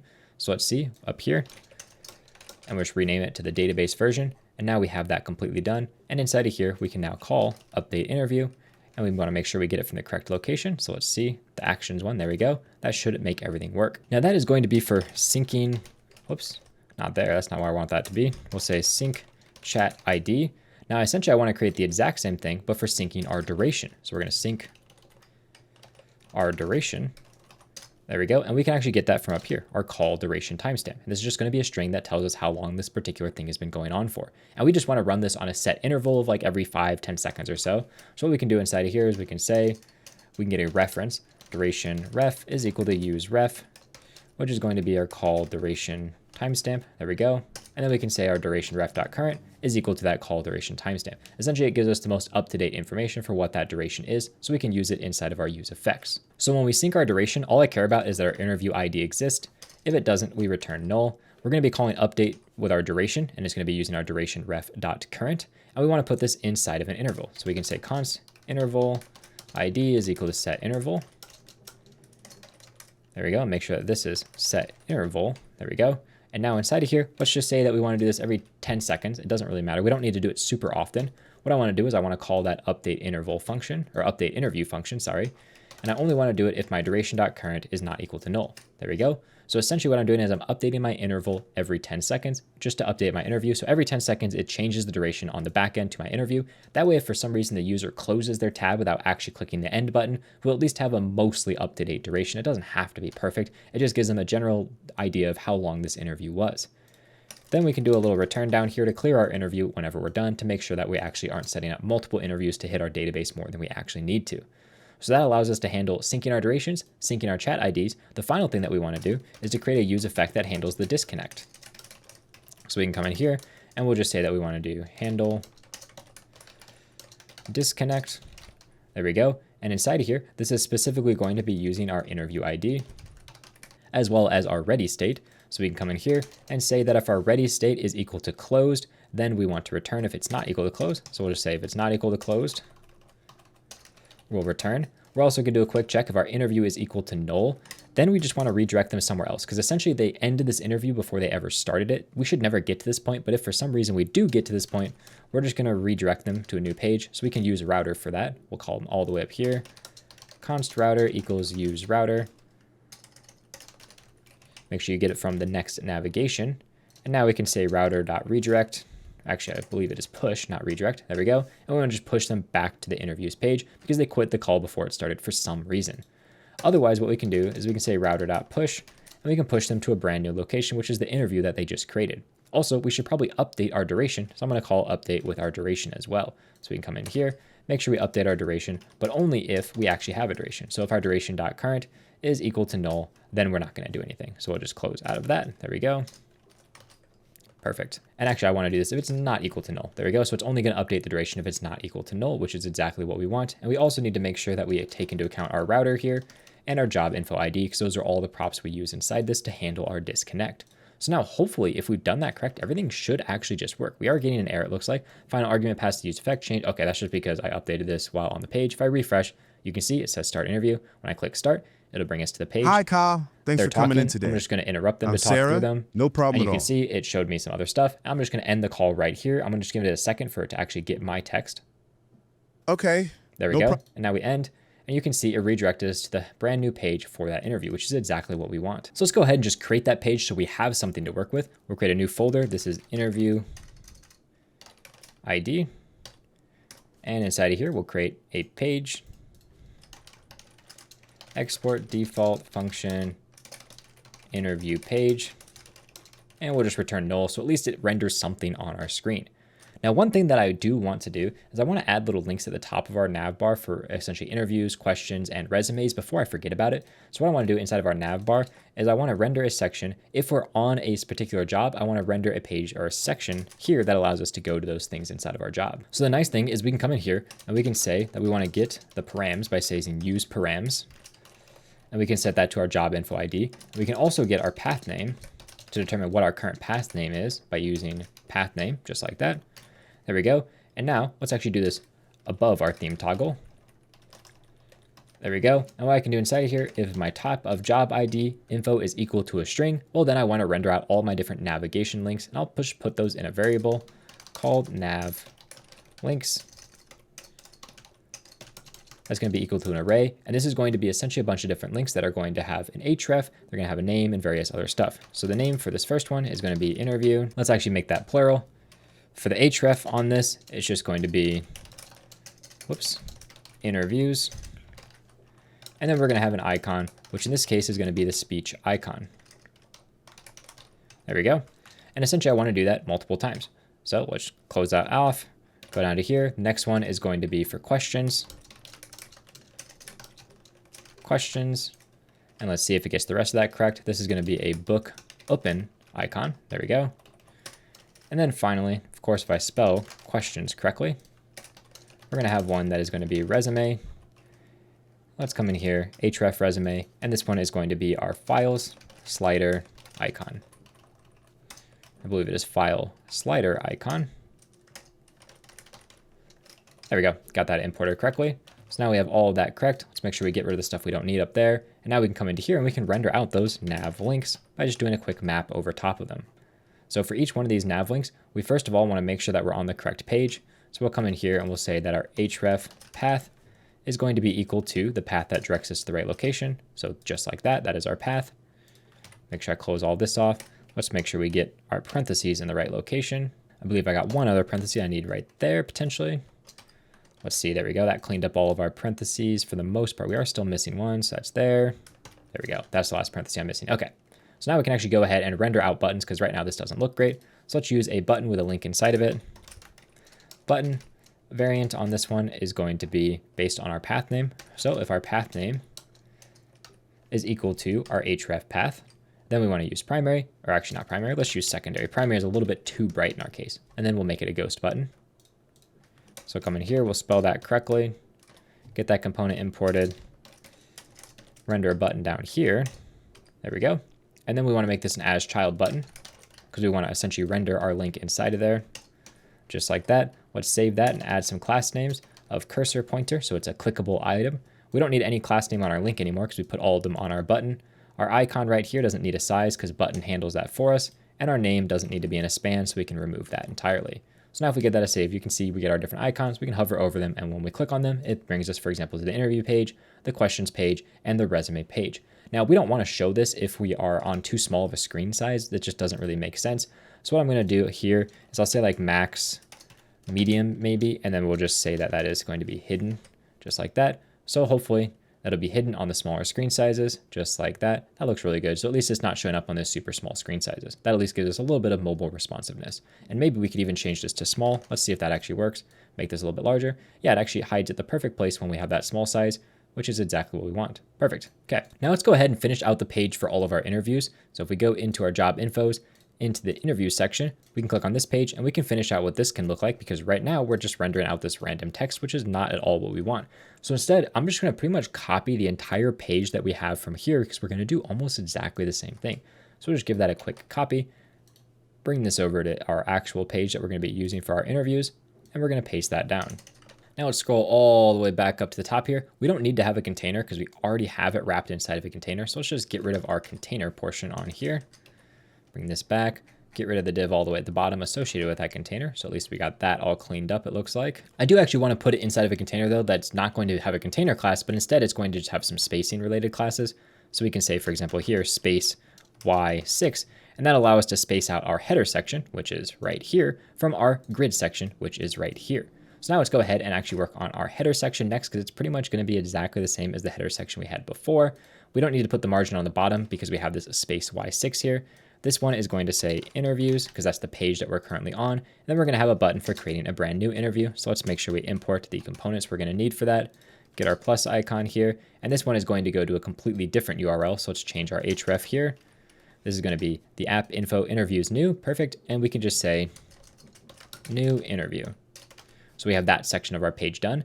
Now we can move on to the grid section, which the reason I copied this over is because we wanted to kind of save all of our different styles for everything related to our grid.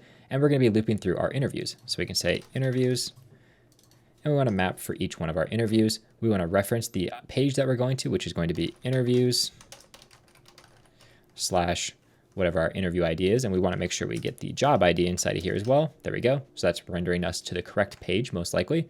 And then we can get all of our card related information from here. So we can come into our card. This one's going to be kind of similar to the other cards we had before. Let's just get all of our stuff in, get our title, get our content in here. I don't think we're going to have a footer, so we can remove that completely. And then we're going to have our arrow on the right-hand side, just like we did before. Now, again, this card is going to be slightly different styling-wise than some of the other cards that we had. So we're going to get rid of this div right here. We just want this div that wraps all the content around the outside.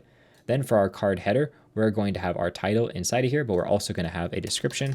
So we're going to say card description. And this card description is going to be our interview.duration, just like that. For our card header, we're going to add some classes onto this of gap1 and flex grow, just so we can get a little bit of space around our elements. And here is where we're going to put the actual created at date of our interview so they know when they did this interview. So we're going to create a function called format date time interview.created at, so at least they know when they created this interview. And let's actually create this function while we're at it. So we can go into our lib folder. Let's create a brand new one called formatters. There we go. Export a function called format date time. This is going to use a date time formatter. So we'll say date time formatter, which is a new INTL date time formatter. We want it to be in their local time zone. So we'll put in undefined here as our actual format. Whoops. And then inside of here, our date style is going to be medium and our time style is going to be short. Then we can use that down here to actually format our date. We know that this is going to be a date, so we can just use that as a date. There we go. And now we have all the stuff, and I'll rename this to date. I just like the name of that a little bit better. So now let's go back to our page, format date time, and all we need to do here is just make sure we import format date time, just like that. Next, we can actually remove this card content because we don't have any other content. We just have essentially what's inside of our header. That should be everything we need to actually render out this content. Now this section down here for adding a new job description, I'm going to move this to the top of our section, and this is going to be for creating a new interview. Other than that, the style should pretty much be able to stay the same. We'll just need to update this href to point us to the correct location. There we go. And now if we just come over here, we can see that we have our new interview and this section right next to it. But obviously there's something weird going on with our formatting because it's not actually filling the full size like it should. And most likely it's probably something up here to do with all this container related stuff. I believe it's because we have this inside of a flex container. That's where our problem is coming from. So I think if I just say w full, that should fill the full width. And there we go. That did solve our problem. And we now get these to be side by side or top and bottom based on how big our screen is. Since we're zoomed in, it has to be a pretty wide screen to get them side by side. But if you're on a more normal zoom level, you should see them side by side the entire time. So there we go. We have new interview, which will bring us back to that new interview page. And we also have the ability to view an interview, which right now doesn't do anything. So let's go ahead and actually implement that interview page, interviews page, just like this. First of all, we need to worry about the props that it's going to take in. That's going to be params, which is going to be a promise. There we go. Make sure I get all that proper. And then up here, we can get our params. And inside of our application, if we make this an async function, we can say that we want to get our job info ID and our interview ID so we can at least access that information. Next thing I want to do is I want to get my interview, and I'm going to again do that same trick where we're using a suspended item. So instead of awaiting this promise, I'm actually just going to be chaining all of our promises together to get exactly what we need. So first of all, we need to get the current user.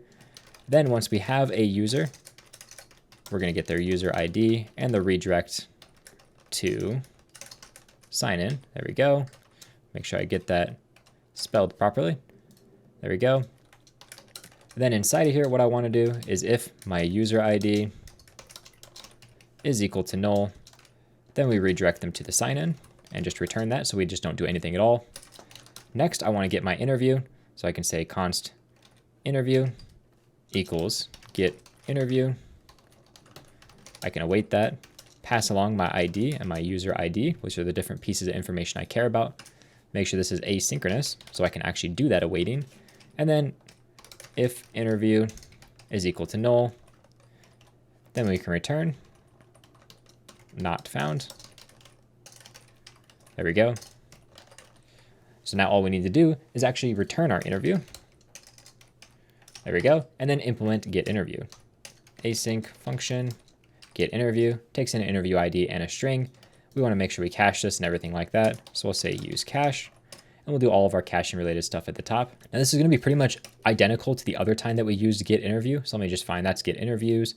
There we go. This is get interview. I'm just going to copy this because I think we're going to have pretty much exactly the same function. So let me paste that in and we'll take a look. We have our ID, we have our user ID. We need to make sure we import all the different things we're using. So we're making sure we cache based on the ID tag. We're making sure we get the interview based on the ID we passed in. And then we're checking to make sure the user information is correct down here. So yes, this is pretty much exactly the same as what we did before. So we can just copy that over. And now we have this interview promise that we can use that is always going to return to us an interview. So we can render that out with those fancy things that we have. Now here, this should be our interview ID. That takes care of all the errors that we have here.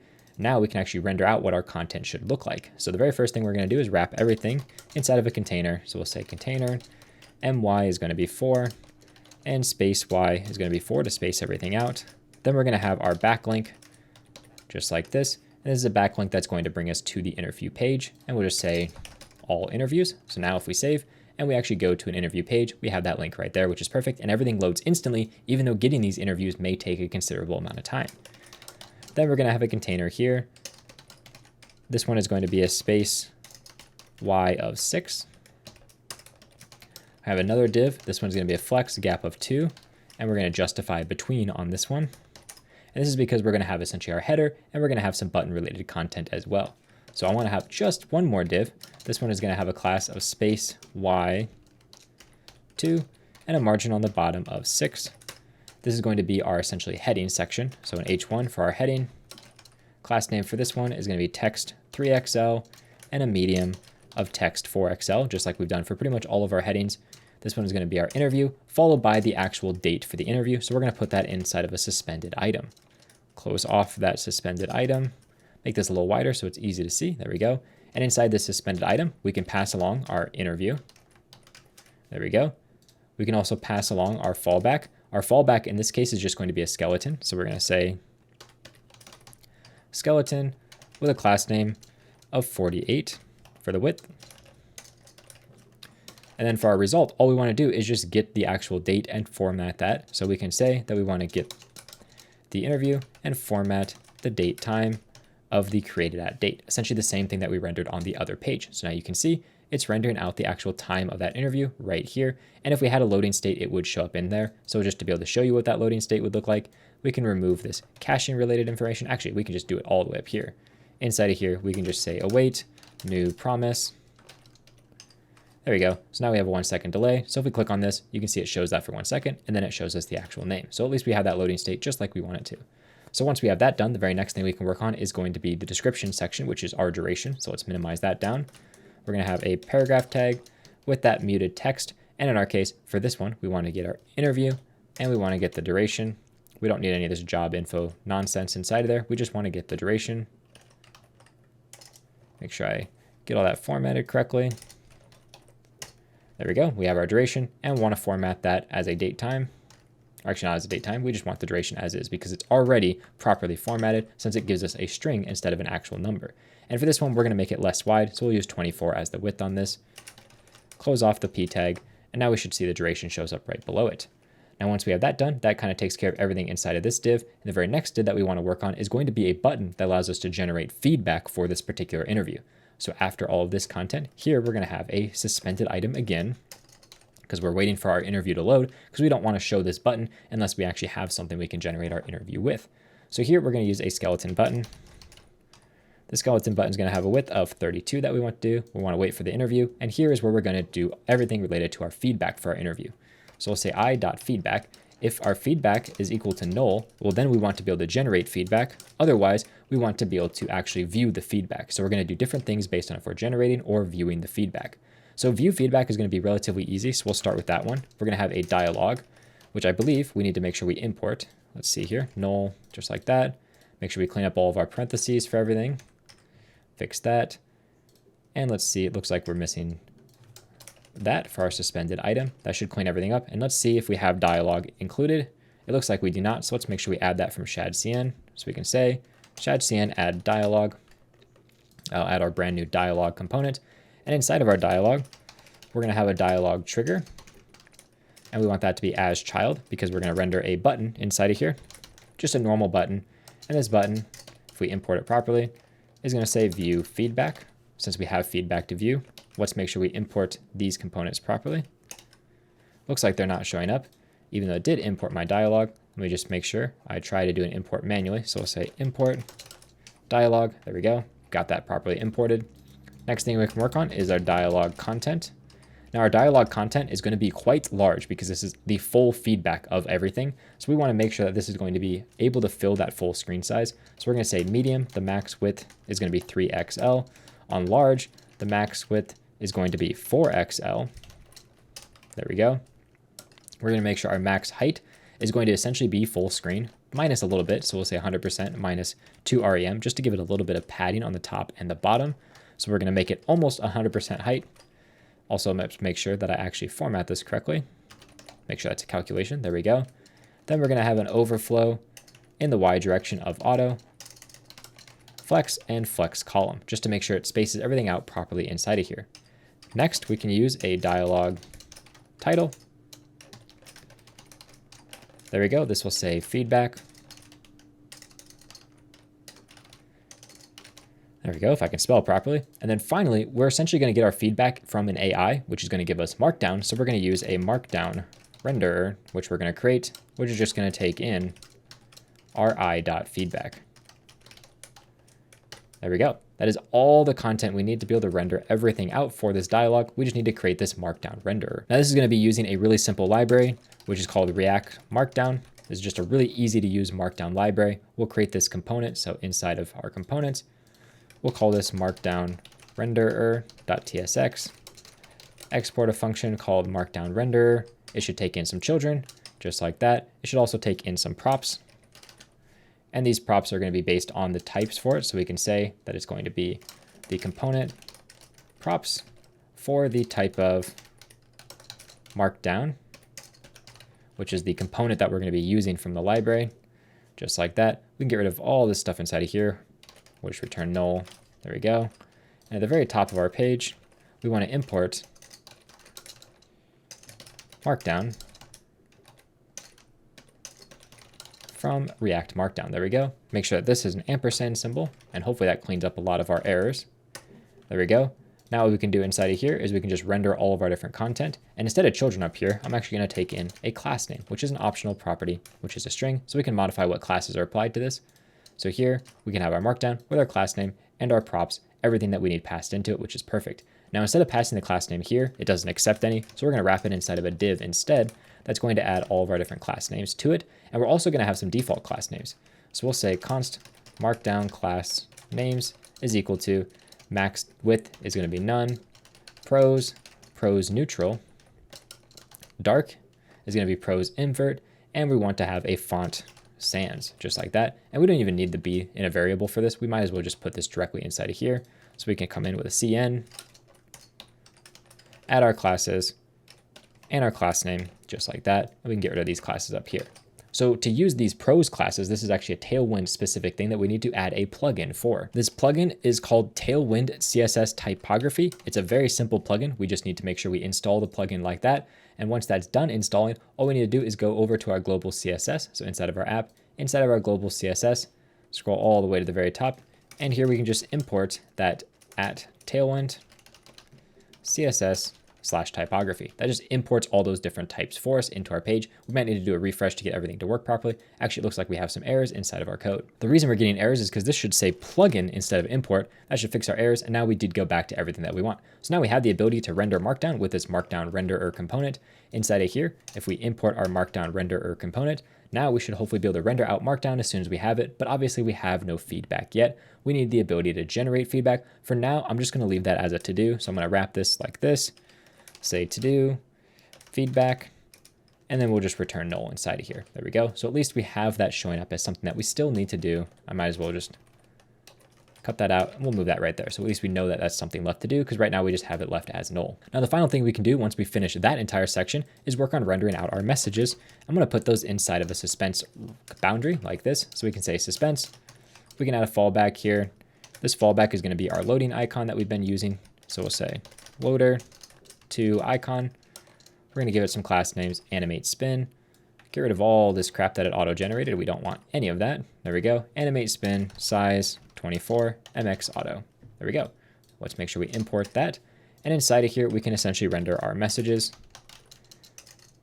There we go. And we'll also pass along our interview, because we have that promise that we need to wait for us to resolve. So we have our messages being passed along with our interview. There we go.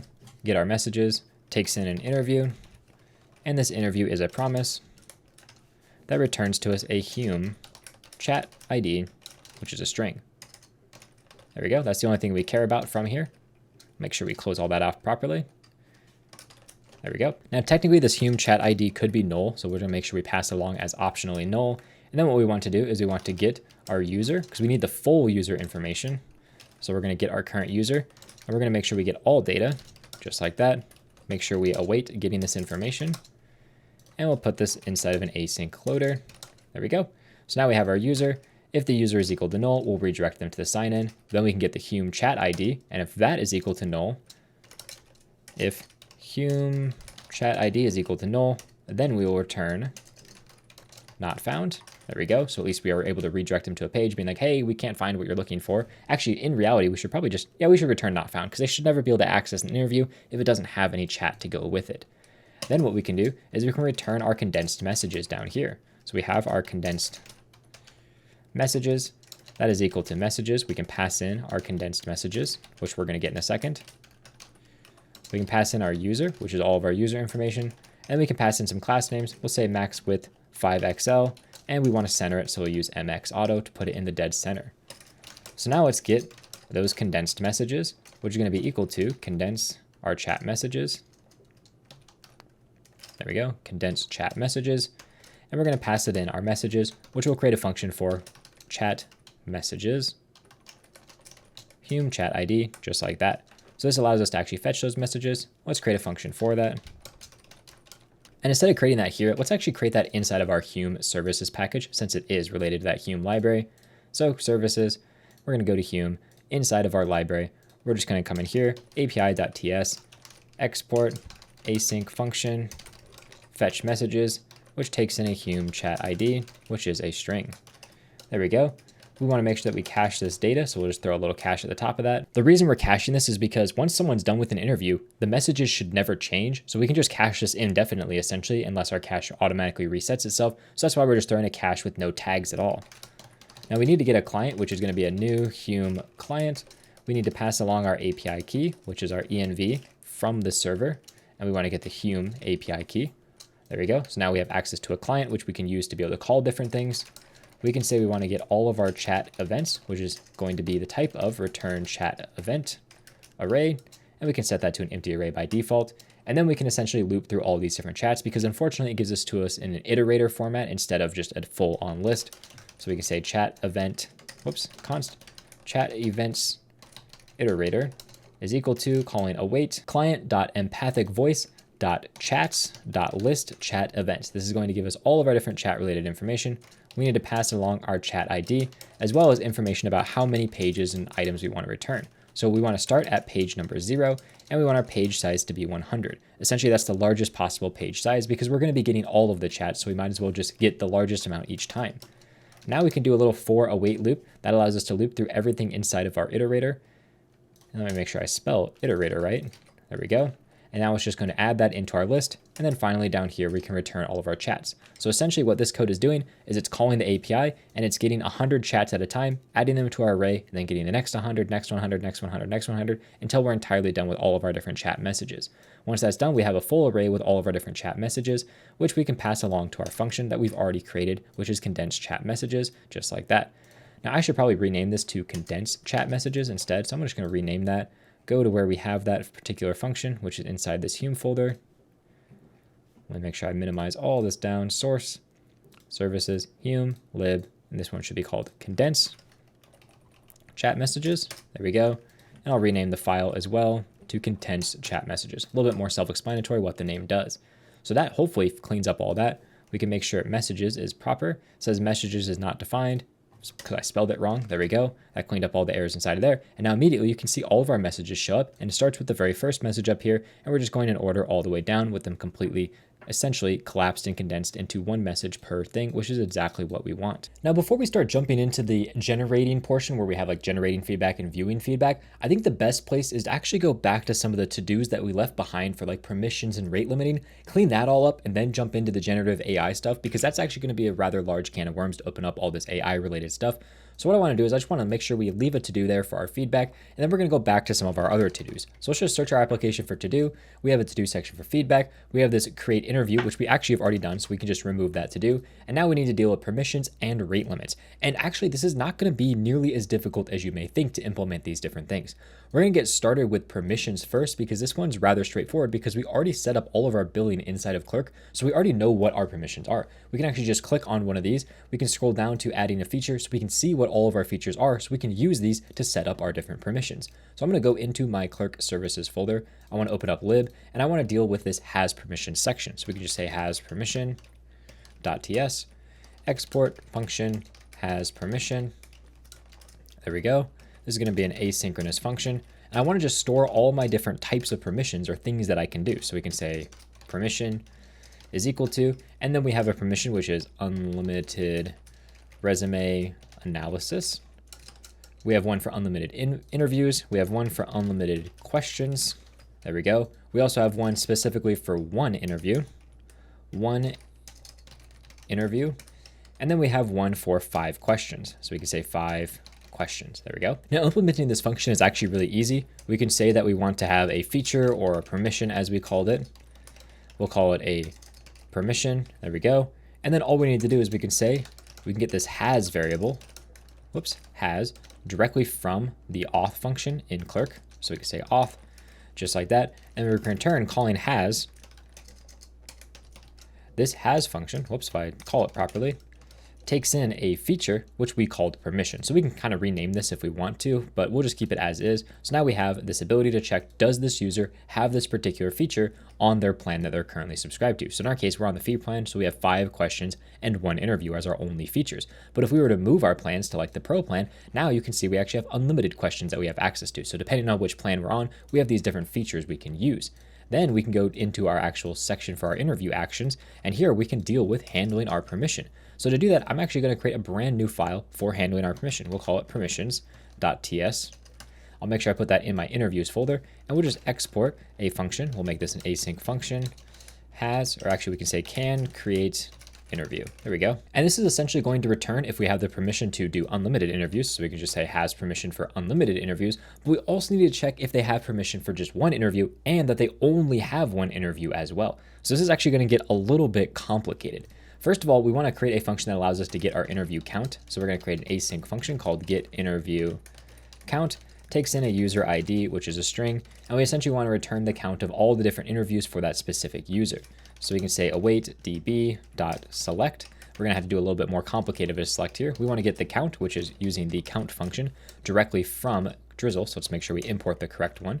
There we go. We got that from Drizzle. Then we just need to do a bunch of different selects. So we want to get this from the interview table. There we go. Let's make sure we import that table. Then we specifically want to do a join. So we're going to do an inner join on our job info table. And we want to do it where our job info job ID is equal to that interview ID. That is exactly what we want. Next thing we need to do is we need to add in a where clause here. We essentially need to make sure that our user ID is correct. And we also want to make sure that we have a human chat ID, because if we don't have a chat ID, well, it doesn't really make sense to charge people for those interviews because they never actually did the interview. So we can make sure that this is not null. So we'll say is not null. There we go. So now we're only going to be checking for interviews that both are for the job ID for our user and that have actually got chat information inside of them. So now we have all that done.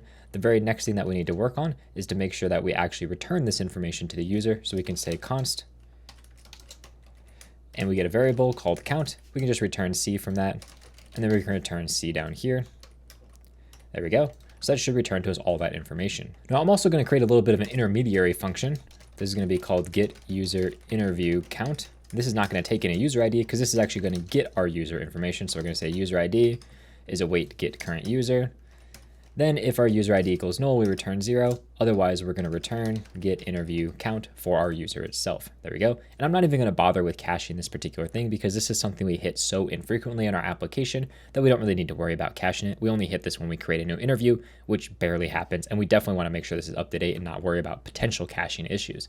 So now we need to check if they have this permission or if they have a different permission and they have enough interviews, or not enough interviews, essentially if they don't have any interviews yet at all. And I'm actually going to do this in a little bit of an interesting way. There's a function on promise called promise.any. And what this does is it returns the very first promise that successfully executes, or if they all fail, it will return a failure to us. So what we can do is we can pass it promises that'll either return when they are successful, or they will fail with an error every time that they're not successful. So I'll show you what that would look like for our very first promise, which is this has permission for unlimited ones. So we can come in here, paste this in, get rid of this code that was auto-generated because we don't actually want that. And we can say, okay, do we have permission? And this will return to us a promise that is either true or false. It always succeeds. But in our case, we want it to throw an error if it's false, otherwise just return true. So what we can do is we can just put a simple then onto this. We can say this Boolean value, whatever it is, it doesn't matter. We can either return this Boolean if it's true, or if it's false, we can just return an error. So we're just going to reject our promise just like that. So now immediately by doing this, what we've essentially done is we've taken a promise and we said, okay, if this returns true, return true, just fine, no issue. If it returns false, instead throw an error for this promise.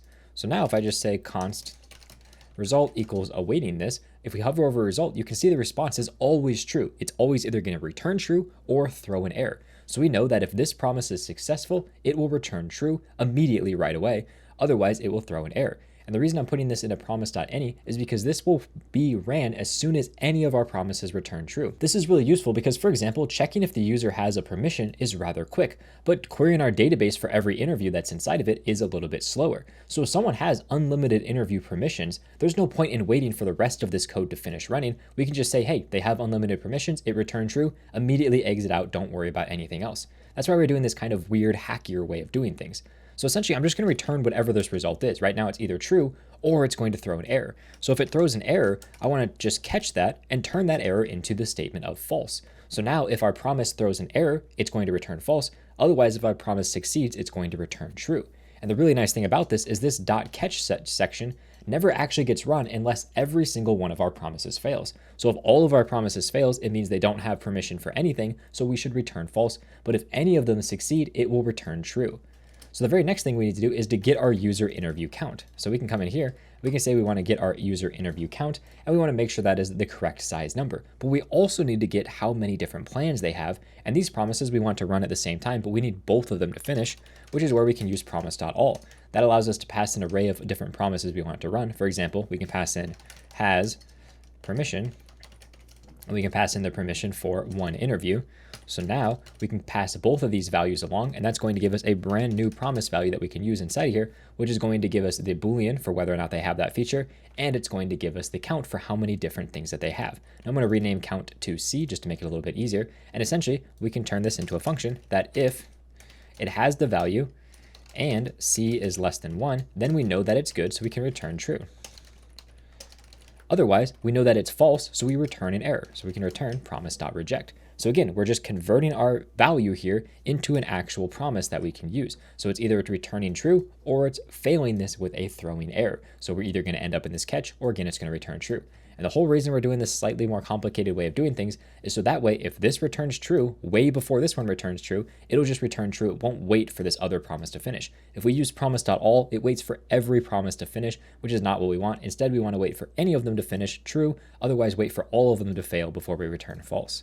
With that done, we can actually just use this can create interview function anywhere we want. For example, in here, we can say if it cannot create an interview, then we have a problem. And we just want to make sure we await that. So now we're saying, hey, if you cannot create an interview, now we need to throw some type of error to the user. So we can return an error, which is true. And for the message, we're going to use that plan limit message because now we have reached the limit of their plan and we want to redirect them to that upgrade page or whatever it is that we want to do. So now we're able to check that permission to make sure they have permission to do something before we go ahead and actually execute the rest of our code. So let's go ahead and see if that works. Let's go over to our application. Right now, we're only checking this whenever we call this create interview, which happens on the client. So we're going to go to our interviews. We're going to click new interview. It brings us to this page, which is fine for now. And when we click start interview, you see we get an error. You have reached your plan limit. And I can click the upgrade button, which redirects me to the upgrade page that we haven't created yet. So we at least know that is working. I want to go one step further though, and make sure that we never actually get to this page at all. We just immediately redirect them to the upgrade page if they try to get here without having access to creating new interviews.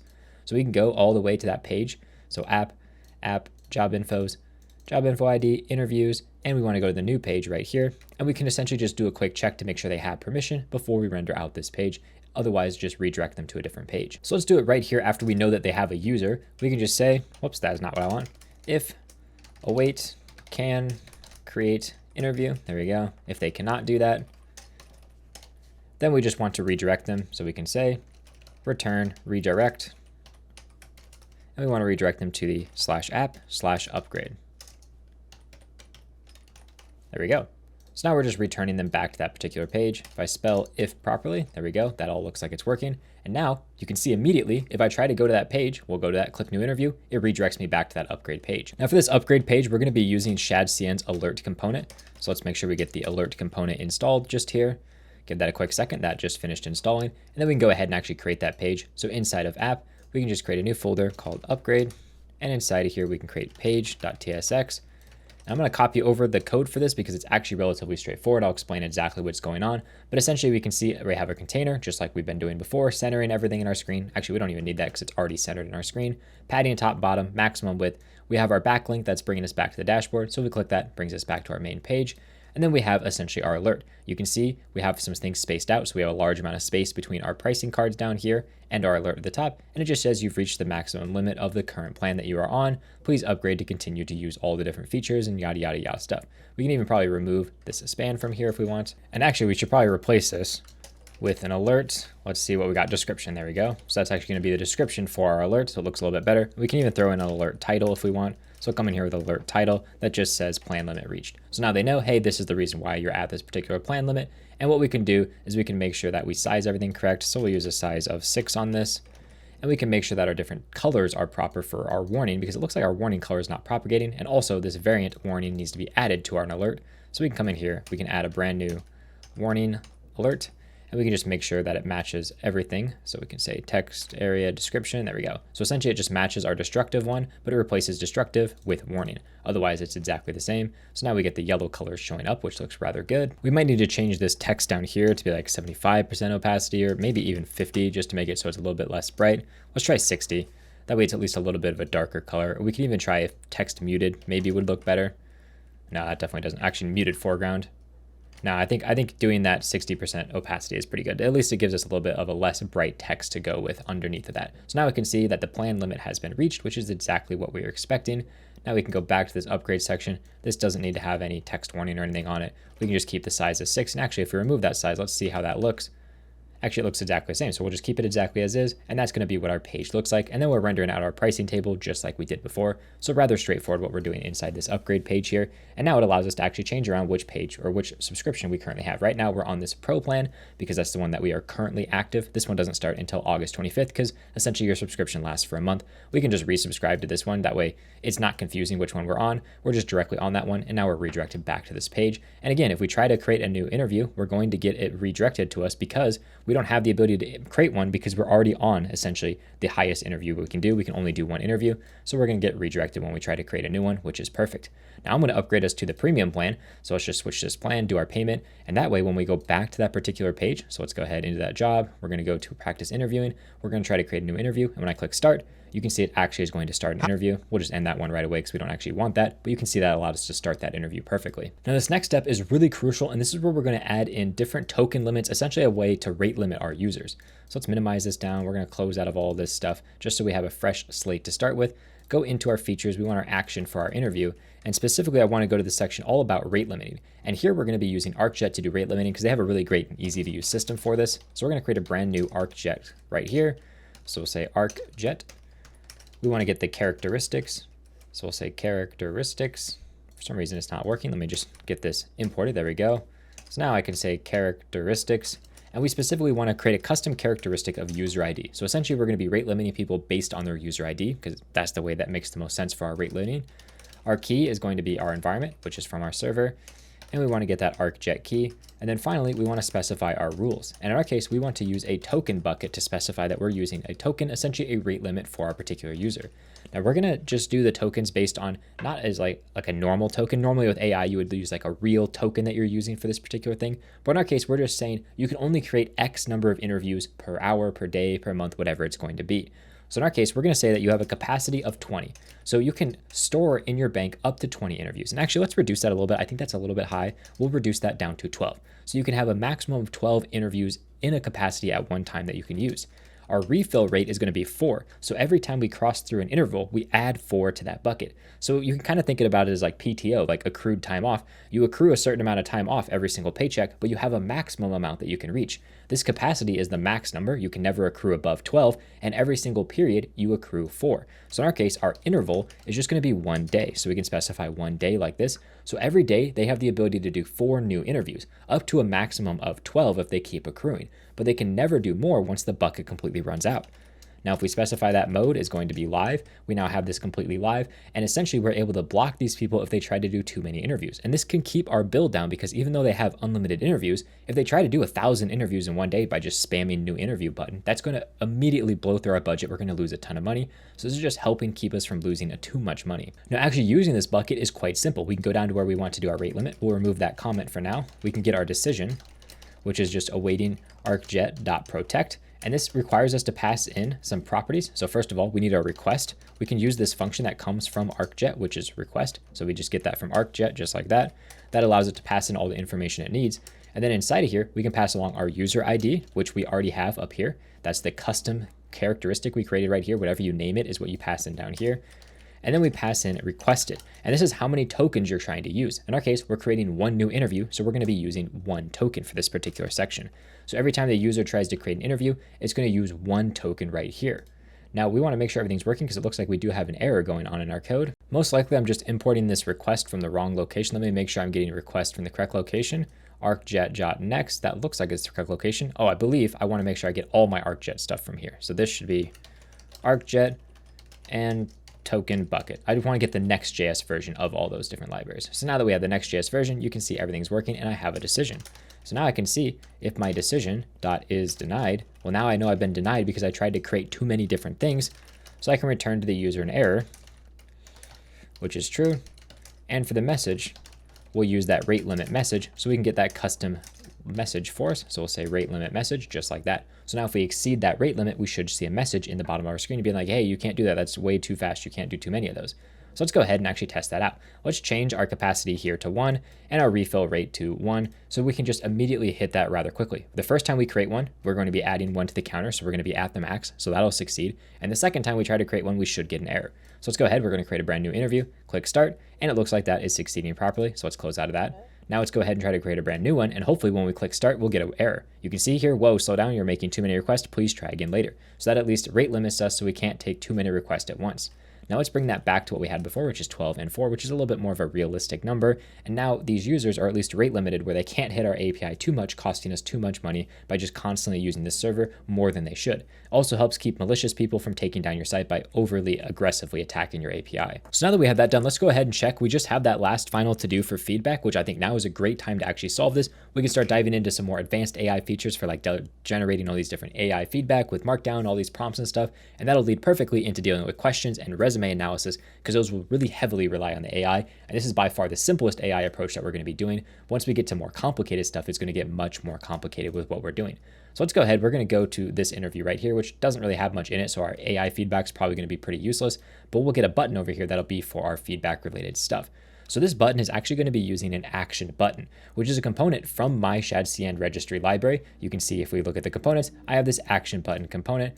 And when we click on this action button component, it essentially combines together our loader spinner with a button that does something. So when we click on this do action, you can see, hey, do you want to do this? Yes, no. It does a little spinner, and then it does your action behind the scenes. As you can see here, it's rather simple. You just pass it along an action, and then we can require are you sure if we want. Normally, we don't need that. So like, for example, here, we just have normal default behavior where you just pass it along an action, and it does whatever you ask it to do. And this will just be whatever server action you want. So to install this, super straightforward. We're just going to go to our CLI, copy over this command, paste it down into our application, make sure I get that pasted properly. There we go. And that'll import all the stuff that this needs, which is like the toast and so on. As you can see here, there's a bunch of different stuff that this relies on, and it'll install all the different things it needs. And if we go ahead and we actually look inside of our components folder, you can now see we have that action button with all the different code inside of here to make everything work properly. We don't need to mess with this code though. We just need to use this thing, and it's really nice how this works. So let's go back to whatever page we are on. I'm going to just minimize everything down. Source, app, job infos, interviews, and we want to go on an individual interview page. And here, instead of rendering out null, we're going to render out an action button. And this action button is going to take some type of action. We don't really know what that is yet. And then it's going to have some text inside of it. There we go. And this will just say generate feedback. There we go. Now this action is going to be something like generate interview feedback, which is just a function that we can create that is an action, a server action, and we can put that on our server. So let's just make this a little bit easier to work with. Save this file, go over to our actions. So we can come into our features, interviews, action right here, and we'll just minimize all these down so we don't have too much to worry about. There we go. And we can come in here, we can say export async function, generate interview feedback, just like that. Make sure I close all this off. There we go. Also, one thing I should note is when you're creating your Arcjet instance, technically this is not the best practice to do because as you can see, we're creating Arcjet here, which is running on this particular request for creating an interview. But also inside of our middleware, if we open that up real quick, you'll see that we also are running Arcjet here on every single one of our requests. So it's not ideal because we're essentially running Arcjet twice every time we try to create a new interview.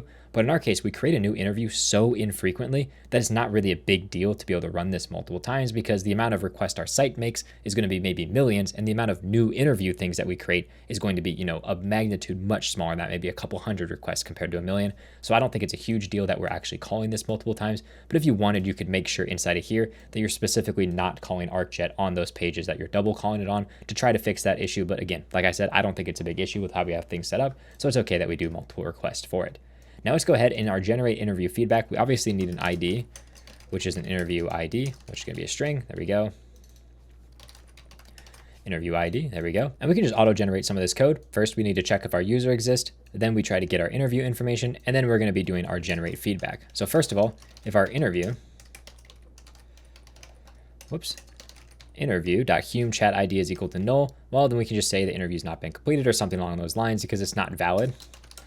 Next, we can get our feedback, which is equal to await generate AI interview feedback, which is going to be a function we create where we pass in all the stuff we need. So we're going to pass in a Hume chat ID. We're going to pass in all of our job info, and we're going to pass in our username. There we go.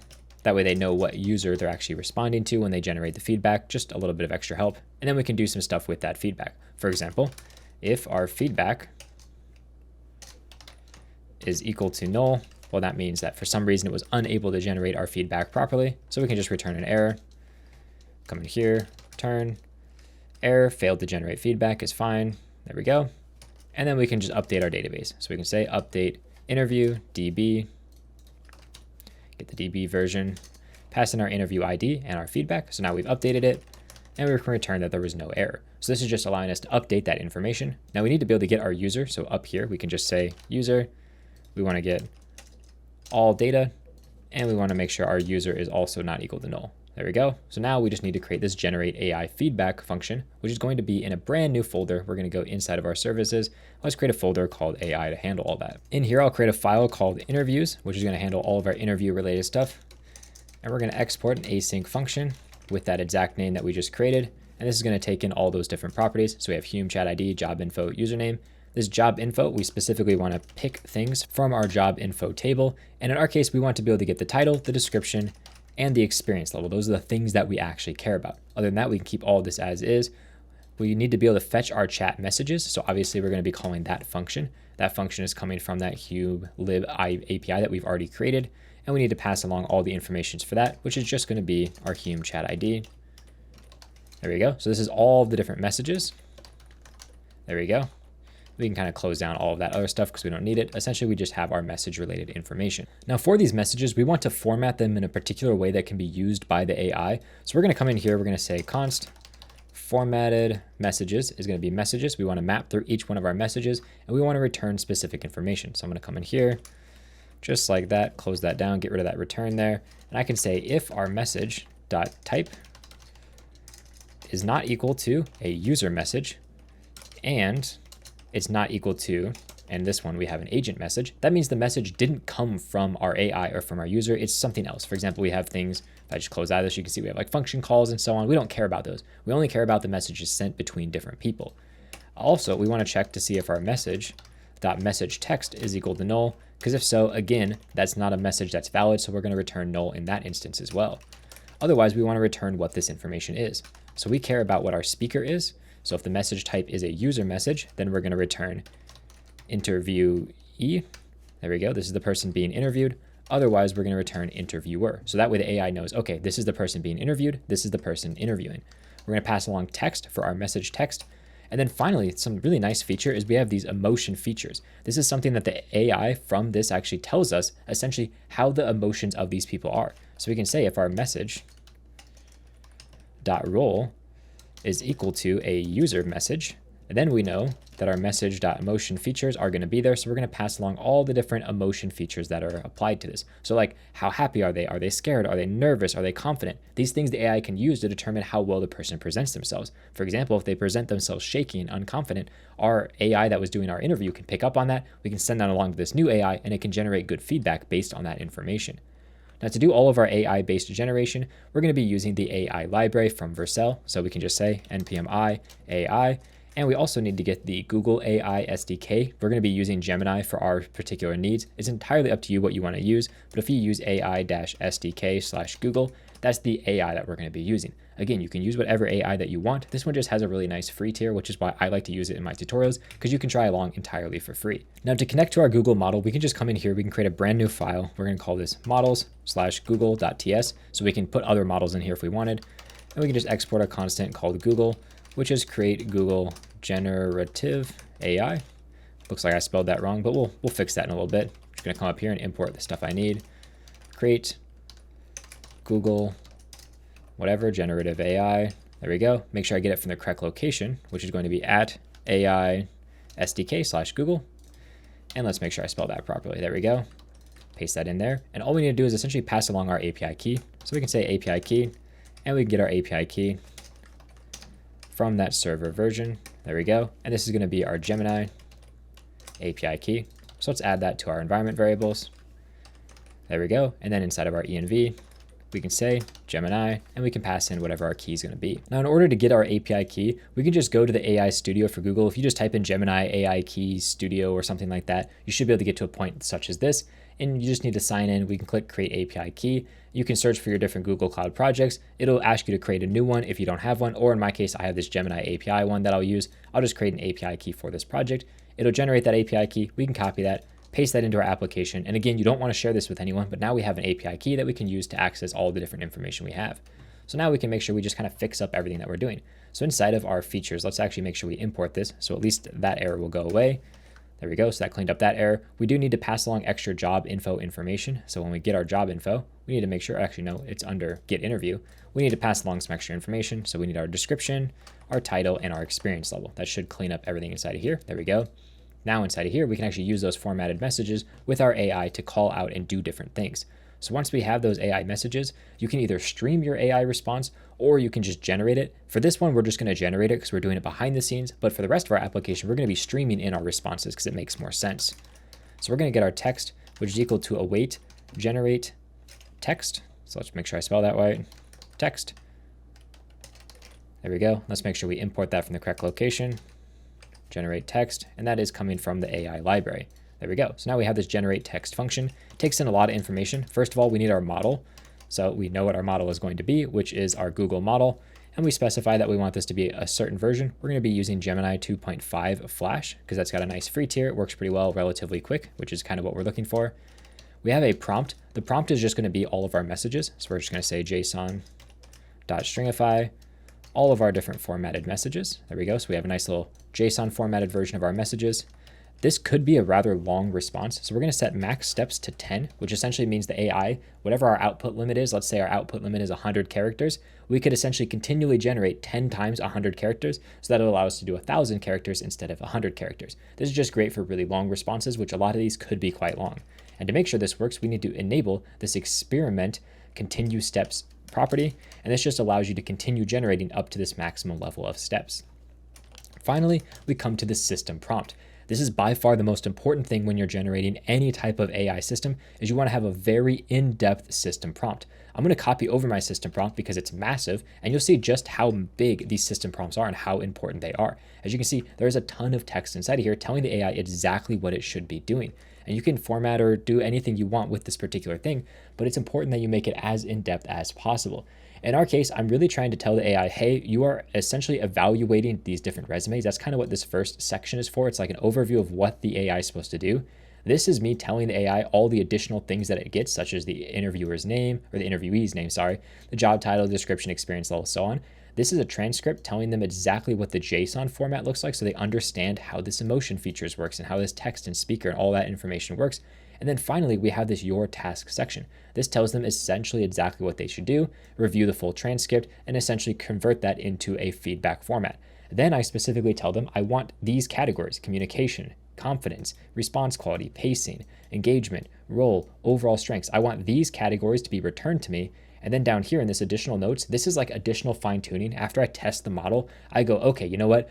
I see that maybe they're doing things slightly wrong. For example, they were returning a lot of information about the emotional features. And I was like, hey, don't return the emotional features. I don't want that. I don't want you to tell me the numbers behind the scenes. I just want you to tell me, hey, you were not very confident. I don't want you to say, hey, you had a 0.2% confidence rating or something. That's not important. So essentially, I'm just trying to give it all the information I need on exactly what I want it to do. I'm telling it to return it in Markdown and so on. And the thing is, when I created this particular prompt, I like to use, like, for example, ChatGPT or something. I type in generically what I want my prompt to be. It'll give me a more fine-tuned prompt like this. And then I can go through and test this prompt and fine-tune it as I go to make sure it's exactly what I want, so that when I get output, it looks like the output that I want to get. So you can see a lot of information goes into creating these different prompts. But once we have that done, we can just return our text back to the user, and this should be markdown text that we can render out as our feedback. So we have our entire AI thing completely done. We can move over. We can make sure that we import this particular function, make sure we get it from our features section just like that. And this needs to be able to take in our ID. So we're just going to bind null and pass along our ID as our property. That way it takes in the ID as its only prop. Now, if we give that a save and we make sure that we clean up any missing imports, looks like I imported something I don't need. And hopefully if we just refresh our page, should be working. There we go. You can see it's working. Formatting is not super great at this Zoom didn't have a level, but when I click generate feedback, we're going to get that loading bar saying, hey, this is loading, this is loading, this is loading. Behind the scenes, it's using all my AI stuff to try to generate that feedback for us. Once it's done loading, it should completely disappear that loading screen, and we'll get a new button that says view the feedback. Hey, there we go, perfect timing. And when I click on that, it's currently not opening up our modal like we would expect it to. Let's go ahead and look at our page to see what's wrong with that. So we have our dialog. Am I importing that from the correct location? Looks like I am. Our dialog trigger, dialog content. One of these is probably, oh, there we go. Dialog content is definitely imported from the wrong location. So let me just search for a dialog, scroll up to the top where all my imports are, and you can see half of these were imported from Radix, which is not where I want to import from. I want to import from my component library. That should hopefully fix this. There we go. And you can now see that this is showing up, but again, the scrolling is still a little bit messed up for my dialog. So let's make sure that we scroll down and fix any scrolling issues. Took a quick look at my code, and the issue is that I can't have spaces in this class name. If I get rid of that, that should hopefully fix everything. Let's try viewing our feedback, and now you can see that it's perfect. You can see the overall rating here, super low. Essentially, it doesn't really know what to do because it's like, hey, there's no content and you didn't really say anything, but it is giving us some information about how we did in certain categories. And you can see it's very in-depth with a lot of information, broken down exactly into the categories I told it to, with another section on strengths and weaknesses. So essentially people can use this to really fine tune and test their actual ability to interview. So this is a really great product for them to have, to be able to look at all this additional feedback. Obviously for this short of an interview where there's like 4 lines of text, it's not going to really give us a very good result. But if someone took like a 20-30 minute interview and got feedback, it'll give them very good feedback on everything they did during that section. So it's really nice that we're able to do this inside of our application. And it all comes down to that prompt again. It's really important that when you're doing AI related stuff, spend almost as much, if not more time creating the prompt than you do actually creating the UI and everything that goes around it, because the prompt is really what makes or breaks your application. Now I'm noticing a small bug with our application. You can see here, the animating ping is showing up around this section when it definitely shouldn't. So let's just search for should animate, because I know that's what the variable is called. And I'm guessing I just forgot to change one of my forced true values. Yeah, I forgot to change this back to should animate. There we go, change that. Now we no longer get that animation. That at least fixed that problem that we were having. Now we can actually move on to the fun stuff. If we go back to our job, we can move on to the questions and the resume. I'm going to start with the questions because this is going to really introduce a lot of really important streaming related concepts, which is really helpful for our entire application. So let's go over to the page where we're talking about, close out of all this stuff, minimize everything down. We're going to go into our job infos and we're going to create a brand new folder for questions. And unlike interviews where we have like a page for new and a page for viewing and a page for viewing all of them, questions is all going to happen on the same page. Everything is just going to be one page because we're not going to have the ability to view previous questions or anything like that. We're just going to only generate a new question, answer it, get the feedback, and that's it. Generate new, answer, feedback, and so on. That's the loop we're going to be doing. So let's do a function. This is going to be questions page. There we go. Let's make sure it's a default function. Just like that. Make sure it's asynchronous because this is going to be a promise. Make sure I get all that right. There we go. Get our params. And we get our job information. There we go. Kind of just going to close out of that because we're just going to create our own page for this particular section. And by doing that, we're essentially going to wrap pretty much everything inside of a suspense. So we're just going to come in here with a suspense. There we go.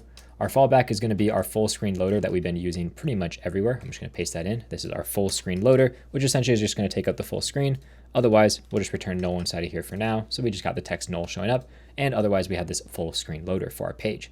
Now we're going to have a suspended component. There we go. Taking in our job info ID. Make sure I spell all that properly. Async function suspended component, which takes in our job information, and then we'll do something with that job information. Now in our particular case, we obviously want to make sure the user signed in, that they have permission to do everything. So we're going to say const user ID and the redirect to sign in, is equal to get current user. Make sure we await that information. Then if our user is not defined, so if they're equal to null, then we want to return a redirect to sign in, just like that. Next, we want to make sure that they can create a question. So we can come in here. If they can create question, otherwise we return a redirect. And that redirect is going to bring them to app/upgrade. There we go. So if they can't create a question, we redirect them to this page. And let's go ahead and create that can create question right now. So what we can do is we can scroll down to our features. We can create a brand new folder for questions. And I essentially want to copy what we did in interviews. So all the stuff we have in permissions here, I want to copy that over into questions. So now this is going to be for questions specifically. Can create question. If they have unlimited questions, well, then we're fine. Just continue with it. But if they only have 5 questions, which is our other option, we need to get the user question count and check to make sure that it is either less than or 5. It's less than 5, sorry. So let's make sure we get that count. And here, get question count. This should be called get question count. And this is essentially going to be the exact same thing, but we're going to use the question table instead. So let's just replace interview with question. And we don't need to worry about this Hume chat ID, so we can actually completely remove that entire section. There we go. So now we're checking to make sure we're getting all of the questions based on this, counting them all up and returning that count. Get rid of all the things we no longer need to have imported. There we go. So essentially the reason I copied this is because it's almost exactly the same code as interviews, and we have all this complicated code up here. I don't really want to have to retype all that multiple times. So now that we have the ability to create questions, we can come back over to here, import that function, and there we go. We're off to the races. Next thing I want to do is just spell this properly. This should be suspended component. There we go. Just clean that up. Next, we can get our job info, which is equal to await get job info. This is going to take in all the same information, job info ID, user ID. If our job info is equal to null, well, they don't have access to this page, so we'll just return a not found. There we go. And we've created this get job info function 1,000 times, so I'm just going to copy this over. That way we have this exactly as we need it. There we go. Get my job info table. And there we go. That's everything we need. Just checking to make sure we have the ID and the user ID. Once we have all of that information done, we can finally go ahead and actually do the code for our page. In our case, I'm just going to return a client page because everything's going to happen on the client. We're streaming to the AI. We're clicking different buttons. Everything is essentially client side. So I'm going to return a new question client page, pass in my job info, which is my job info because we're going to need to be able to get that information to create questions. And now we can create this new question client page. So I'm going to come into here, create that component, export a function with that name, and let's just return null for now. So at least everything should render once we import this into here. There we go. And it should just render null. So now let's go ahead and implement what this function is going to look like. We're going to take in a job info. This job info, let me just make sure we can get the type of this correct. It's going to be picking the type of our infer select. We want to get the ID, we want to get the name, and we want to get the title, just like that. That's all the information we need from that job info table. And now inside of here, we can go ahead and work on all of the different formatting for how we're going to size everything. So let's come in here with a div, class name of flex, in the column direction. We're going to center everything. We're going to make sure we have a gap of 4. Width is going to be a full width on this one. The max width on this is going to be 2,000 pixels. We don't want it to be any bigger than that because otherwise it just gets a little bit unwieldy on really, really large screen sizes. MX auto, and we want it to be a flex grow, so it'll fill the full screen size. And then of course we want to make sure it's a full screen or full height size with that header taken into account. Once that is done, we essentially have our different sections that we care about. The top section is going to be like our controls for generating questions as well as links to go backwards. And below that, we're going to have all of our different sections for our resizable containers for our question. So the first thing I'm going to have is a div here. I'm going to give this a class of container to make this section a little bit smaller. We're going to give it a flex with a gap of 4, margin on the top of 4, and the items are going to be in the center, and we're going to justify space between them just like that. And then what we can do, we'll close that off. There we go. And inside of here is where we actually want to put all of our different content. So the first thing is our backlink, which we're going to give a class name here of flexgrow and a basis of 0. So essentially it's going to fill up the most amount of space it can possibly fill up, starting at the size of 0. Then we're going to have a backlink. This backlink is going to have an href that goes back to the questions, and it'll render out whatever our job info name is. So we'll say job info.name. And instead of rendering out questions, it's just bringing us back to that job info page, just like that. Now, the reason that we're doing this div with a flex grow is because inside of here, we're going to have our controls, which is going to be a component. And on the other side, we're going to have another div. This one is going to be flex grow. It's going to be hidden. And on a margin block, or on medium size, it's going to be block size. So I can show you exactly what this is doing in just a second once we get our page to render. And I need to render out this controls. So I can come down here, function, controls, and we can just return random stuff. It doesn't matter what it is. It's just something that can show up on our screen. So you can see on small screen sizes, our controls are pushed over to the right side of our screen because this div is hidden. So essentially this backlink is taking up all the space possible with flex grow, pushing this container all the way to the right. On a larger screen size, you can see this section is centered in the middle of our screen. And that's because this div right here is now showing up on our screen, which is taking up the most amount of space as possible on the left, or on the right, sorry. Backlink is taking up the most amount of space on the left, which forces our controls to be in the dead center of our screen. So this allows us to either put the controls on the right or the center based on how much space we have inside of our screen, depending on our screen size and window size. Now, after all these things, so this is our entire top bar section, we need essentially everything that goes below it, which is going to be our question container. So we'll just call this our question container, close that off, function question container, just like that. And inside of here, we're going to return a bunch of resizable panels. Now, this is something we need to, again, get from Shadcn. So this is resizable, just like that. Give that a second to install, and that's going to install to us the ability to create really easy resizable panels. This is a really nice library that Shadcn has. So we can say resizable panel. We need to have a group because that's how we group different things together. And this is going to be a horizontal group. So we're going to have a horizontal group of panels. For this one in particular, our class names is going to be flex grow because I want it to fill the full space. And I want to put a border on the top of it just to separate it from the content at the very top. Now let's close off that resizable panel group. And inside of here is where we put our individual resizable panels. So we can say that we want to have a resizable panel inside of here. Giving these an ID is really important so it knows which panel is which. This is our question and feedback panel. They will both go inside of here. So we'll just call this question and feedback. And we want to give it a default size. This is just so it knows how big to make this. We're going to make it 50% of our screen size.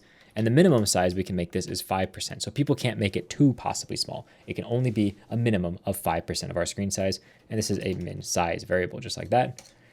And we'll close off that resizable panel. And we'll just put some content in here that says left. So we know that this is a left side panel. You can see immediately it's right there with our border at the top. Next, after that resizable panel, we essentially want to render out another panel. So we can say resizable panel.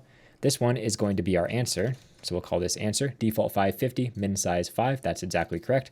We want this one to be on the right, and we'll just say resizable panel, close that off. There we go. So hopefully that looks like it's on the right-hand side. And now we want to have the ability to be able to change these panels' size. So we'll just use a resizable handle, which will allow us to do that. And we can put the with handle prop on here to give it a little bit handle in the middle. And now you can see we can change the size of these different panels up to a maximum of 95 and a minimum of 5%. So I can spam these out however I want. And when I refresh my page, it goes to that default, which is right in the center, which is what I want. Now to make scrolling on these seamless, we're actually going to use another component from Shadcn called scroll area. This is a component that essentially allows us to have a scroll bar that hides and shows itself based on if we're hovering and scrolling through that container. So it's just like an invisible scroll bar, which is nice. Our right side panel is by far the easiest, so we'll start there. We're going to wrap everything inside of a scroll area directly from Shadcn. We're going to give it a class. Let me make sure I just get rid of all the code from inside here. It's going to have a full height, a minimum width of 48, and it's going to make sure that the children have a height of full as well.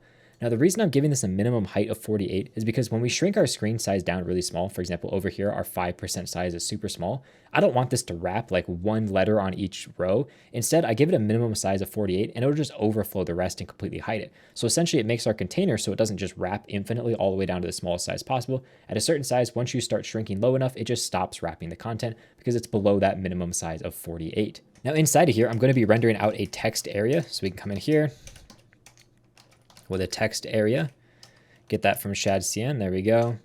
Make sure that auto closes itself. And in our case, we just want to add a bunch of class names inside of this. So we'll say width full, height full, make it fill the full spot. We don't want to be able to resize this. We don't want it to have any border either. So we'll say border none. We don't want it to be rounded. So we'll say rounded none. Our focus on this is going to be visible. We want to have a ring. And we want to have our focus visible ring be inset, because otherwise we wouldn't be able to see it. So it has to be inset since we're essentially filling the entire size of our space. And then finally, we want the text on this to be base size. And we're just going to make sure that's important to make sure it overwrites all the styles from Shadcn. And that's all we need to do to make that work. You can see that's inside of here, but right now it's not filling the full height like we expect it to. The reason for this is we just need to modify our scroll area. Inside this scroll area viewport, we just want to make sure that the children also fill the full height. So we can say h full just like that, and that should fix our problem. If we save, you can now see our text box fills that full size. And if I type inside of here, you can see I get a bunch of different text inside of here. And when I start to shrink down my screen size and grow my screen size, you can see it's properly growing just like I expect it to, which is great. Now let's go back to where we were working before, and I want to make some changes to make sure that we have everything we need. First of all, I want to add a placeholder in here. So we can just put a placeholder that says type your answer here. That way they know what this box is for over on the side. So we get that showing up, which is great. And you can see we get that wrapping on our screen when we get to a certain size. But once we get down below that 48 width size, you can see it no longer wraps anymore. That's why I added that minimum width. If I didn't add that minimum width, you can see as we get smaller, it's just going to keep wrapping, which is not really a great look, especially if we have like word wrap and stuff on and text wrap. So we're just keeping that so it doesn't wrap too small on our screen. Now, the next thing I want to do is I want to take in some props into our question container. For example, I want to be able to have my question, so whatever that text is going to be.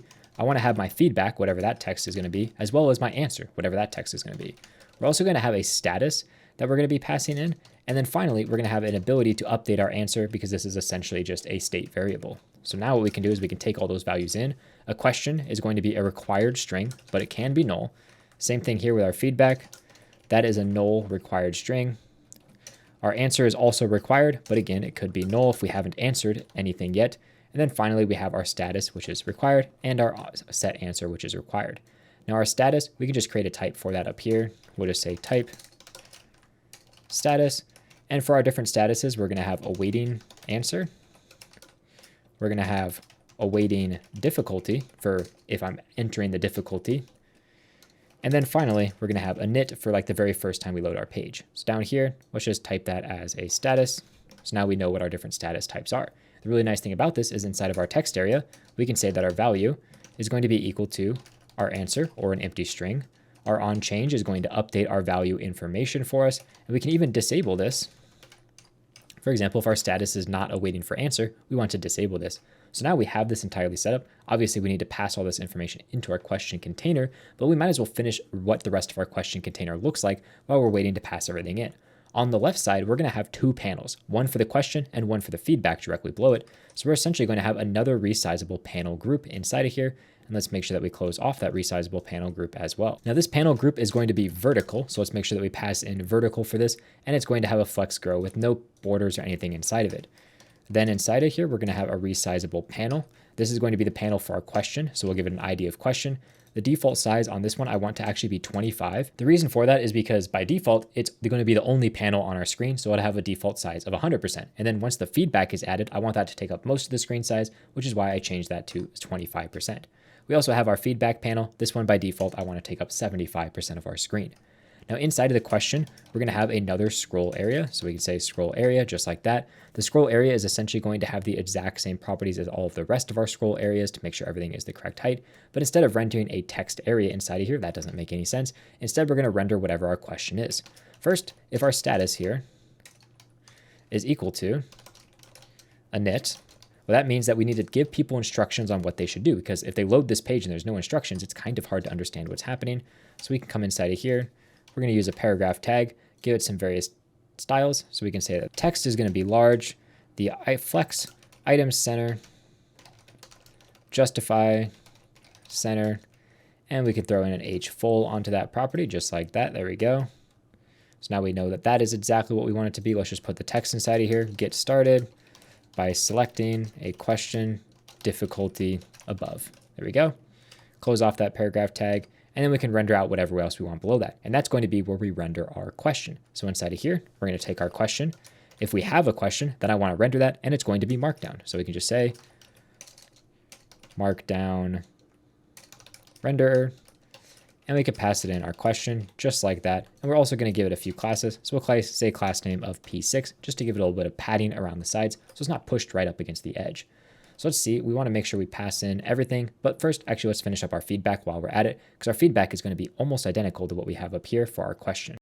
So let's wrap this entire panel, because we only want to render this panel if we have feedback. So if we have feedback, then we can render this entire panel as well as a handle, because we want to be able to resize it. So we'll add in the handle, add in the fragments, because React always makes you add fragments everywhere. There we go. And now inside of our panel, we essentially just want to render what we have up here. So I'm going to copy this over, paste it into here, but obviously we don't care about any of this status related stuff.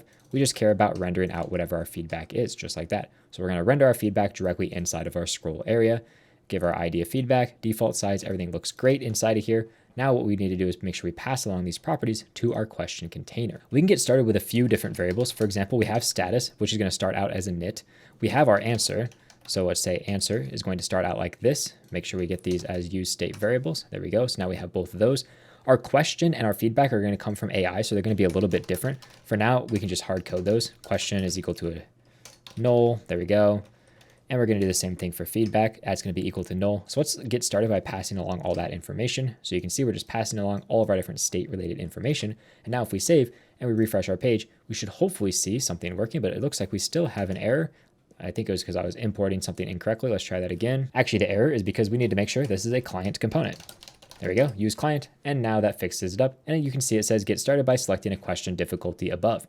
Now I'm going to add some padding to that, so we can just say here, we'll say like P6 to give that a little bit of space around everything. And I only want the large text on bigger screen sizes, so we can say text base on smaller screen sizes. There we go. So at least we can see that content. Get started by selecting a question difficulty above, which would be up here inside this controls section. Now let's see what it would look like if we add in a question. So we can come in here, we can say we have a question with some text, and let's make sure it's marked down so we can just add in like a title, just like that, and some more text. There we go.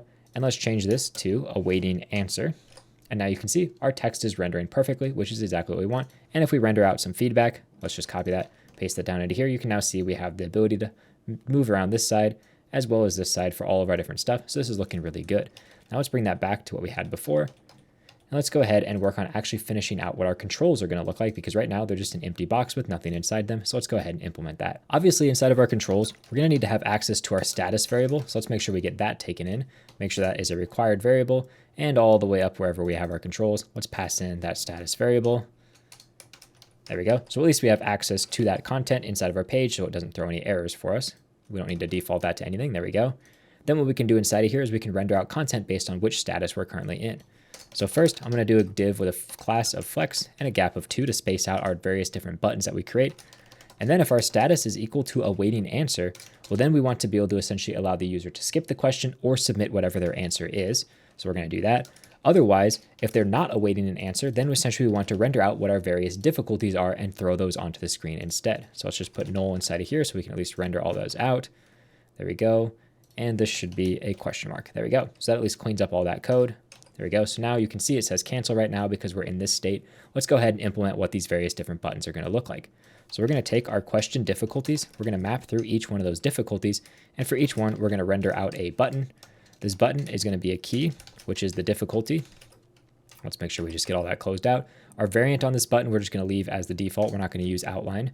We're going to put the size of small because we want to be able to fit these all on one screen. Disabled is going to be equal to is loading, which is a variable we're going to take in. For now, I'll just default this to whatever. We can just say const is loading equals true. There we go. So at least it'll disable our buttons by default. There we go. So they are disabled right now. And let's just change it to false actually. There we go. So at least they're not disabled. So now we have all of that for our button. Last thing I want to do is I want to add an onClick. And this onClick function is just going to say to do, to do implement. There we go. Fix up all my spacing because I got all that messed up. There we go. So now we can implement whatever this onClick should do because it should generate a question of some form for us. Now inside of here, I want to use my loading swap component. We can use that is loading. And I want to render out my difficulty. So we can say format question difficulty, pass it in our difficulty, close off our loading swap. And there we go. So now we just need to create this format function, and we should see an easy, medium, and a hard button show up on our page. So let's go all the way over here go down into our features for our questions. I'm going to create a new one, formatters.ts. And essentially, I'll just copy over the code because it's super straightforward and explanatory. We just have this function, take in our question difficulty, and just convert it to an English readable name, and then make sure we satisfy never here to make sure we get all of them, because if we forgot hard, for example, it'll give us an error, which is great. So now we can import that function, and we should hopefully see these buttons show up on our screen. If we just give this a quick refresh. There we go. We have easy, medium, and hard. Right now, clicking them does absolutely nothing, but we want to essentially generate a question whenever we click on these different elements. Now, before we can really dive into implementing this onClick function and the loading state and other things like that, I'll even just add a to-do. Fix. There we go. So we want to make sure we add that loading state. I'm going to come all the way up to here where we have the rest of our code, and we're going to be using a custom hook called useCompletion. There we go. Let me make sure I get this imported properly. That's coming from that AI library. So we can say import useCompletion. There we go. That's coming from that AI library, and it's coming from the React portion of it. So that is at AI SDK/React, which it looks like we haven't actually installed, or maybe we have. Let's just make sure we install it just in case it's not actually there. So I'm just going to copy that. I'm going to just npm I that library. There we go. So now we have that React SDK inside of our project. And this useCompletion hook is really quite nifty, all the different things that it can do. It's going to return to us a bunch of information, and it's also going to allow us to pass information in for where is our API route. And this allows us to do streaming. That's the whole reason we're using this custom hook, is it takes streaming information, but we can't use a normal action like a server action. We need to instead use an API endpoint. So we're going to create our own API endpoint at API/AI/questions/generate feedback. We're going to create our own route at that particular location for generating all of our feedback. Then we're going to get an onFinish function. This allows us to do something once it's finished streaming all of the data. So once all of the data is done streaming, we're going to set the status to awaiting answer, because now we've generated a full question. Let's get the answer. Next, we're going to have an onError. This onError is going to take in an error, and we can do whatever we want. In our case, we're going to use an error toast and pass it in our error.message. So it's going to render out whatever error it needs to. If it's a rate limit or anything like that, it'll render that properly for us. Now, from this useCompletion, we get a ton of different information. If I look inside of here, you can see tons of different stuff. The main stuff we want is the complete. This allows us to actually generate something. So we're going to call this generate question, just to give it a better name for us to use inside of our application.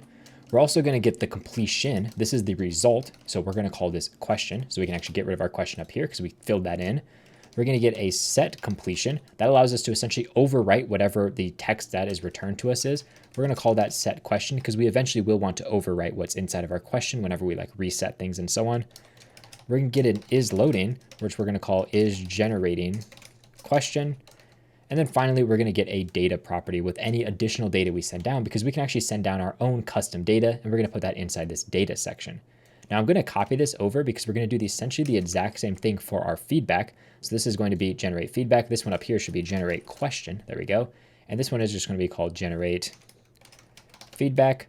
This is going to be our feedback, set feedback, and we have the ability to get is generating feedback and our data. Now in this case, we don't actually need to worry about data because we're not going to send any custom data down. We can get rid of this feedback up here, and now we have all that information. This one here should be called awaiting difficulty, because once we get our feedback, we're ready to start the next question. And same thing, our onError can be exactly the same as it is before. So now that we have all this information, we actually have the ability to pass down different things that we want to do, such as is loading. So we can pass our is loading down to our controls. So inside of controls, we can say is loading is equal to, and that's just going to be is generating feedback or is generating question. If either of those are happening, then that means we're currently in the loading state. And boom, I already fixed that one to do right there. And we can get is loading being brought in just like that. Next, we can bring in the ability to generate a question. So for example, generate question is going to be a function. This generate question function right here is essentially going to take in all the information that we need. So in our case, generate question, we can base it off of the return type of the type of use completion, and we want to get the complete property. That's what we're going to do for generate question. And we might as well do the exact same thing for generate feedback as well. So we're going to get generate feedback just like that. So now we have the ability to generate a question or generate feedback based on whatever we want to do. So inside of here, we can actually generate our question. So when we click on this, we can call generate question. We can pass it in our difficulty. That's going to be our prompt. And then we can pass along any additional things inside this body property. For example, our job info ID, we should probably pass that along as part of our body. So we can come up here and make sure we get our job info ID just like that. and here our job info ID, just like that. So now we're able to generate this question, which is perfect. And I think I'm actually going to refactor this a little bit. Instead here, my generate question, I'm just going to have it be a function that takes in a difficulty, which is going to be a question difficulty, and it's going to return to us whatever, it doesn't matter. We'll just say void. There we go. Then what I can do down here is instead of doing this, I can just essentially make this return difficulty, or actually we call generate question with our difficulty. There we go.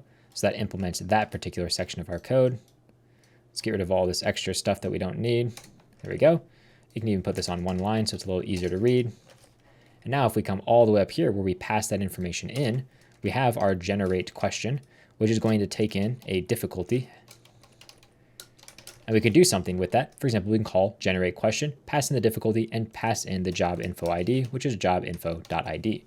This actually prevents us from having to pass the job info ID into here, which is kind of nice. So now we can generate that question. And anytime we generate a question, I want to reset my question to essentially an empty string. I want to reset my feedback to an empty string. And I want to reset my answer to null, just to completely wipe all the previous stuff that we had from here. We can do a very similar thing with generate feedback as well. So in our generate feedback, we can just essentially call generate feedback and pass it along any information that we need to. Now in our particular case, when we're generating our feedback, we're going to be taking in our answer. So whatever our answer is, and we want to trim that. So we'll just take in whatever our trimmed answer is, if it exists. And then what we're going to do once we get our trimmed answer is we're going to pass along the body portion as well. And in the body, we're going to be passing along our question ID, just like this. So we can take our question ID and we can pass that along. And we need to make sure we store our question ID somewhere. So whatever our question ID is, we'll make sure that we store that somewhere for our generate feedback function. We also need to make sure here if our answer dot trim, just like that. So I guess we could just do if our answer is equal to null, or our answer dot trim is equal to an empty string, then we can just return. So we don't do anything at all. Otherwise, then we run this generate feedback function and pass it in our question ID, which we still need to implement. So to do get question ID. And we'll figure out what that information is. For now, I'll just put null in there. Now, if we scroll down, we can actually change our generate feedback to essentially just be a function that returns void. So it does nothing at all. And we can just call that, and essentially it'll call all the code that we have inside of here, which is really nice for us. Now, while we're on the idea of our controls, let's try to finish this out because right now this status section doesn't do anything for when we're awaiting an answer. So instead we should have two buttons inside of here. The very first button is going to be a button that essentially skips the question. So we'll say on click. This is going to call some type of reset function, which is just going to be a function that takes in no properties or anything like that. So we'll just say reset, just like that. We're also going to make it so that this button is disabled anytime we're in the loading state. So if it's loading, we're going to be disabled. The variant for this one is going to be outline. And then our size is small because I don't really want super large buttons. This is just going to say skip, and then we can close off whatever our button is. Now I'm going to wrap this inside of a fragment because we're going to have another button essentially directly in line with this button. There we go. And also this should be a loading swap component. So loading swap is loading. Put our skip text inside of here and loading text or loading swap just like that. That way we get that nice loading animation that we have for everything else. Now this button is going to be pretty similar. I'm going to kind of copy over. Actually, we'll just let it copy over everything for me. So now we have two skip buttons. This one is going to be the generate feedback one. So it's going to generate our feedback. It's going to be disabled not only if we're loading, but also it's going to be disabled if our trimmed answer is equal to not a string. So we can just come in here, answer dot trim, and I want to make sure I pass in my answer. There we go. And actually, instead of passing in the answer, it may just make more sense to pass in something that's like disable answer button. There we go. That's going to be a Boolean, and then we can use that up here. Disable answer button. Perfect. And now we can say it's just disabled if that button should be disabled. That'll make it a little bit easier to work with this particular thing. For this one, we don't really want to have a variant of outline because we want this to be our main button. So we can get rid of that variant. We can have our loading swap on here, and this should say answer. So right now we can't see any of that, but if we change our default state, so we come up here, there we go, where our state is at, we change this to awaiting answer. Now we can see we have our skip button and we have our answer button. We just need to make sure we properly disable our button when it needs to be disabled. And we also pass in a reset function as well. This reset function should be rather straightforward. Essentially, we just want to reset everything. So our set status and all that different stuff. So in our case, for this particular function, we're going to set our status here to init, and then we're going to set our question, feedback, and answer to these null values. Now for disable answer button, this is going to be essentially our answer is equal to null, or our answer trim is equal to that, or if our question or our question ID is equal to null, then obviously we don't want to do anything as well because we need to make sure we have a question ID. So here we can do the same thing, question ID equals null, and we obviously need to handle what this question ID should be. So for now, I'll just say question ID equals null, and we'll just do a to-do to make sure we handle that actual thing. There we go, we can get rid of that and bring that down. So at least all of this is working like we want it to. We have our disable prop set correctly. You can see it's currently disabled. If I type in an answer right here, it's still disabled because my question ID is null. But if I were to give this a value, give that a save, you can now see this is enabled, disabled when it's null. So that's working just like we want it to. Let's bring that back to null. Also, let's make sure here we change this back to init. So at least that's correct. We get our text over on the right left-hand side and everything else is looking correct. Now we can really focus on these different API events, what our data is going to be, which will allow us to set our question ID, and then just hooking up all the other stuff inside of our application. So first, let's do this generate question one. So what we can do inside of our application, inside of our API, we can create a brand new folder. This is going to be AI/questions, just like that. And obviously we need to have our generate question route.ts. There we go. That's going to allow us to actually generate whatever this code is going to be. We want to export an async function called post. There we go. This is going to take in a request, which is a request object.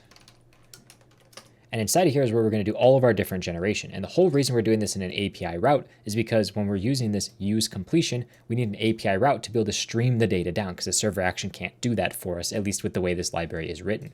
So inside of our route, we first need to be able to get our body, which is just await request.json. That'll allow us to get essentially anything we pass along in the body. And if we look, when we generate a question, you can see if we scroll down a little ways, we're passing along our job info ID inside of our body. So we know that that is what's going to be inside of our body. This body is also going to have a prompt inside of it. So I'm going to create a schema for us to use. We'll say schema is equal to z.object. Let me make sure I import that properly. There we go, object. And we're going to have our prompt, which is automatically created for us. So this is going to be a z.enum of question difficulties. There we go. Because we know it's either going to be easy, medium, or hard that gets passed along because we're passing that along as our prompt right here. And these are additional things added into our body. So we know we also have our job info ID, which is a z.string, just like that. And let's just put a minimum of 1 on here. So we know that that is actually going to be required. There we go. Put a comma. And now we have all the things we need for our schema. So now we can actually use our body inside of our schema by just saying result is schema.safeparse our body. And if our result is not successful, we need to return some type of response to the user. So we can come in here with a response. It's just going to be a string. Whoops.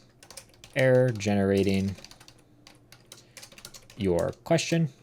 And we can say the status is 400. That's perfect. Let's put all that on one line so it's a little easier to work with.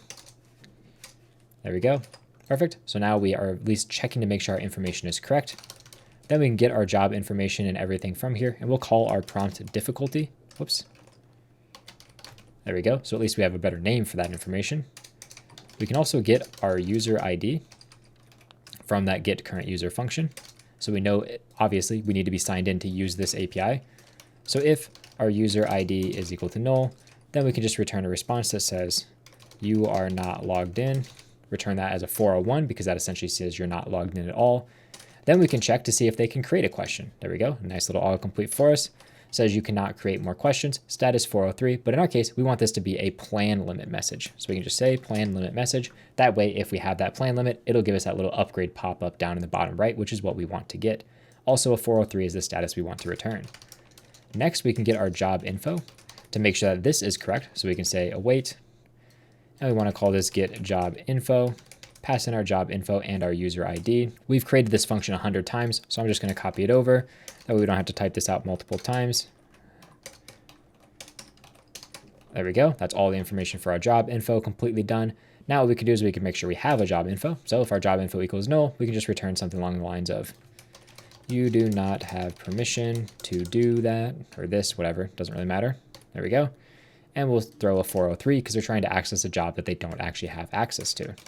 Next, we want to get all the questions they have currently asked. So we're going to say previous questions is await get questions, and that's our job info ID, just like that. We want to get all of the questions that this user has tried to ask in the past for this particular job, so we don't get any repeats, because getting the same question multiple times in a row is a complete waste of our time.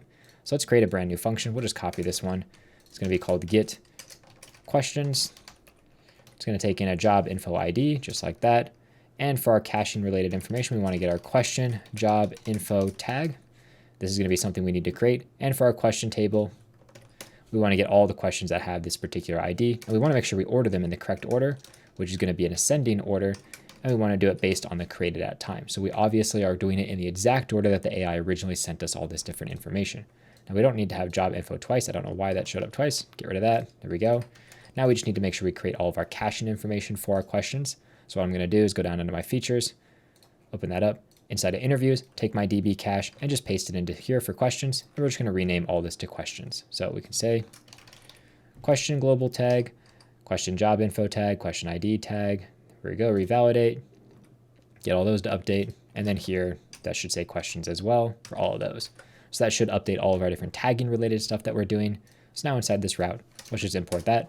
And there we go. We now have our question information directly available to us. And now we can essentially do the hard part, which is going to be streaming all of our information. Now we can create a AI for generate AI question, just like that. And for this, we want to pass in essentially all the information for the question we're creating. So the previous questions we need to pass in, we need to pass our job info, we need to pass in our difficulty, and we're also going to eventually pass in an on finish, which allows us to essentially do something when it's finished generating. And this is going to give us a question. Essentially, whatever text it finished generating, that's what it's going to do inside of here. For now, I'll just console log that question, but we'll come back and actually write out what this code should be. So now let's go ahead and actually create this generate AI question. Again, it's going to be very similar to what we did for our interviews. So let's minimize all that down, minimize all of that, go into our services, AI, we'll take interview, we'll copy it, and we'll call this one questions. There we go. And this one is going to be for generating an AI question. And now what we can do is we can fill in all the information we need. So we know we have a job info ID, we know we have our previous questions, we know we have our difficulty, and we know we have this on finish that's going to take in whatever our final result is going to be. Then we can update our types for all that information. So let's get rid of that. See, we need our job info ID, that's a string. Previous questions here, we need to update what that information is going to be. Get it from our question table. And in particular, we want to get the text and we want to get the difficulty. There we go. That should be everything we need from there. For our difficulty, this is going to be a question difficulty. And that should be everything we need. And except for our job info, we're not passing in the ID, we're actually passing in the full job info because we need all the info for our job. In our case, we need the title, description, and experience level. Now for this is just going to be a string that we pass along here. So whenever we're finished generating, we want to pass along whatever the generated text was to this onFinish function. Now, if I save that, come over here, and I just import that, it should hopefully clean up the errors we have here. Now we're passing in the correct information. Now we can go ahead and actually implement what this function should look like. Obviously, none of the stuff that this generated is actually correct. Let's just get rid of all of this code down here. There we go. Close out of that. And now let's go ahead and actually implement what this should look like. First of all, I want to take my messages and I want to turn them into a format that can be used. So I can say here, previous messages. I want to take my previous questions and turn them into essentially a message-based format. So we can come into here. For each one of my questions, I essentially want to get 2 messages because the way that I'm going to be prompting my AI is I'm going to be passing it a prompt that is a difficulty and it's going to give me a response, which is a question. So essentially, I want to take each question and turn it into 2 prompts. One, which is my prompt I sent with the difficulty, and one, which is the response that they gave back to me. So I'm actually going to use a flat map for this type of thing. And we're going to be getting our question-based information, and this is going to return to us an array of information.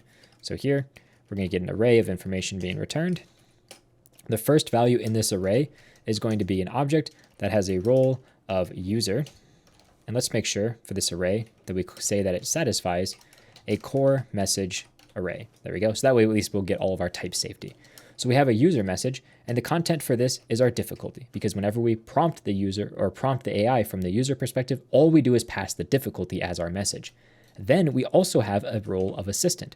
So we can come in here, we can say that role here is going to be assistant, and the assistant returns to us the text. So essentially we're recreating our message history with the AI by saying, I gave you this difficulty, you gave me this answer. I gave you this difficulty, you gave me this question. I gave you this difficulty, you gave me this question.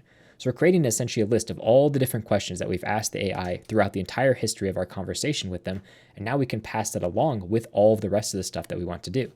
So we can say here that we want to stream text. Instead of doing generate text, we're going to be streaming it this time. Our model is still going to use that Google model and make sure we import it from the correct location, which is from our actual API. Get that. We want to use Gemini Flash 2.5. Our prompt, instead of using a prompt, we're going to use messages. We're going to pass it along all of our previous messages, and we're going to pass it along a brand new message. And this message is just going to be a role, and the content is just going to be that difficulty. Because again, all we do is pass the difficulty along, and everything else is handled by the AI for us. Also, we might as well implement onFinish. This takes a bunch of stuff, but all we really care about is the text property, and then we can call onFinish with that text. There we go. So all we care about is that text property from onFinish, and we're passing it along. So whatever the generated question is, we pass that along to whatever our API is that's calling this. Then once we have that done, after we pass our messages along, we can do that same thing we did with max steps. We can set that to 10. Our experimental continue steps is set to true. And then we generate our system prompt. Again, these are generally quite long and complicated. I'm going to paste in my system prompt because it's a quite large one, and I'll kind of explain what it does. So we're essentially telling it, hey, you're an AI assistant creating technical interview questions tailored to a specific job, and your job is to create one question for the user to actually answer. Here's all the information for the job. This is the description, experience level, and title. And then here's kind of all the guidelines for what the question should look like. Essentially, I'm telling it, hey, make sure it matches the difficulty level, make sure it actually matches what the job description is, make sure it's a single question and not like just a massive question, be able to ask questions about different parts of your job description. It doesn't have to be everything all at once. Essentially, all the times that I noticed the AI did something weird, I added it as a guideline to make sure it doesn't do that. Or if it did something I really liked, I added it as a guideline to make sure it did that in the future. So that's all the code we need to do to be able to actually generate this. Let's just return whatever we get from calling stream result or stream text, because we need to be able to use all of this information inside of our code. So now we can go back to where we were generating that, which is in our app, API, AI, and this route right here. So now we can get our result from here, just like that. We can call await on this, and now we can actually return the result dot, and we have this ability to turn it into a data stream. So we can say to data stream response, and that allows us to stream this data down to our client. We can also specify that we don't want to send across like our usage. So we can just say send usage false. That way it doesn't send along like usage information and stuff like that. So now that that's done, let's actually see if this works before we worry about this onFinish and all the other stuff related to that. So what we can do is we can refresh our page to make sure we have everything completely from scratch. And when we click on that we want to generate, for example, an easy question, it should hopefully generate something. But of course, we're getting this massive error, which is definitely not what we want. Let's inspect our console to see if the error is being printed out there. It says failed to load the resource, server responded with 404. So it can't actually get this particular page, which is API. Oh, of course, I see the problem already. We have this inside of our webhooks folder. This should be inside of our API folder instead. So let's just do that. We may need to restart our server to make this work. There we go. And now if we just give our page a quick little refresh, give it a second to reload everything. Now that our server is brand new, it might take a little while to generate things and so on. Just taking a second for some reason. But again, whenever you do a brand new server start, okay, let's generate an easy question. Give it a quick second and it should stream our response in here on the left-hand side. Now it was pretty instantaneous because this question was so small. So let's do a hard question because generally those are much longer. And we should hopefully see that it actually streams in the response of our information as it starts to generate it, which is really important. Without that, it makes the application much less usable. But it looks like it's not actually streaming things like I would expect it to. That kind of came in all at once. Let's try that one more time to see if maybe it was a fluke with the streaming. But we're going to come in here one more time to see if it actually streams out all of our information. Looks like it's taking quite a while to generate. Hopefully we should start seeing something come in soon. And again, it looks like it did not stream anything, so we have a little bit of a problem going on with our streaming. Immediately I see what the problem is. I'm throwing an await in here. Obviously I don't want to wait for this to actually finish. I should remove this await because if I do an await, it's just going to wait too long for this information to get back to us. Also, what I'm going to do inside of here, this should not be an async function. We're not using await or anything inside of there. So let's just clean up that a little bit. Hopefully that actually fixes our problem. Let's see if that does. We can come over here. We'll skip this one, do a hard refresh just in case, and we'll generate a hard question. Hopefully we'll see it stream in the response, which would be really, really nice instead of making it wait for anything or anything like that. Give it a second. and it looks like it's still not streaming. So after a lot of looking, I finally figured out what the problem was. Let me zoom my screen back into a more reasonable zoom level for you. The problem is our status is equal to a nit, which means we don't render out our question. And you can see we never change our status to be not a nit unless we actually finish streaming. So all we need to do to fix this is just change this to be if our status is equal to nit and our question is equal to null. So that way it only shows this if our question is null and our status is nit. This should hopefully fix our streaming problem. Now if we come into here, make this a little bigger, we can skip this, generate a hard question. We should hopefully see it stream in. It'll be relatively quick, so you have to keep your eye out, but it will stream in our answer as it generates it. It takes a little time to get the actual first initial answer, and then once it's done generating, it'll stream all the rest of the text in at a rather quick pace. So you can see now we actually have streaming showing up, and you can see it's constantly generating more and more text until it gets to the very end. And now we can, answer our question and all the different stuff that we want to do. So now we can probably move on to the next section, which is all about our feedback related content. But actually, before we move on, there's still one section we need to handle. When we expand this a little ways, we'll go to our generate question, and you notice our on finish is still not doing anything. When we finish generating our question, we want to insert this into our database. So we can say const id is equal to await insert question, which is a function we'll create, and we're going to pass in our text, which is our question, job info ID, and difficulty. And then the important thing is we can actually stream along some additional information. So what I can do here, instead of returning my response directly, I can return a create data stream response. This is coming from that AI library. This allows me to do a lot of different things. The main important thing is I have the ability to do this execute function, which takes in a data stream, and I can do things with that data stream. So let me just put all my content inside of here. There we go. So now we're inside of this. We have our response inside of this section. And what I want to do is, first of all, when I generate my response, I want to merge it into my data stream. So I can say data stream.write data, and I want to, or sorry, not write, I want to merge. So we can say response.merge into data stream, and I pass it in my data stream, and I'm going to say, don't bother sending the usage information. So instead of directly returning my data stream, I'm merging it with a brand new data stream. Currently, nothing has changed about our code, but I had the ability to write additional content into it. For example, I can say datastream.write, and I can write data. For example, I can write my question ID to be the ID that's returned from here. From now, I can actually create a question ID, send it in my data, and process it down to the client. So now the client has access to that question ID, but all the creation and everything happens on the server for us. So essentially, it's just a nice little wrapper where I'm streaming down all my normal data, and then I have additional data that I'm streaming down to the user to give them what question I just created. Now, obviously, we need to implement this create or insert question function. So let's open up our code, minimize everything down. Inside of our features, questions, we're going to create a new db.ts. I'm just going to paste in the function. We've created a million of these style functions before. Essentially, it's just an insert with our value, returning the ID job info, revalidating our cache, and returning whatever that new question is. We've created these a million times. So now let's go ahead, run that insert question, and now we have access to this data, which comes down to us in that data stream. What I'm going to do is I'm going to go back to the client we were just working on right here. I'm going to go to where we have our data section. I'm going to make sure we log that out. So here, I'm just going to log out whatever our data is so we can see exactly what that looks like. Here we go. Now we're logging out our data. Let's come over here. We're going to inspect our page, make sure that we can view our console data just like that. There we go. Close out anything that was in there. And what I want to do is I just want to generate an easy question so it'll be relatively quick. By default, you can see we have undefined as our data, but just give it a second. We should hopefully see that we then have an actual value. You can see we have a question ID with that question ID of CB, whatever, whatever. If I now generate a new question, I'm going to get an array with two values because it keeps all my data in the array. And the last value in the array is going to be our new question ID. So you can see that CB value is still our first one, and then the new question we just created is our last value. So our question ID is always going to be whatever the last question inside of this data array is. That's how we're going to be able to get our question ID information. So what we can do, all the way wherever we want, we can say const question ID is equal to data. Whoops. I want to get the last value dot at -1. And I want to get the question ID from that. Otherwise, I can get null or whatever else. Now, in order to make sure I have type safety for this, I'm actually going to put this inside of a use memo. So we can do question ID equals use memo, just like that. And I want to do this anytime my data property changes. This way I don't actually call this function more times than I need to. And what I want to do is I want to get my item, which is just going to be the data at this particular index. If my item equals null, then I'm just going to return null, just like that. Then I'm going to get my parsed data, which is equal to z.object. And I want to get my question ID, say that it's a string, do a quick safe parse on that. There we go. So I'm essentially just saying, hey, this is an object with a question ID. If there's no success, I return null. Otherwise, I returned my parsed data question ID. So now that leads me to give my question ID. And the really nice thing about this is it's memoized, which is exactly what I want. Now all the way up here, we can get rid of this question ID. We can use this question ID anywhere in our code when we need question ID, which it already should be being passed along for everything.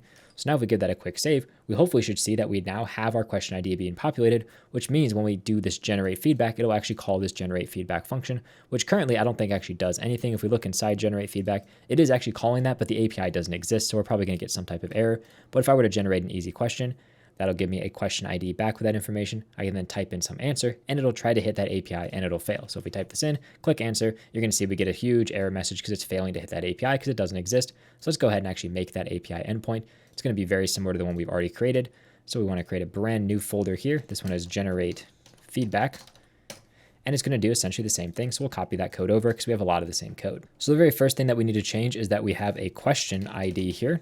And up here, our prompt is going to be a z.string with a minimum of 1. There we go. So at least we have that done. We obviously need to get our body, our result, error generating your feedback. There we go. Then we can come down here. We can get our feedback and our question ID. In this case, this should be answer, not question ID or not feedback. There we go. We want to get the current user, say that they're not logged in. We don't need to bother with checking if they can create a question. We can completely skip that step. Next, what we want to do is we want to get their question. There we go. And we're going to pass in the ID of the question that we want to get from them. So we can say question ID, just like that, and user ID. And if they don't have a question, we can say you don't have permission to do that. Next, down here, we can actually drastically simplify our code because we don't need to pass down additional properties. So we can get our response, which is generate AI question feedback. This is going to take in a question, which is our question text, and it's going to take in whatever answer we typed in. And then we can return our res.to data stream, just like that. We can make sure that that data stream does not send any usage information. So we'll say send usage is false. There we go. So now we can use get question. So down here, let's just create a new async function. Get question, that's taking in all that information. We're going to be getting a question based on the ID tag. So we can say question ID tag, just like that. There we go. And all we want to do is we want to get our question from our database question table, find the first one. Don't need any and clauses or anything like that. But we will want to get from our job info a column of ID true. So we can say columns ID true and user ID true. So we can actually check this information. We can actually put this on one line so it's a little easier to read. There we go. Once we have our question with a simple await right here, we can say if our question is equal to null, then we return null. Otherwise, we're going to check our cache tag. So we'll say cache tag of get job info ID tag. That makes sure we tag based on the job info as well. And then we can finally check if our question ID is not correct for the user, then we return null. So just making sure that this question is the user's question. Now let's go ahead and clean up any of our imports because we have a lot of stuff we don't actually need that got imported just from when we were doing all of our copy pasting and all that. There we go. That cleaned up all the imports. And all we need to do is generate this AI question feedback, which is inside that AI folder. So if we go all the way down, minimize everything, source, services, AI, questions, we can now create a brand new one, which we can just copy this one over, which is going to be generate AI question feedback. And if we go over to here, we can do a quick import on that. We'll still have some errors because our actual prop types aren't correct yet, but at least that's giving us a good step forward. Now this one has much simpler props. We just have a question prompt. So question, and we have an answer. Make sure I spell all these properly. It should be question, there we go. Change this to be question, string, answer, string, there we go. And now I don't need to worry about these previous messages or anything like that. I can just essentially say stream text, get my model, which is already the correct model. Don't need to worry about on finish.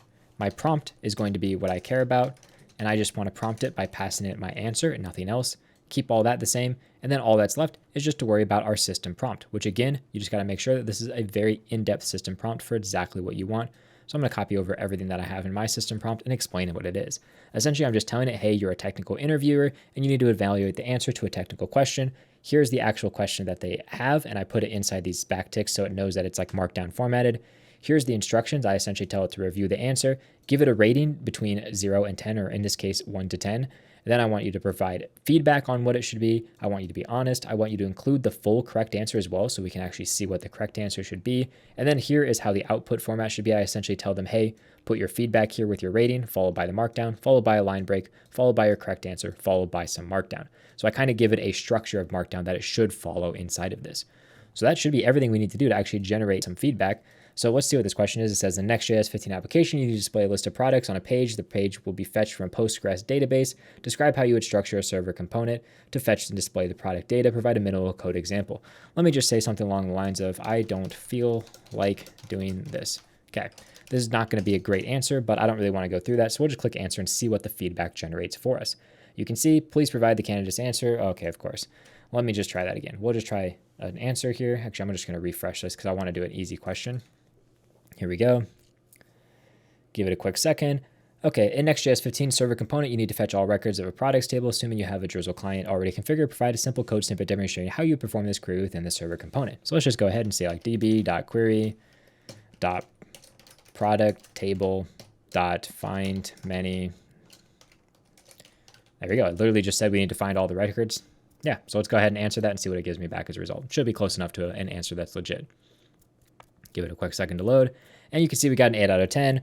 It's probably telling us that we didn't do some filtering or something. But yeah, you can see here, it's telling us here's what you need to do to get all that information. Here's some stuff that you could do like async await. And then it's telling me, hey, here's what the correct answer would have looked like in the particular example that they were going for. It gives me nice code formatting and everything. So it's really nice that it has all this different information. Gives me some feedback and I can move on to the next question if I want to. Now we can finally move on to the resume portion of our application. So let's go back to this job. We'll click on the resume page and of course it'll just bring us to a not found. So let's go ahead and actually implement what that page should look like. We're going to go into our app, get our job info section. First, I'm going to go to our questions and just copy this page because it's going to have a lot of similarities. Now we're at the resume section. I'm going to paste that page into our resume section. And obviously we're going to need to make a lot of changes. First of all, for example, this is a resume page. We want our full screen loader. That makes sense. We'll keep that as is. Next thing we need to do is just make our suspended component look like we want it to do. And also we might as well inside of here put some of our background information, for example, like our backlink and all that other stuff. So we can come here with a div that says class name, container, margin y of 4, space y of 4, close that off. And then we can have our job info backlink just like that. Put in our job info ID. There we go. Close that off. That gives us all of our information we need there. We can wrap our suspense in this exact same div. And now we have essentially our full suspense section. Now I do need to change how this loader icon works to make sure it is going to be the full size that it needs to be. For example, I can make this have a height of screen header, and this should have a height of full. And actually I need to change a little bit how this is working because instead, let's change this to a padding of Y, H screen header, just like we had before. We can do flex column, and then we can say items, start, just like that. And now hopefully everything should be centered if I just change this to have a margin Y of auto. There we go. Let's give that a quick save. Obviously we have some errors down here with rendering out certain things. So let's give that a save. See, now we have that content showing up on the left. And if we wanted to make sure that our loader is in the correct location, we can go ahead and do that. That would be as simple as just throwing in an await, new promise, and just do a little fake promise. And also we might as well change our auto margin to here. So we can say M auto. That way it's centered in all directions. And now if we refresh our page, we get that loading spinner right in the middle of the screen. So that is exactly what we want. There we go. Now the really nice thing about this is we don't need to bother checking anything about user information or anything like that inside of here. So we can completely get rid of all of that information. We can get rid of all of our job checks. Really all we need to do is just check, can they run a resume analysis? And that'll tell us everything that we need to know. So if they can run a resume analysis, we are good to go. Then what we want to do is we want to return essentially a client-side page because most of our code for this with streaming and everything is going to be on the client. So we'll say resume page client, pass in our job info ID, and that is everything that we need inside of here. We can get rid of this get job function because we don't need it. And we can get rid of a lot of these imports because again, we don't need any of the extra complexity that comes along with storing things in the database because we're not actually going to store our resume information in the database at all. So let's make a feature folder for all of our resume related stuff. We'll go into our source here, features. We'll create a new folder called resume analysis. There we go.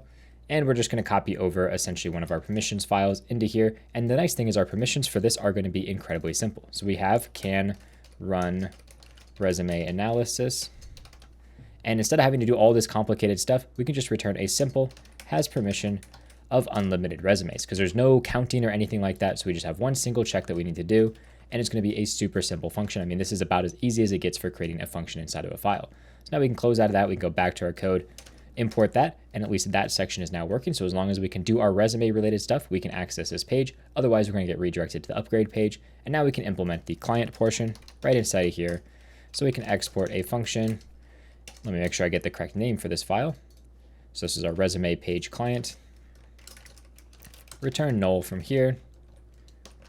And now if we come over here and make sure we import that, that'll get rid of the errors once we make sure our job info ID is also passed in. So we can say job info ID, there we go. All of our information we need is now inside of this page. Now let's just get started with the template for what our page is going to look like. First of all, here we're going to need a class. I got some typing in the wrong location, there we go.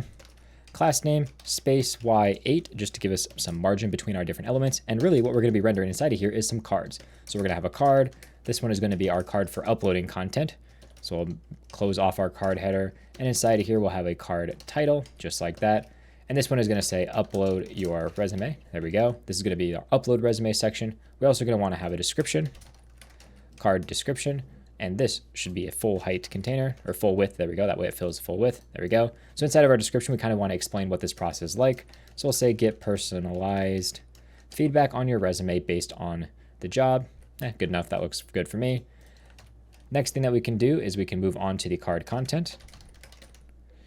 Close that off. And inside of our card content, we essentially want to have a full-on drag and drop situation that we can just use to drag elements inside of and drop them. Now you could use AI to create this if you want, or we can just type it out ourselves. I think when I originally created this, I just used AI to create the drag and drop, but we'll just make it ourselves because it's not too complicated. We'll just come in here with a div, which is a class name, throw some CN stuff on there. There we go. Make sure we close all that off. And for our class names for this, we're going to need to have a bunch of different styles inside of here. So for example, we're going to put a little bit of margin on the top. We're going to put a border all the way around the entire element, and we want it to be a dashed border because that's kind of what you get when you deal with these type of drag and drop situations. We'll have a nice big padding. We'll transition our colors. So we'll come in here with transition colors. There we go. And we want to make this relative so that we can position anything directly inside of it if we need to. Now we also need to deal with what happens when we're dragging over this element. So we're going to create a variable, which is going to be a state variable. We're going to call it is drag over. There we go. Make sure I spell everything properly. There we go. Using state for that. And we'll make sure that this is a client component. There we go. So now we at least have access to whether or not we are dragging over an element or not. And we can use that inside of here. So for example, if we are dragging over, so is drag over, then we want to have some specific styles. For example, we'll use a border primary with a background primary. We'll use 5, so it's not super a bright color. There we go. Otherwise, we're going to use a border muted. We're going to use the foreground color specifically. We're going to use a partially transparent version. And then our background is going to be the muted background with that 10 background color. So essentially, we're just using a green color when we are dragging over this element, and we're using a gray color when we're not dragging over this element, just to change around what our colors are going to be. Now we are going to need some functions for handling this. So we're going to need to have an on drag over, we're going to need to have an on drag leave, and we're going to need to have an on drop function to handle all of our different content. Now the nice thing is these functions are pretty much exactly what we want. I just want to make sure this one, IE.prevent default as well, because I just don't need any of that extra default behavior. And we'll just add this as a to-do so we know that we need to handle our file upload stuff inside of this particular section. So now we got this nice little area where we can put our section. What we want to do next is we want to add a label. This is going to be an HTML4. That's for our resume upload component. And for this one, we want it to be screen reader only because we're not actually going to use this label visually. It's just there to help people. And this is just going to say, upload your resume. Sure, that works perfectly fine. Next, we're going to need an input. And again, this is going to be a hidden input, so we don't really care what this looks like. It's going to be a file type. For the different types that we want to accept, we want PDF, we want a doc, and we'll accept TXT as well. We'll just accept those main different formats that we can handle. Next, for our styling related stuff, again, this is going to be essentially completely invisible, so we might as well go ahead and make it invisible. So we'll say opacity of 0, absolute inset of 0 to kind of fill the full space, and we'll say that the cursor is going to be pointer over top of this. So the file input itself is not going to be visually there, but you can still interact with it. We don't need to worry about this on change for now. We will need to handle it, so I guess we'll just leave the to-do logic in there for it, but for now we don't really need to mess with it too much. Now, if we give that a quick save, you can see when I hover over this, it's actually shown up. And when I click on it, it actually brings me to a page where I can actually, upload a file, for example, but you don't see anything visual because we're not handling any of that visual stuff right now. Now, the next thing that we need to do once we have our label and our input is we need to work on styling out the content that should go inside of this section. So let's come in here with a div, class name of flex, column, item center, justify center. And for this one, we want to also make our text in the center. And we'll add a gap of 4 around all of our different content. Close off that div. And this content is essentially just going to be our label as well as some icons and different stuff like that. So we can use an upload icon. For this upload icon, we'll have a size of 12. That looks really good, but we're going to keep it with the normal color that we already have for our icons. Actually, you know what? Let's do the text muted foreground. I think that will look better. There we go. So now we have that little icon showing up on our page. Next, we have some text that we're going to be rendering out. I'm actually going to wrap this inside of a div. So we'll say div class of flex. Actually, we don't even need flex. We'll just do space y2 to space out the different pieces of content. And we're essentially going to have 2 different paragraph tags inside of here. First one is going to be some large text right here. And this one is going to say drag your resume here or click to upload. That looks great. So there's our text for that. And then finally, we can have another paragraph tag. This one's going to have extra small text. So it's going to be quite small. It's going to be muted. And we can essentially say that we support PDF, Word docs, and text files. There we go. Let's get that P tag in there. And if we just minimize that down, minimize that, and we expand this over, you can see we have this nice little area we can drag and drop files in, or we can click to upload a file. But currently we haven't implemented any of that logic yet. So let's go ahead and actually make sure we implement the logic for that particular section of dragging and dropping, because all we're handling is whether or not we are dragging over something. We're not actually handling what file we currently have selected though. So we need to create essentially a brand new state variable for handling what our file is. So for this one, we'll just say const file ref equals use ref, and we're going to pass it in a file or null. And we don't actually need this to be a state variable because we're not actually going to re-render our component when we change this file. We just want to be able to make sure we can access this in other places inside of our code.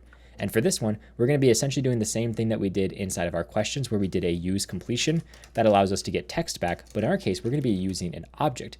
And use object, it is an experimental hook. So we're going to make sure that we rename this just to use object, just like that, just so it's a little bit cleaner inside of our code. But this allows you to stream not just text, but actual JSON objects. So we can populate different things based on how our JSON is streaming in, which is really nice and handy to have. So here we're going to obviously pass in a bunch of props, and we're going to get a bunch of different data from this, whatever the data is. For example, we're going to get our object, which we're going to call AI analysis. And this is going to be like all the different stuff that we want. And the reason we're storing our file in this reference here is so we can use it inside of this function right here to be able to fetch all of our different object related information. Now let's go ahead and actually get all of our code hooked up to work with all these different things. So first of all, we're going to want to be able to update our function to have our file. So I'm going to have a simple little function that just does some nice sanity checks on our file to make sure it is the correct type. So we're going to call handle file upload. It's going to take in a file that we want to be able to process, or it could take a null if for some reason we don't actually upload any file, or we drag over nothing, for example. We're going to upload our file ref to be that value. And if the file is null, we completely just return from here. Then we can say if our file.size is greater than 10 times 1024 times 1024, that means that the file exceeds our limit. So we'll just render out a toast error, just like that. There we go. The next thing we need to do is generate a check for all the allowed types. So we allow PDF, we allowed Microsoft Word documents. This is another type of Microsoft Word document, and then just plain text as well. So here we're essentially saying, hey, if it's not one of those allowed types, please upload one of those particular types. We shouldn't run into this issue because our file is also limited to the things that you can upload to it, but we could run into that issue for like drag and drop and things like that. Then what we can do here is we can get analysis. So this is going to be that final part that actually gets our analysis information.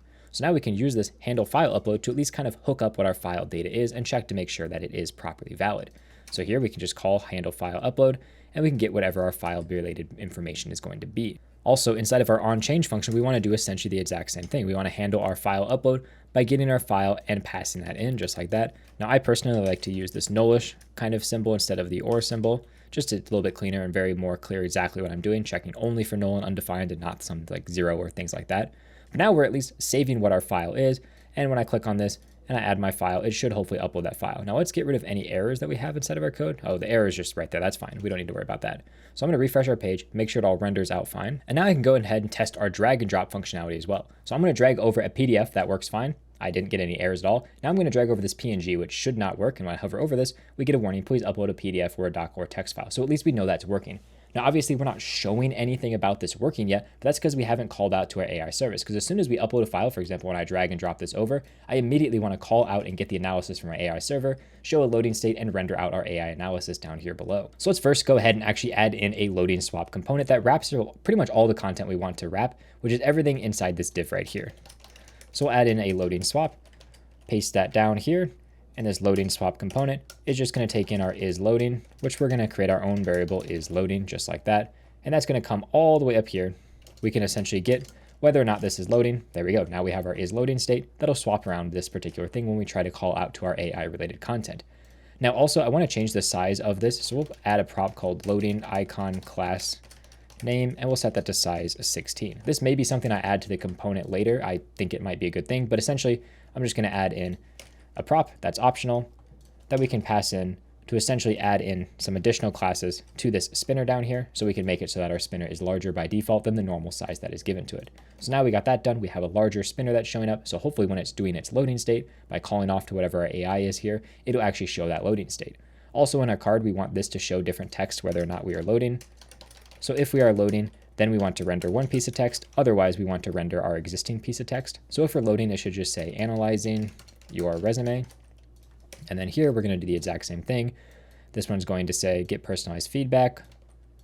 There we go. Otherwise it'll say this may take a few minutes or something along those lines. So we'll just say this may take a couple minutes because these AI things are quite slow. There we go. Get rid of that. Give that a quick save, and hopefully that's all our different text stuff. Now all we need to do is actually get the analysis from our code.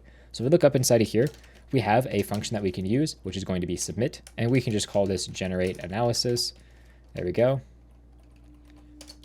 That is going to actually call out to our API to get that analysis, and we can use that down here. We can say generate analysis, and we can pass it along whatever information we need. As you can see, this function takes in an input, which can literally be anything that we want it to be. Now, normally when you call this generate function, you would call it with whatever your data is. So in our case, like let's say that we wanted to pass along what our job info ID is, we could just say job info ID, pass it along as some JSON, and we're good to go. The problem is we can't pass a file as JSON. And unfortunately, the way that this library is written, at least in this experimental version, I'm sure it'll change in the future, it forces you to pass JSON, and it forces the content type to be JSON as well. So we essentially need to overwrite these different things that are being forced upon us. So if we come up here, we can actually pass in a property called fetch that allows us to overwrite the default fetch implementation. It's going to take in the URL and options, just the normal fetch properties that are passed in, and we can overwrite this with whatever fetch we want to do. So we're going to return the normal fetch, which is URL and options, but we're going to modify what options we actually pass to this by overwriting the headers and the body, because essentially we don't want to use a content type of JSON, and we don't want our body to be JSON, because by default, the body that gets passed to us inside of options.body, this is always going to be a stringified JSON of whatever we pass into here. And we don't want that. We don't want that at all. So instead, I'm actually not even going to pass anything in here. I'm just going to pass null to say, I don't have any data I want to pass in here. Instead, I'm going to use this to generate all of my different data that I want to use. So let's come into this fetch section right here. And the first thing that I want to do is I want to get my headers. So I can say my headers is equal to new headers based on the headers that are being passed into this particular parameter here. And then I can just say headers dot delete, and I want to delete whatever the content type is. So I just want to say, hey, you know what? You're setting this as JSON. I don't want this to be JSON because I'm going to be passing up a file which cannot be in this JSON format. So now I have my headers. So here I can pass along my existing options, and I can override them with whatever my headers are going to be. Now we are getting some errors inside of here because we need to pass along an API. I'm just going to pass it as an empty string just so we can get rid of all those different errors that are showing up. And it looks like we might need to pass along a schema as well. So we can just pass along a schema, whatever, just get rid of some of those errors. There we go. Okay, so now what we can do is we can actually go ahead and finish out this section. So we want to get our form data. That's how we're going to pass along our data. That's the best way to pass a form. If we have a file, well, then we want to append that on. We'll call that our resume. And if we don't have a file, we'll just skip that. We'll add on our job info ID. And then finally, we can pass our body along just like this. So essentially what I'm doing inside the code, I'm taking the URL and options, keeping them exactly the same, but I'm replacing the body and I'm replacing the headers because they force you to do JSON, and with files, we cannot upload using JSON. So this is just kind of a hack to get around that. Like I said, when this comes out of experimental, I'm sure they're going to have ways to do that.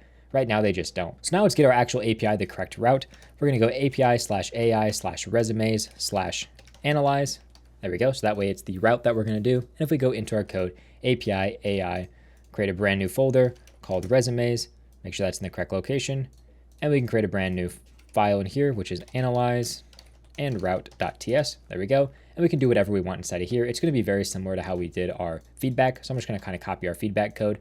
And I'm going to paste it in here. We'll come back and fix it all later because it's not going to be one-to-one exactly, but at least that gives us a route we can use. And then we need to specify what our schema is going to be, and this is going to be a little bit more complicated. So what I'm going to do, I'm going to minimize all this different code we have. I'm going to go into the source, services, AI. I'm going to create a brand new folder specifically for all of our resume-related content. And I'm going to actually call this resumes. And inside of here, I'm going to create two files, one for calling out to my AI, and one of them for all of the different schemas that I'm going to be using. So we're going to have schemas TS just like this. And all this is going to do is export the schemas that I'm using. So I'm going to have a schema for my categories. So I'm going to say category schema, just like that, which is z.object. And we'll put some stuff inside of here. And then the main thing is my constant AI analyze schema. And this is essentially the return result from my AI call. So when I call out to the AI, I want it to return to me data in the format of this specific AI analyze schema. And this AI analyze schema is going to have a few things. First of all, I want an overall score. This is going to be a z.number between 0 and 10. And the nice thing is we can add on these little describe blocks, which kind of help the AI know exactly what's going on. Overall score of the resume. Super great. Then we want to be able to handle the ATS section, essentially the automatic section where the transcript is ran through AI and stuff. So that's going to be one section. And we're going to use our category schema here. So we're going to say category schema, and we can describe this, whatever it wants to be. I'll just copy over the description I have from my thing so we can kind of make sure it's the same as what I was using in my example. But essentially it just says analysis of how well the resume matches ATS requirements. And we're going to do this for every category we have. So I'm going to copy this down a few times because we're going to have a category for job match, just like that. We're going to have a category for writing and formatting. We're going to have a category for keyword coverage. And then we're finally just going to have another category for anything that doesn't fit in one of our main categories. And I'm going to copy over the text for these ones as well. So let's just copy this one, copy over this one. And these again are just to help the AI a little bit understand what the different things are supposed to be looking for. Make sure I get this one. And then finally we get the very last one here. So now we at least told the AI, hey, here's our different categories. Here's what they do. Now we need to specify what each one of our categories has inside of it. So our categories are going to have a score, again, as number between 0 and 10, and we'll describe this as a score of the category from 1 to 10. There we go. Next thing that we need to have inside of here is a summary. So this is going to be a string, and this should just be a short, keyword short summary of the category. Next, we're going to have our feedback. And this is going to be essentially an object or an array of objects that has all the different feedback we want to give to the user. So if you remember from the very beginning of the video when I showed you like all the different tips and tricks for the user, that's what this section is going to be. So we're going to have an object inside of here. This is going to have a type. The type is either going to be a strength, so something that is good. It's either going to be a minor improvement, so something that's bad but not super bad. And major improvement is like, holy crap, you definitely need to fix this immediately. So let's just clean all that up real quick. Feedback for the category, we'll get rid of all that real quick. Now we have our object, which has a type on it. Next, we're going to have a name, which is like a small little name we can do, name of the feedback. And then finally, message here is going to be a description of the feedback. There we go. That is all of the different content that we need inside of here. I will rename this to message, just like that. There we go. And I think all we have left is just to add a simple describe block on the array itself. So we can add a describe here that says specific feedback on positives and negatives. There we go. So this is kind of describing each category, and then we're using that for our main overall categories, if that makes sense. So we have essentially 5 different categories that we're judging this resume on and an overall score, and each category has a score, a summary, and some feedback that we can generate and show to the user. So now that we have our schema, we can actually say here, this is our AI analyze schema. And now when I hover over my object, you can see it matches that exact type. But importantly, it's a partial object because we're going to stream this down. So we may only have the overall score or maybe just the job match with the summary and none of the other information. So it's entirely optional object where every key is optional. So it's really important that we make sure we keep that into account. Now, while we're in this AI section all the way down here, let's actually go ahead and actually write our function, async function, analyze resume for job. And this is the thing that we're going to call from our server action or API. So this is going to take in a resume file as well as our job info. And our resume file is just going to be a file component. And our job info, make sure that is a partial, type of job info table, infer the select from that. And the keys that we want to get from this is going to be the title, the experience level, and the description. There we go. That's all that we care about getting from there. Let me make sure I get all this closed off properly.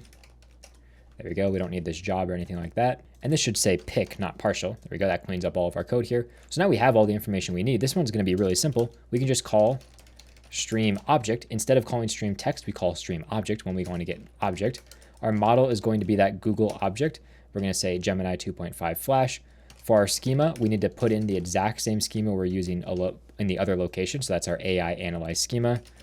And then we can pass along any different messages that we want to have. Now, the reason we're using messages is because we need to pass along a file, which requires us to use this messages syntax instead of a generic prompt. So we're going to have a role of a user, and the content on this is not actually going to be a normal text content. Instead, it's going to be an array where we're going to have a type of file inside of here. And then we're going to pass along data, which is our resume file. So we're going to take our resume file. We're going to convert that to an array buffer, and that is an asynchronous action. So we're going to await that. That converts it to a format that our AI can actually understand. And then lastly, we need to tell it what type this file is, which is just simple as just saying resume file.type. So this allows us to upload our resume file as the only message that we're sending along to the API. Now, the final thing that we need to do to send to the AI is our system prompt, which again is going to be a massive prompt. So I'm going to paste mine over and kind of explain what goes on inside this prompt. So the very first thing, we're just telling it, hey, you're an expert at reviewing resumes. You're going to receive a resume in the input, and I want you to do different things with it. Here's some additional information like the job description, experience level, so on. I'm telling them, hey, your task is to analyze the resume, and then I'm telling it, here's your different categories that you need to look at. These are the same exact categories from our structure, and I'm telling it what it should look for in each of these categories.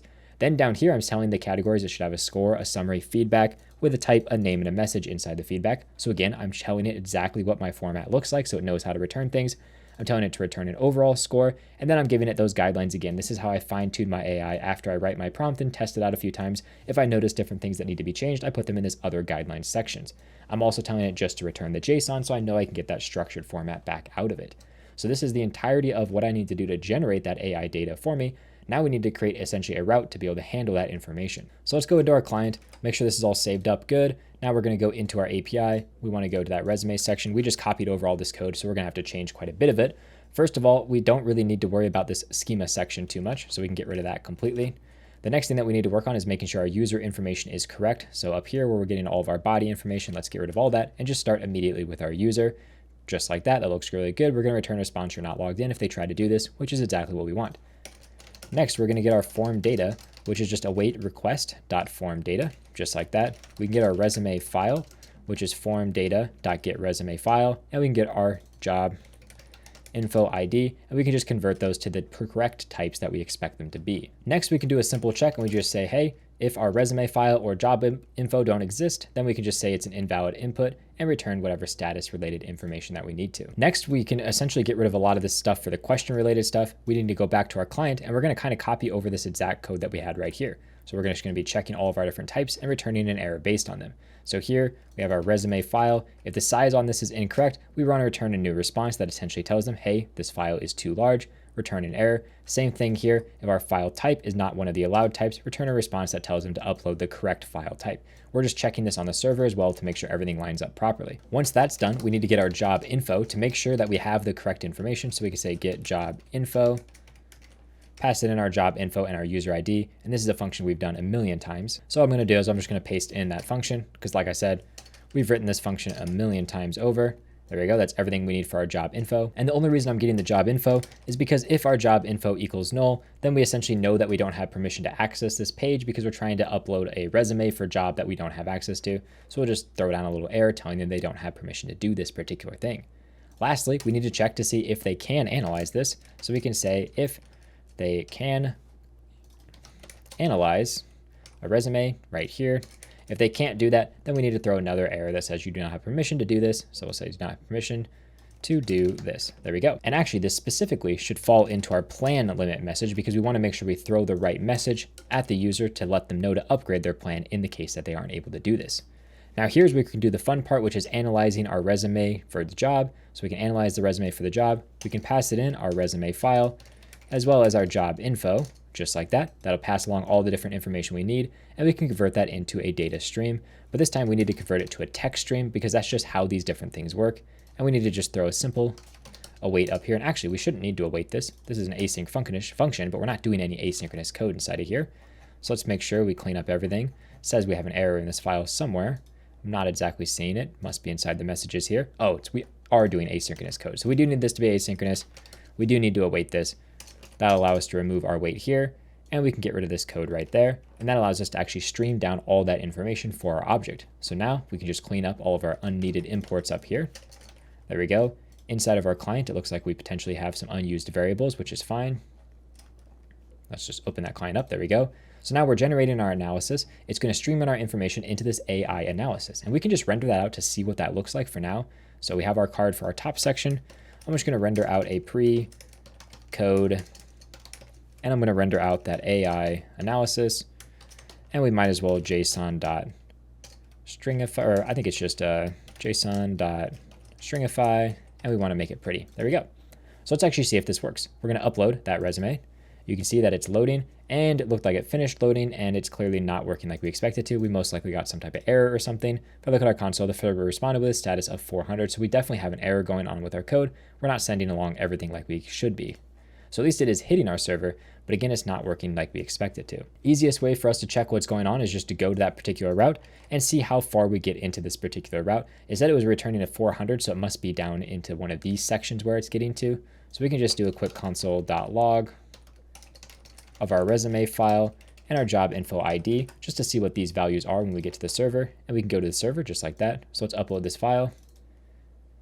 Of course, we need to refresh our page because technically we're uploading the same file, so it won't let up you the same file. So it looks like here our resume file is null. So this is called resume file. I'm guessing on the client I called it file, or I called it resume. Yeah, let's fix that. Now we can try refresh our page, upload a brand new file, and it is streaming that information in. It's gotten all of our file information. So it looks like it's working because it is definitely thinking for a much longer amount of time.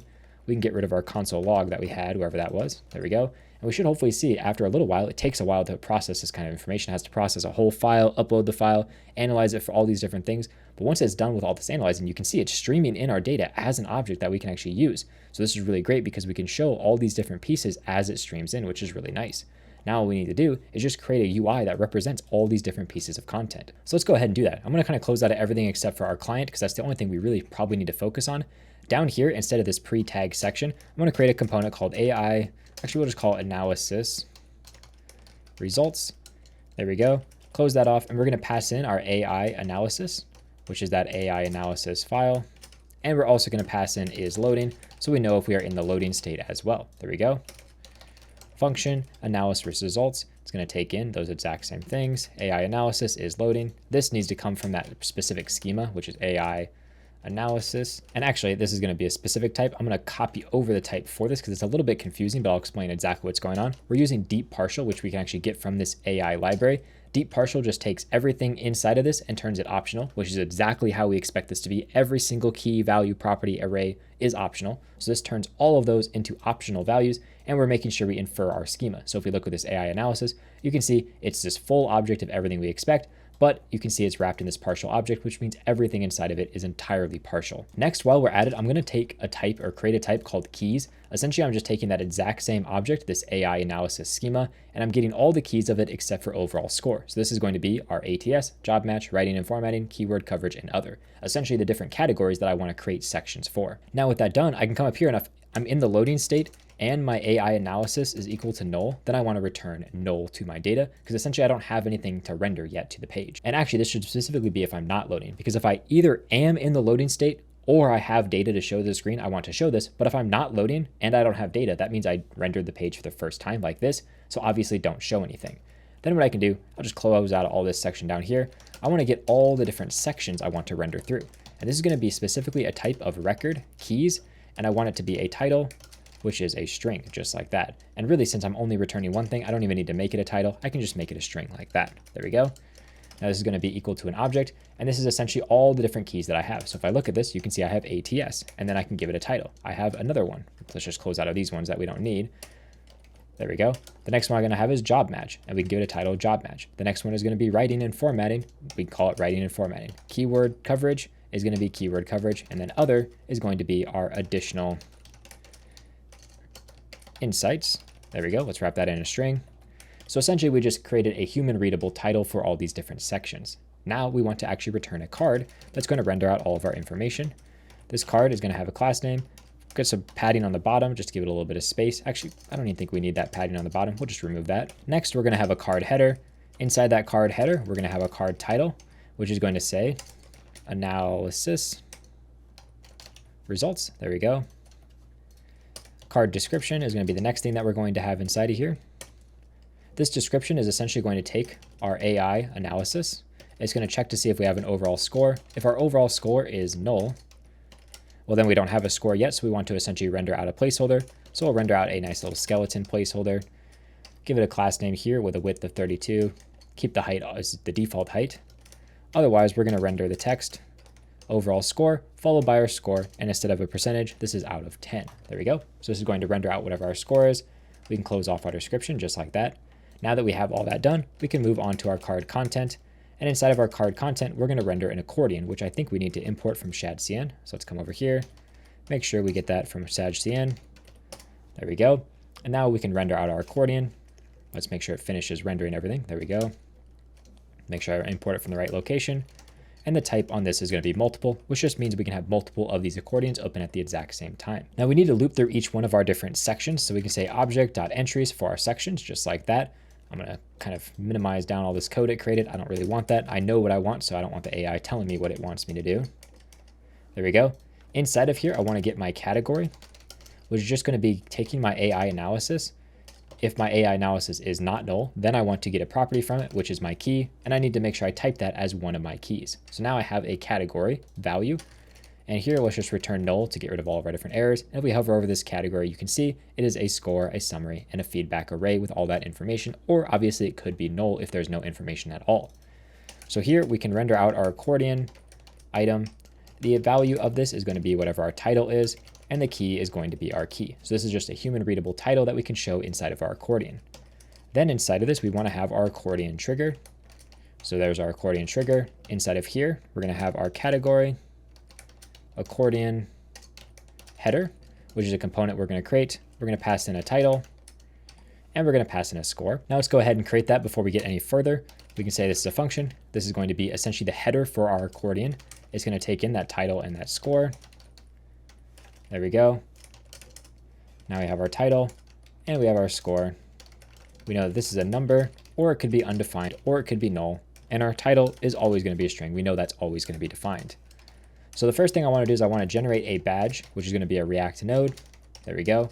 And I could just do a little if check to figure out what that is. So I can say if my score is equal to null, then I want to render out a skeleton class. We'll do a width of 16 on this. If my score is greater than 8, well, then we know we are in a great case. So we'll come in here with a badge. There we go. Make sure I spell that properly because I cannot spell today. This is going to be a variant of default. There we go. And we can set this to excellent. And since the default variant is the default, we can just remove that entirely. So now we have our badge for the cases. Our good badge here is going to have a variant of warning. And we want this to be a score greater than or equal to 6. And we'll just put the text OK inside of there. There we go. And then the next thing that we're going to have is our badge all the way down here. And this badge is the needs improvement. So the variant on this one is going to be destructive, just like that. And it's going to say needs work because it's a little bit of a shorter badge that we can deal with. Now we need to add a warning variant to our badge. So all the way up here where we have our different variants, let's add a warning variant inside of here, just like that. And I essentially want this to match my destructive one exactly. So I'm actually going to copy what I have for destructive, paste it down, and anywhere that I have the text destructive, just replace that with warning, just like that. And I should probably change this to text warning foreground as well. See if that actually looks like what we want it to be. And that's all we need to do for our warning one right there. Now we can move on to our section where all of our badge stuff is being used. So here, let's return a simple div that's just going to make a header for us. So the first thing, class name, flex, items at the start this time. So we'll say start. We want to justify content in between them. And we want the full width of this container.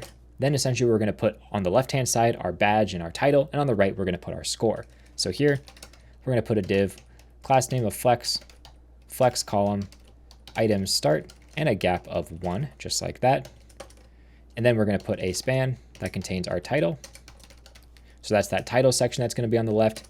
And then we're going to have a div, which is a class name that contains our badge. And this one is just going to have the no underline text. So we know that we don't actually add underlines to this because we don't want that. And by default, the accordion has an underlined text when you hover over one of the elements.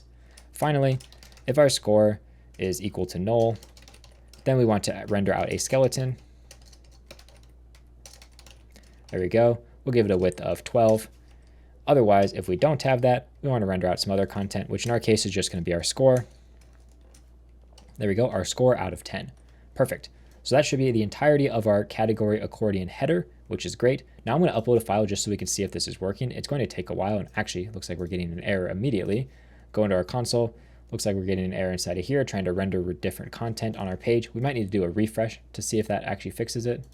Paste this in. That looks like it was the problem. So now you can see it says ATS compatibility, job match, writing and formatting, keyword coverage, additional insights, and it's got some of our different formatting. It looks like we may have imported some of our things from the wrong location. So let's just do a quick search for accordion, scroll all the way up to the top of our page, make sure we got all these from components, and these ones were from the wrong location. So I'll paste these in the right location here. Give that a quick save. So now you can see it's formatted properly. You can see as things are streaming in, it's showing the information. Once everything streams in, it allows us to upload a brand new resume if we want to. Right now, these accordions have nothing inside of them, but you can see immediately we already get some good content showing up on our page. Now let's go all the way back down and finish up the rest of our page for our different accordion items. Now inside of my accordion, I essentially want to have an accordion content. Get that from the right location this time. And inside this content, I'm going to have a bunch of different things. First of all, I want to have a div which adds some space between my elements. So we'll say space Y4, that works perfectly. Close off that div. And the top portion of this is going to be where my summary is placed. So I'm going to have a div with a class name of text muted foreground. And that's going to render out my summary. So we can say if my category summary is equal to null, then I want to render out essentially a skeleton loader. Otherwise, I want to render out whatever my category summary is. Now inside of this summary loader, I want it to be 2 lines. So I'm going to put this inside of a span. There we go, just like that. Make sure I get all my parentheses correct because it looks like I'm possibly missing something. I just need to put a question mark there. There we go.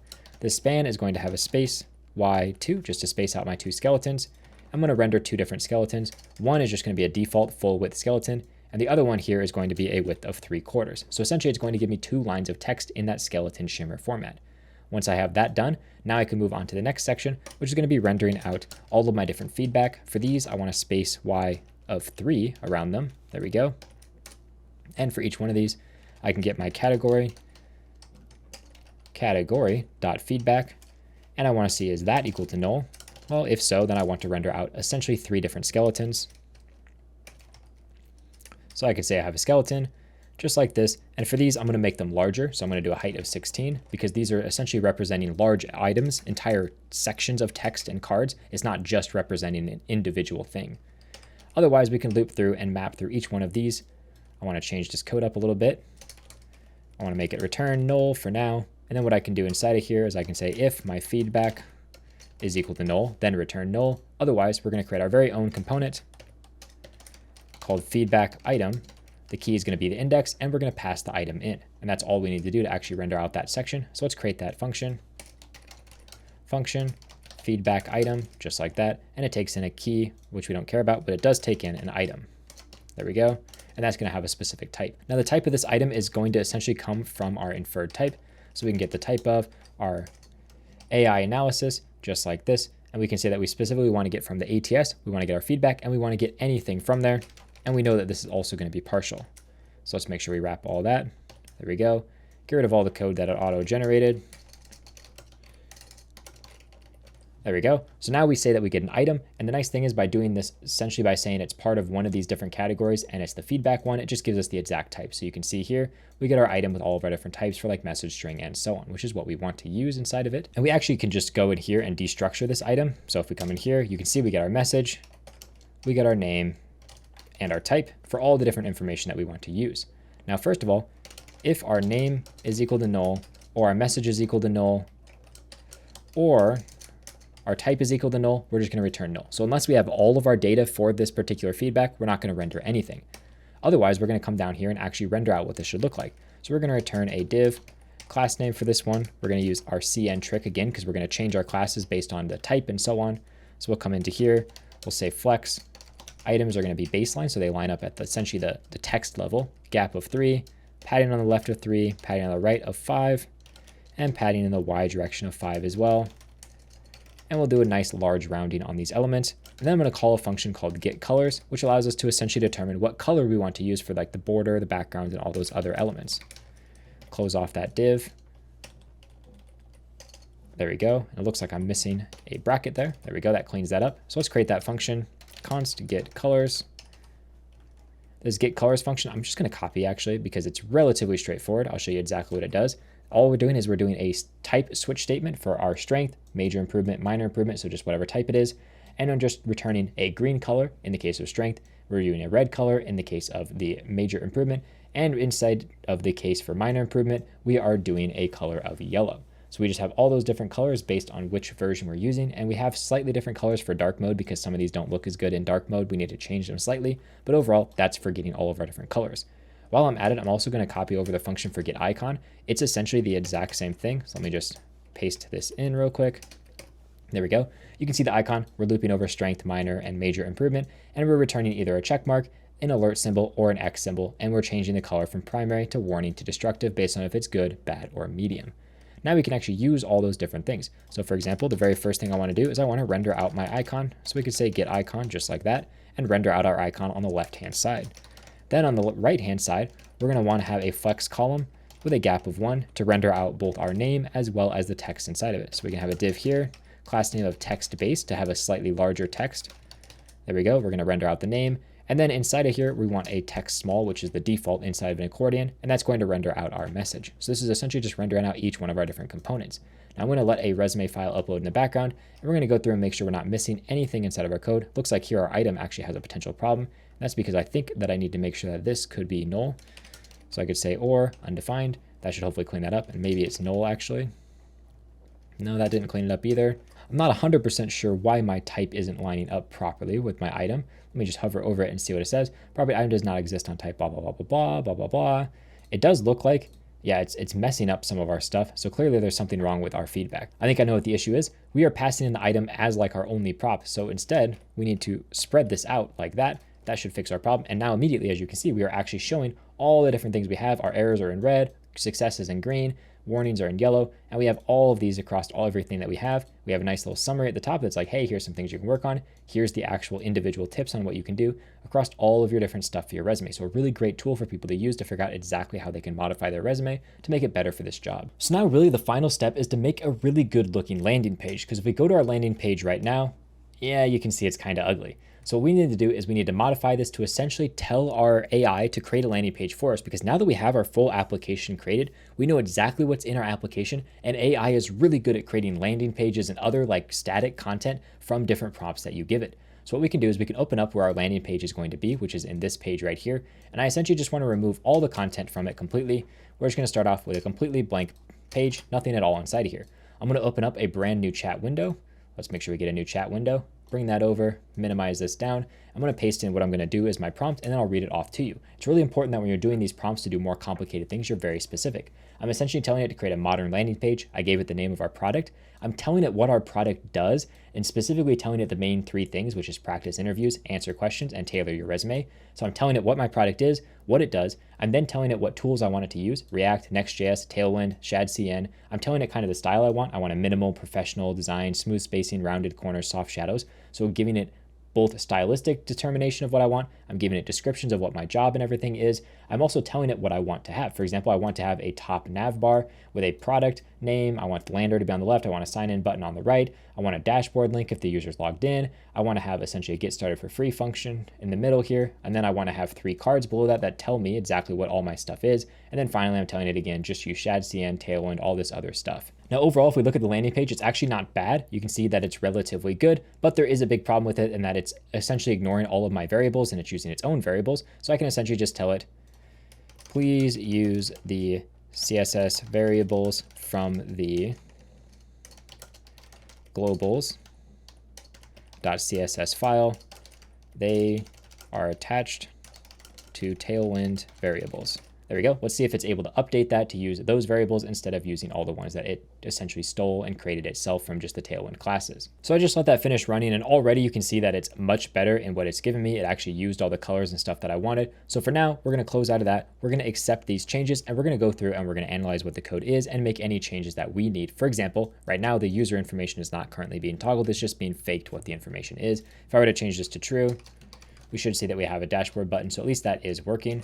There we go. The first thing that I see immediately that I don't like is all these buttons are fully rounded, which I don't like. So I'm just going to do a quick search for rounded full, and we're going to probably remove that from most of our stuff that has it. So right here, I'm removing it for our buttons inside of here. And let's see if we have any more rounded full usage. Looks like we have quite a few places where it's being used. Let's go to the very first one right here, which is this button.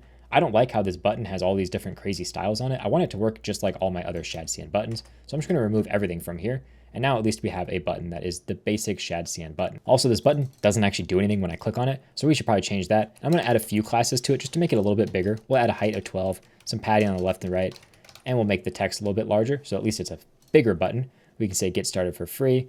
We can make this an as child one, and we'll add a link inside of here. So we can say a link, that's an href that goes to our application. There we go. And we'll bring that text up. So now at least if I click on this button, for some reason it's not working properly. I think I probably imported the wrong link, of course. So let me come up here. Yep, that was the wrong link component. Make sure I import the correct link component. There we go. So now when I click on this, it brings me over to my app page, which is exactly what I want. Now I also want to make this bigger to see if my text grows in size. It does, so it actually looks pretty good. Let me see what it looks like at a full screen size. There we go. I actually like how that looks. That's pretty good for all my different text sections. That's nice. These cards are a little bit hard to see. They kind of blend in a little bit, but we can go ahead and we can fix that. So let's bring this back into our page here, minimize this back down, and go through some of the rest of our code, because I actually want to break this out into its own components.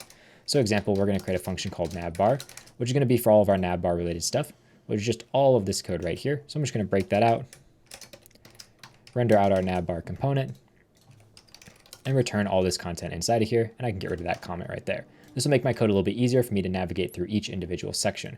Also, I can get my user-related information as well directly inside my navbar. So the only part that needs to be suspensed is this part right here. So let's create another function. We'll call it nav button.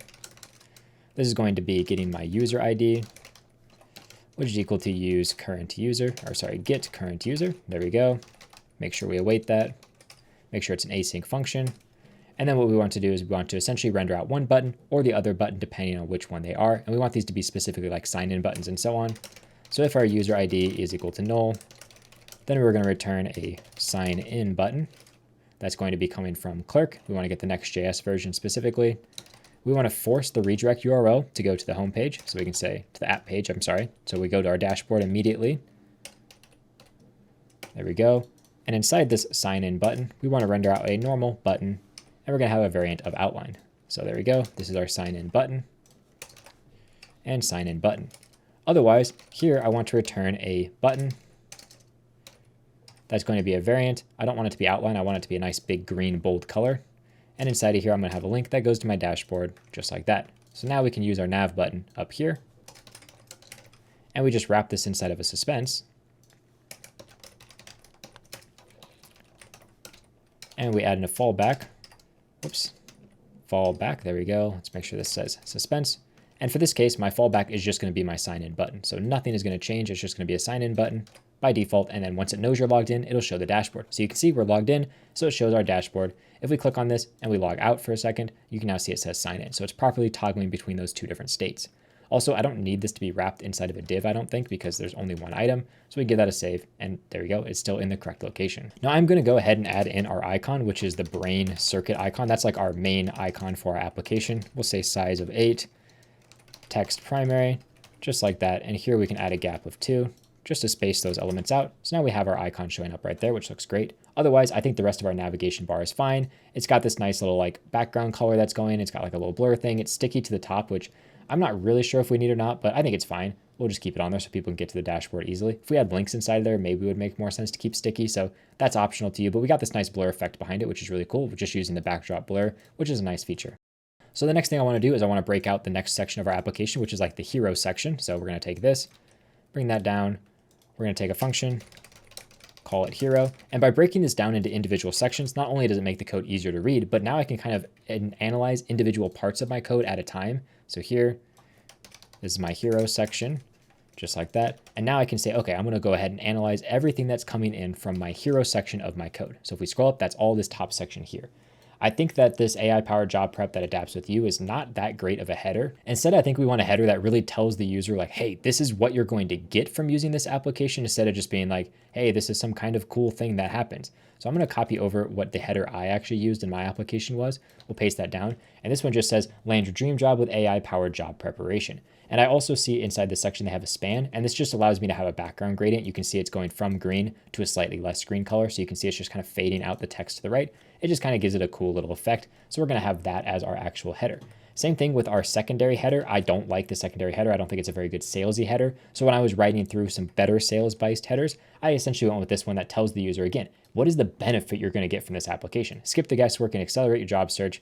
Our AI platform eliminates interview anxiety, optimizes your resume, and gives you technical edge to land offers faster. So again, sell what the user is going to get. Don't just say, hey, our tool does these things. Say, this is what you will get from using our tool. Much better at selling things that way. Other than that, I think everything else inside of here is perfectly fine. So we're going to keep that hero section as is, and we can move on to the next section, which is our features section. So we can just kind of copy this into a new section. Function, features. We're just going to return that just like that. And all the way at the top here, we can make sure we take all this and render it out. There we go. And we might as well do the same thing with our footer while we're at it. Close out of all that. And down below here,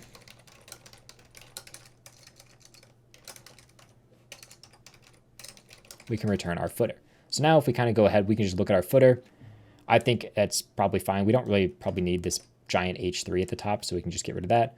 Empowering your career, yeah, that's fine. We can do that with our footer. You can add extra things into your footer, for example, if you want, and we could probably make our padding a little bit smaller on the top and bottom. There we go. So just a nice little footer. You could add like a copyright and stuff inside of there if you want, but I think that's good enough for what we have inside of here. So now let's go ahead and look at our features, because that's probably where the most amount of changes that we need to have are going to be. And I don't really like that it's using 3 different colors. I don't like this use of whatever all these different colors are. So I'm going to completely remove that color. And also most of these styles that are on our card, I don't really want, because it's changing like what our background and stuff looks like. I don't want any of that extra stuff. So we're going to get rid of all this extra background. We're going to get rid of this extra rounding stuff because it's way too rounded. When I told it I wanted it to be rounded, it went way more rounded than I expected it to. We can also probably get rid of all of our shadow stuff. We don't really need to worry about that. Maybe we'll leave the shadows in. We just won't make them quite as big. So we'll say large is going to be our shadow when we hover. Actually, you know what, screw it. We're just going to completely remove the shadow from these. Also, I don't really think there's a necessity to removing the border, so I'm going to just change it so we do have a border. And let's see what that looks like if we give that a quick save. You can see here, that one already looks a lot better in my opinion. I think it moves too much when I hover, so I'm going to change down the scaling on that movement. There we go, that looks much better. Also, what we can do, let's see inside here. I don't want to have my text and everything centered. I don't like the centering of that, so let's just keep that off to the left side. Same thing wherever my other text is being centered, my content. Don't like that that's centered, so there we go. That looks good. And lastly, my icon, I also don't want to be centered, so we can just come in here, remove all that centering related content that we have. Actually, that was not the correct centering content. I'm going to get rid of the rounded full because I obviously don't like that. But let's find where my centering section is. Oh, it's MX Auto right here. That's what's causing that to be centered. There we go. That's going to be off to the side. And we can just use like a normal rounding on this. And that's going to look rather good. Maybe we'll add a little bit extra rounding. We'll like rounding medium or rounding large actually.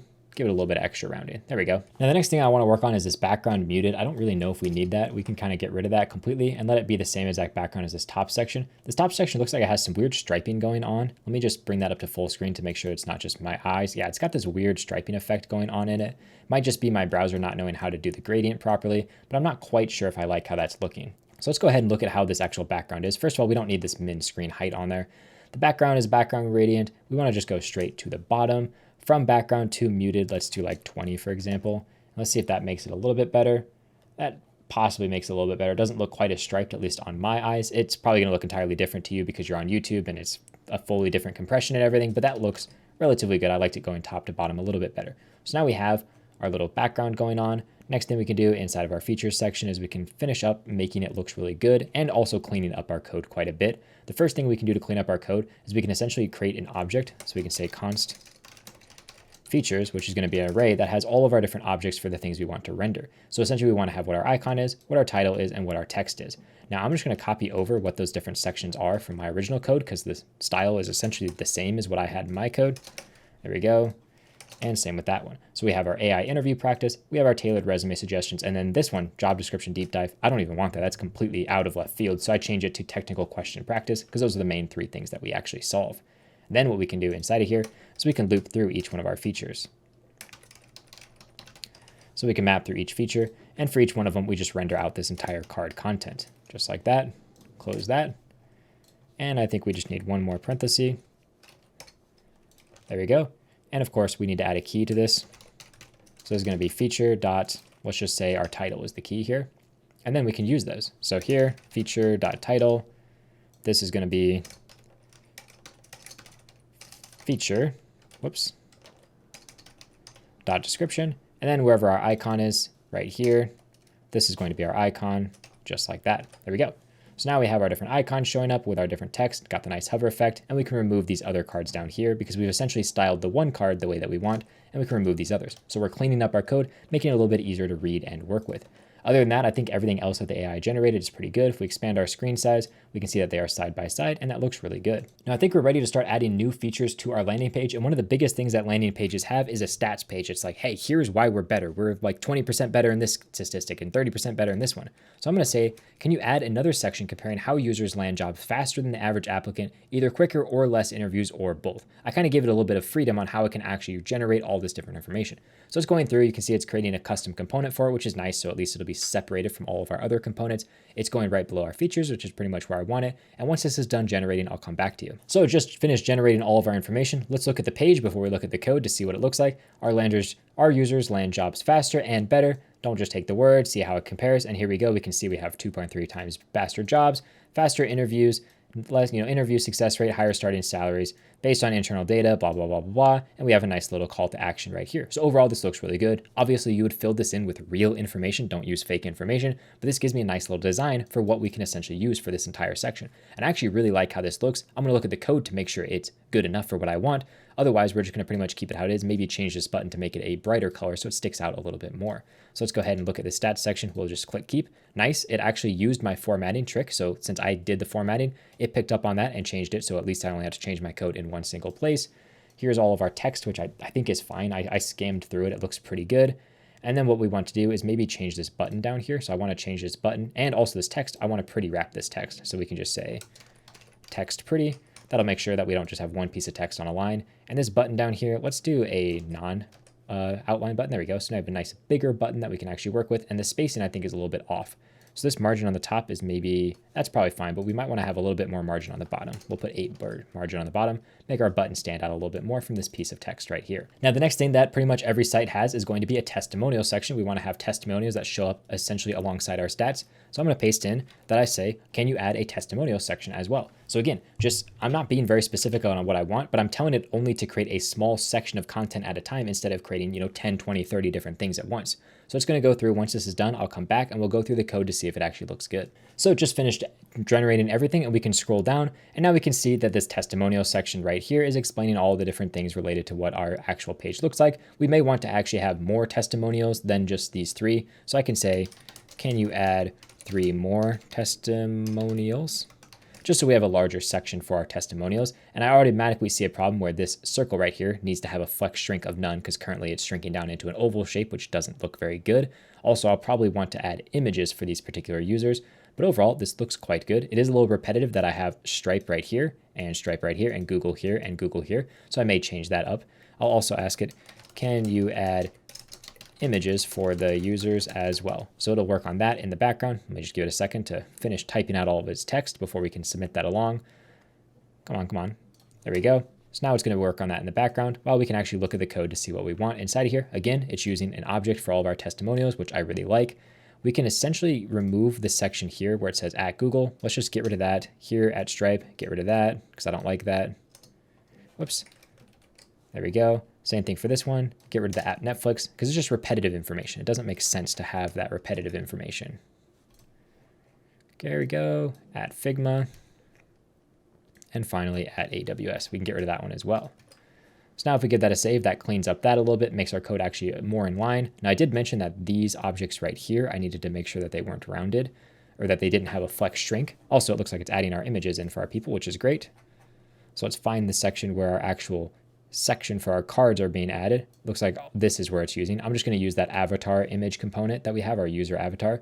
So I'm going to wait for this to finish generating so I don't have to deal with it, and then we'll actually come back and look at it. So it just finished generating all of our code. We're just going to click keep here. One thing when I was reading through what it did, essentially it uses the Next.js image component, which I don't actually want to use. That's why we're getting these errors over here. You can see it's using that image component. Instead, I just want to render my avatar component inside of here. So inside of this section where we have all of our image related stuff, I'm essentially going to remove this section where we have our image, user, avatar. There we go. And this is going to take in the testimonial avatar. Let me see, image URL, I think is what this is called. Actually, we'll pass in just a user. Yeah, there we go. Make sure I get all that closed off. And inside the user object, we have an image URL, which is our avatar. And we have a name, which is our testimonial name. There we go. That should clean up that section drastically. So now you can see someone that doesn't have a name, they'll show up like that, while these others will show up as they are. I'm going to add in a class name here. Size of, let's see, like 8 maybe is what originally was on there. 12 actually might be better. 12 looks a little big. We'll try 10. There we go. That looks pretty good. So that's kind of what we have right here. Also, I want to make sure that flex shrink situation is taken care of. So I'll just say flex shrink 0. That should prevent it from shrinking. So now if I go on to a smaller screen size, we should see that we don't get any oval related stuff, which is great. Yeah, it doesn't look like we're having any ovaling problems. Okay, now that that's done, I want to make sure that this text is a flex of grow. So let's just minimize that down. And the reason I want to do that, I need it to be a little wider to showcase, is because essentially I want to make sure that all the text for like where they were hired and where the company was from is going to be pushed to the very bottom. So wherever I have this top section, this is going to be flex grow 1. There we go. Let's see if I got everything else right. Block quote related stuff. Yep, that's actually no, the block quote stuff is what I want to grow. I don't know what I was doing. So this is the section I want to grow. Flex grow 1. There we go. I want this to fill the full height. So we'll say h full. And we'll say that this card should fill the full height. There we go. Let's see if that solves our problem. Sometimes what I do is I just inspect the element to see why it's not growing. So let's get this a little bit bigger. I can essentially click over on the element, hover over, and see what's not growing. So it looks like the problem is our card content needs to grow. So we can come over to our page where our card content is. That is already set to h full, so that should be growing. Not 100% sure why that's not. We can take a look. Card content, yeah, it's not quite growing like I would expect it to. Actually, no, it is. It is growing to the right size. Yeah, it's growing to the right size. Let's see, yeah, this block quote is not growing to the right size. My card content is most likely not a display of flex. Yeah, we could say flex direction column. There we go, that immediately fixes it. So that's what we need to do. We can just come over to our card content, flex column. That'll fix our problem. And now if we hover this over, you can see all of these are lined up at the very bottom, which is exactly what I want. So now we have our testimonial section done. Obviously, please use real testimonials. Don't use fake testimonials. Here we go, 6 stories from real users, joined thousands of people. Immediately, I want to make sure that this line is a pretty printed line. So we're going to find that. Text pretty, there we go. And our heading should be text balance. There we go. That just fixes some of those problems. Now, when I look through this entire page to see what's missing, we don't really have a detailed description of what any of these sections are covering. So I want to add a detailed section for that. So inside of our AI, we can just paste down a prompt of add features sections that give a description of what each section can do with visual examples. So essentially right after this, I want to have a section that explains exactly what each of those sections do. So I'll come back to you once that's all done. So that just finished generating. Let's take a look at what it actually said. So everything you need to ace your interview, some more description of things. And let's actually make this a little bit wider so we can see. Here we go. We have the AI interviewer, you, we have all of our different stuff. I think I want to tell it to use only green as the color. So I'm just going to say, change all the colors to the primary green color in this new feature details section. I don't really like how it has all these different colors, so I wanted to kind of just change the colors to make them more in line with our brand name colors. But overall, I kind of like how it's got all the different information for what's going on in each one of these different sections. For some reason, this still says technical interview prep instead of anything to do with our technical question practice, which I guess is kind of the same thing. Yeah, master coding interviews with comprehensive practice problems. Yeah. That looks fine. So let's go ahead. Once that's done, I'll come back to you. So just finished going through and updating all my colors. Now you can see we get a nice green color for pretty much everything to match our styling. And it's nice that it's kind of showing us a little bit of a visual example of each one of our different categories do. I'm not a huge fan of this bright green run color, so we'll probably fix that when we go through everything. But let's just go ahead, get to the very top of this detailed section. We have our AI interview practice. We have our resume optimization. And the main thing is this technical questions section. Somewhere it's using like a bright green color, which I'm definitely not a fan of. Yeah, inside of here, run. honestly, actually, it looks like it's using the correct color, which is kind of weird. It seems really bright for some reason compared to my normal colors, but I guess it's because everything around it is super muted. So what I'm going to do is I'm just going to come in here and I'm going to maybe remove these buttons and see if I still like the design of it. Yeah, I think that's probably perfectly fine. So we can just kind of keep it as that without the buttons, just to make it look a little bit better and a little bit cleaner. I also don't like having buttons on the page that don't do anything anyway. So that gives us a nice little section of all the different more in-depth details of everything that our application includes. Now, really the last thing left we need is a pricing section. So I'm just going to say, add a pricing section using the pricing table component. And let's see if it actually adds a nice little section for that. Okay, it's added in that section, and it should be rather simple because most of the content is in our own pricing table we already created. Choose your career acceleration plan, invest in the future with flexible pricing options designed to fit your career goals and budget. All plans include a 7-day free trial. Not really true, so we'll fix that. Questions about pricing, contact our team. Also, we don't have anything for that, so let's just fix that section right there. Otherwise, everything in here looks really good. So let's go to our pricing section.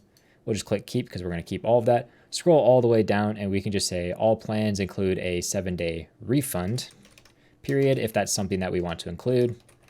Cancel anytime, and we don't have any questions about pricing section, so we're going to remove that. Now let's see if that looks good. Yeah, you can see it looks better. Cancel anytime. Perfect. And I actually really like how this is going. And the nice thing about this is this should work if we're actually signed in. So if we click on this, it should probably ask us to sign in. We can sign in with our GitHub account, for example. And now all of a sudden, we can scroll down here and let's say we want to switch to this Pro plan. We can automatically switch to the Pro plan, click subscribe, and it updates everything perfectly, redirects us to this page, which is really great.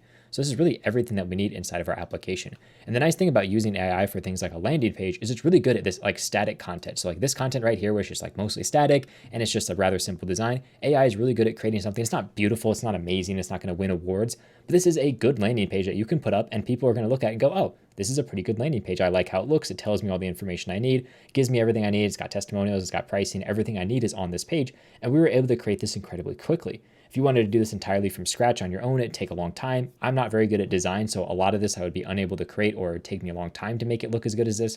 So I really like AI for these types of simple things. But when you try to do more complex things like logic, that's where most of the times the AI really fails. So I like to pick and choose where I use the chat-based AI inside of my application. I was going through the code and I realized one thing that we forgot to add was here where we're upserting our user and deleting our user, we're not actually revalidating our user cache. So we want to make sure we revalidate our user cache by passing in our user ID. Same thing down here, we want to revalidate our user cache by passing in the ID. That way when we update, delete, or change our user, we're revalidating that cached information. Another minor issue that we should fix is our formatted messages. Sometimes we return null. I want to make sure I filter out those null messages. So we could just make sure we filter those out by saying that it's not equal to null, just like that. So now we're making sure we only get the non-null messages when we pass it along to the AI, just so it doesn't get confused with any null related messages. And that's all it takes to create this full project. If you're interested in checking out our sponsors, Clerk or Arcjet, they're both going to be linked in the description. I highly recommend that you check them out if you enjoyed them in this video, because without them, I wouldn't be able to make these massive project tutorials entirely free for you. Also, if you want to see all the source code for this project, it'll be linked down in the description below, where you can check out all the source code entirely for free, thanks to Clerk and Arcjet. With that said, thank you very much for watching and have a good day.